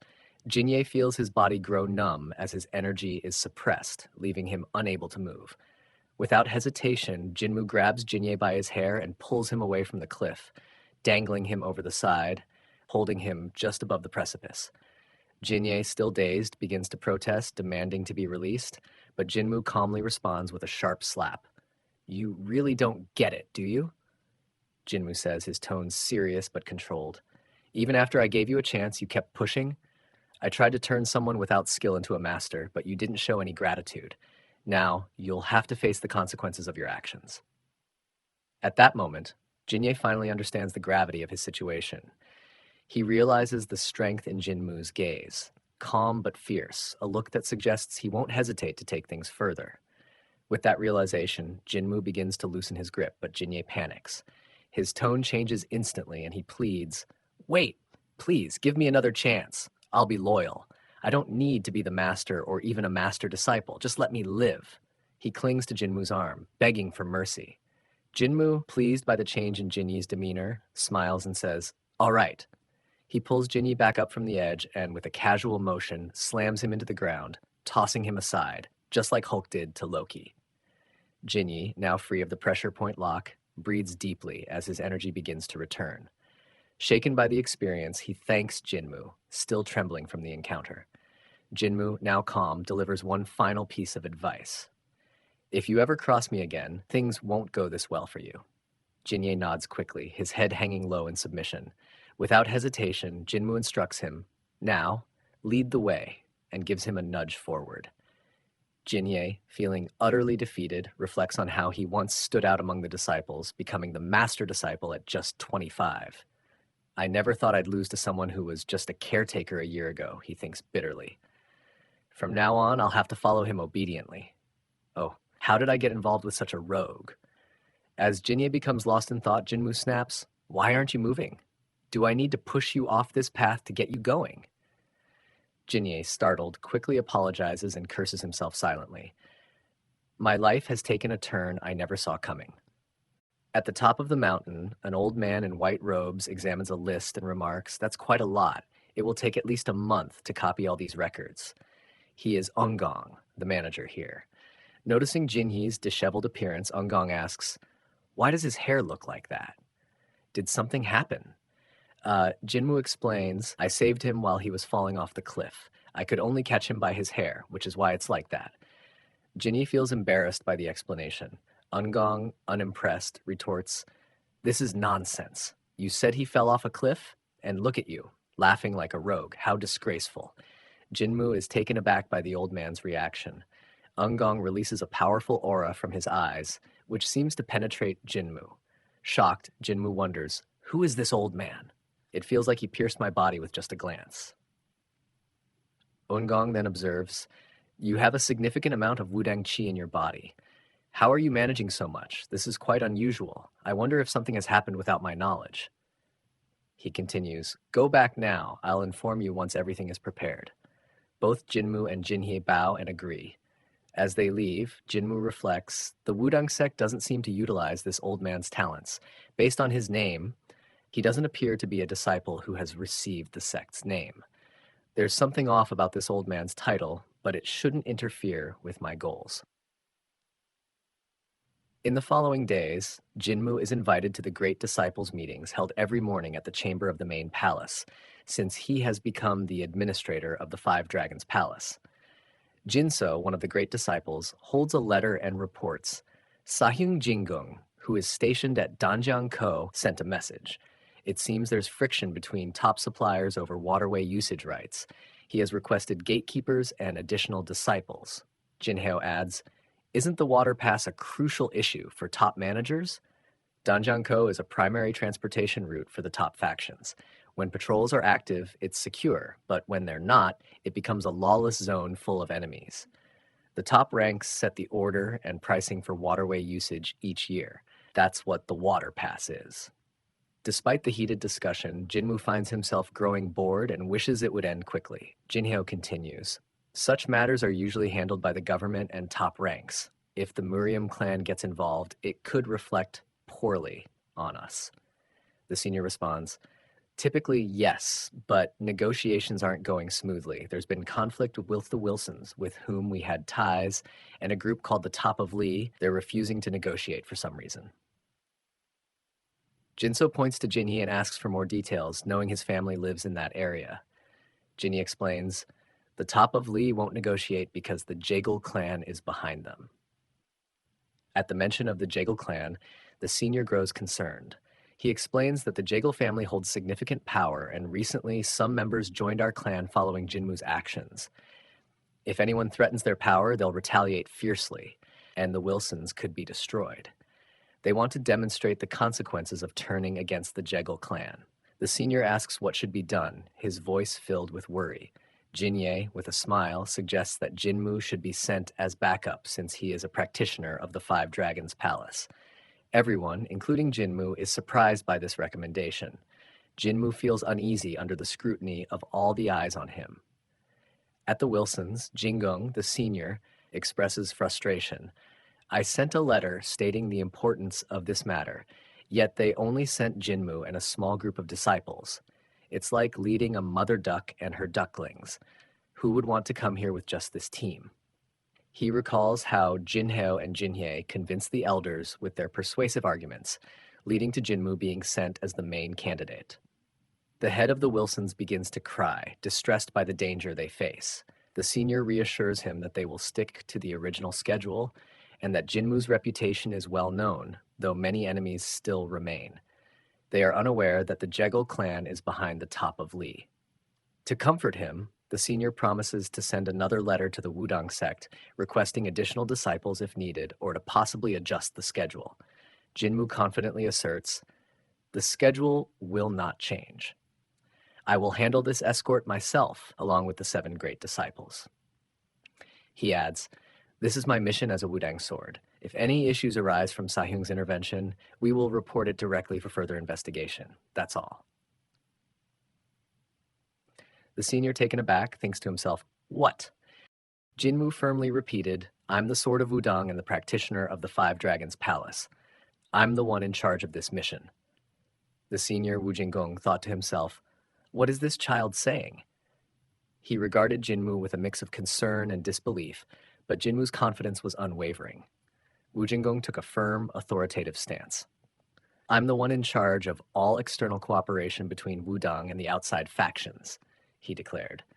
I am Wu Jinggong, a practitioner of Wudang, and I know Danjiangkou better than anyone among the great disciples. His tone was serious. He continued, the Danjiangkou pirates are not just some rabble. They are an organized and powerful group, even acknowledged by the evil sects. These are hardened warriors, skilled in swordsmanship, who have faced life and death countless times. This isn't some fight with smugglers or street gangs, Jinmu. You do well to beg for my help. His voice rose in anger. Are you just throwing around the title of Wudang's sword to boost your pride?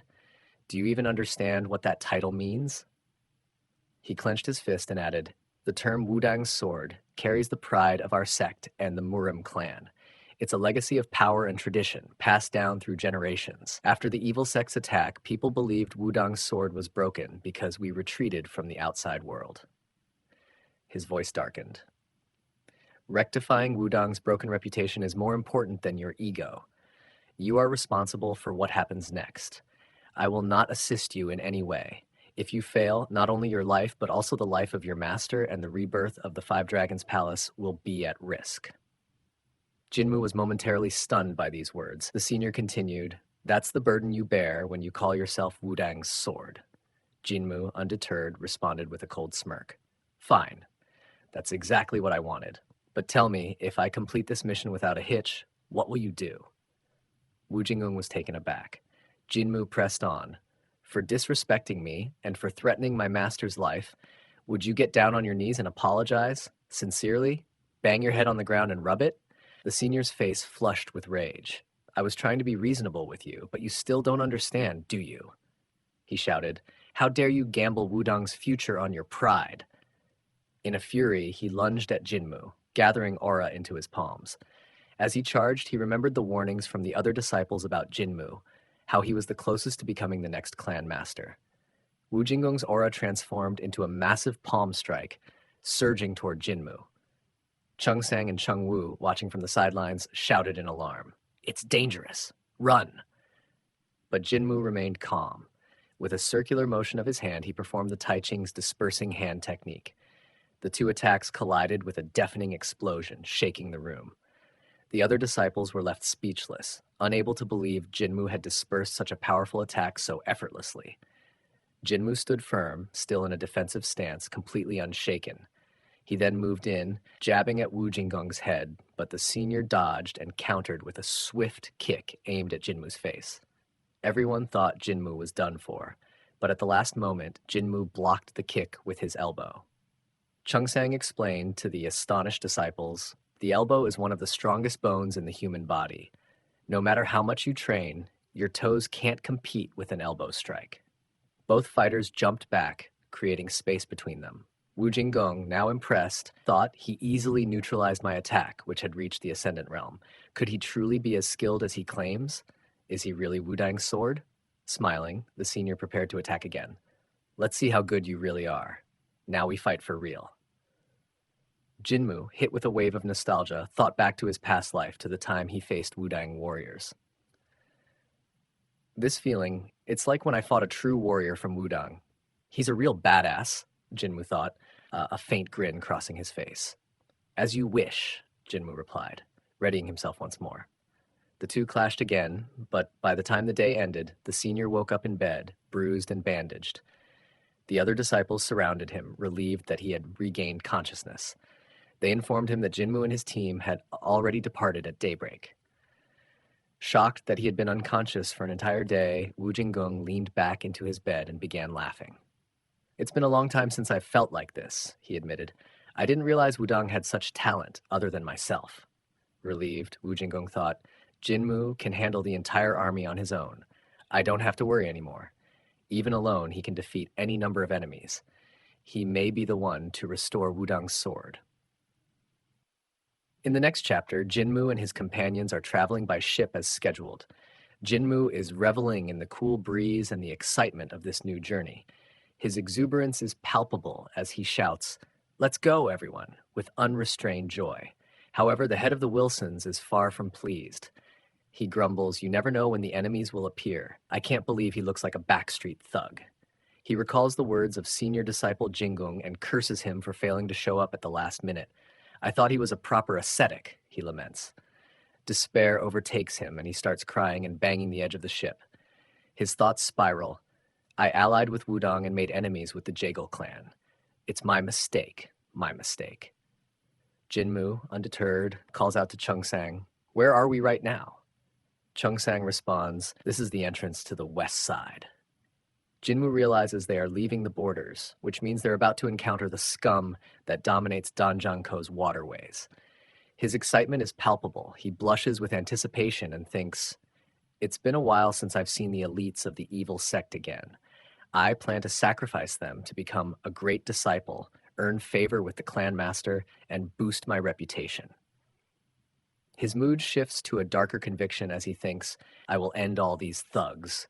He then shouts with gusto, "Come on, you bastards of the evil sect." Chengwu turns to Cheongsang and asks, "Is Jinmu acting weird today?" He observes that while everyone else is anxious, Jinmu remains incredibly calm and energetic. Cheongsang places a reassuring hand on Chengwu's shoulder and says, "When was the last time you saw Jinmu act normally? I'm sure he has something in mind." Chengwu nods in agreement. "Yes, you're right." Cheongsang's mood darkens as he thinks, "I haven't been able to use awakened swordsmanship since Jinmu's assistance."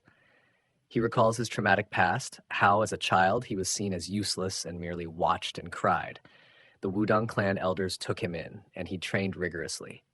"I've been waiting for this day for a long time," he thinks, releasing his killing intent. Chengwu is terrified by the intensity of Cheongsang's aura. Jinmu, sensing the shift, asks, "What happened to him?" He remembers that Cheongsang is also from this area and must have a difficult past here. As they approach a suspicious area, Jinmu shouts, "Watch your surroundings." The alert spreads quickly, including among the Wilsons. Cheongsang asks with concern, "Have we spotted an enemy?" Jinmu replies, "No, but this is the perfect spot for enemies to hide. This is where the west side begins, and the path is obscured by a cliff. It's an ideal location for an ambush." A loud voice suddenly commands, "Stop!" Jinmu thinks, "I knew it." Their ship now faces 3 pirate ships. The pirate leader bellows, "How dare you pass through here without my permission? You better be prepared."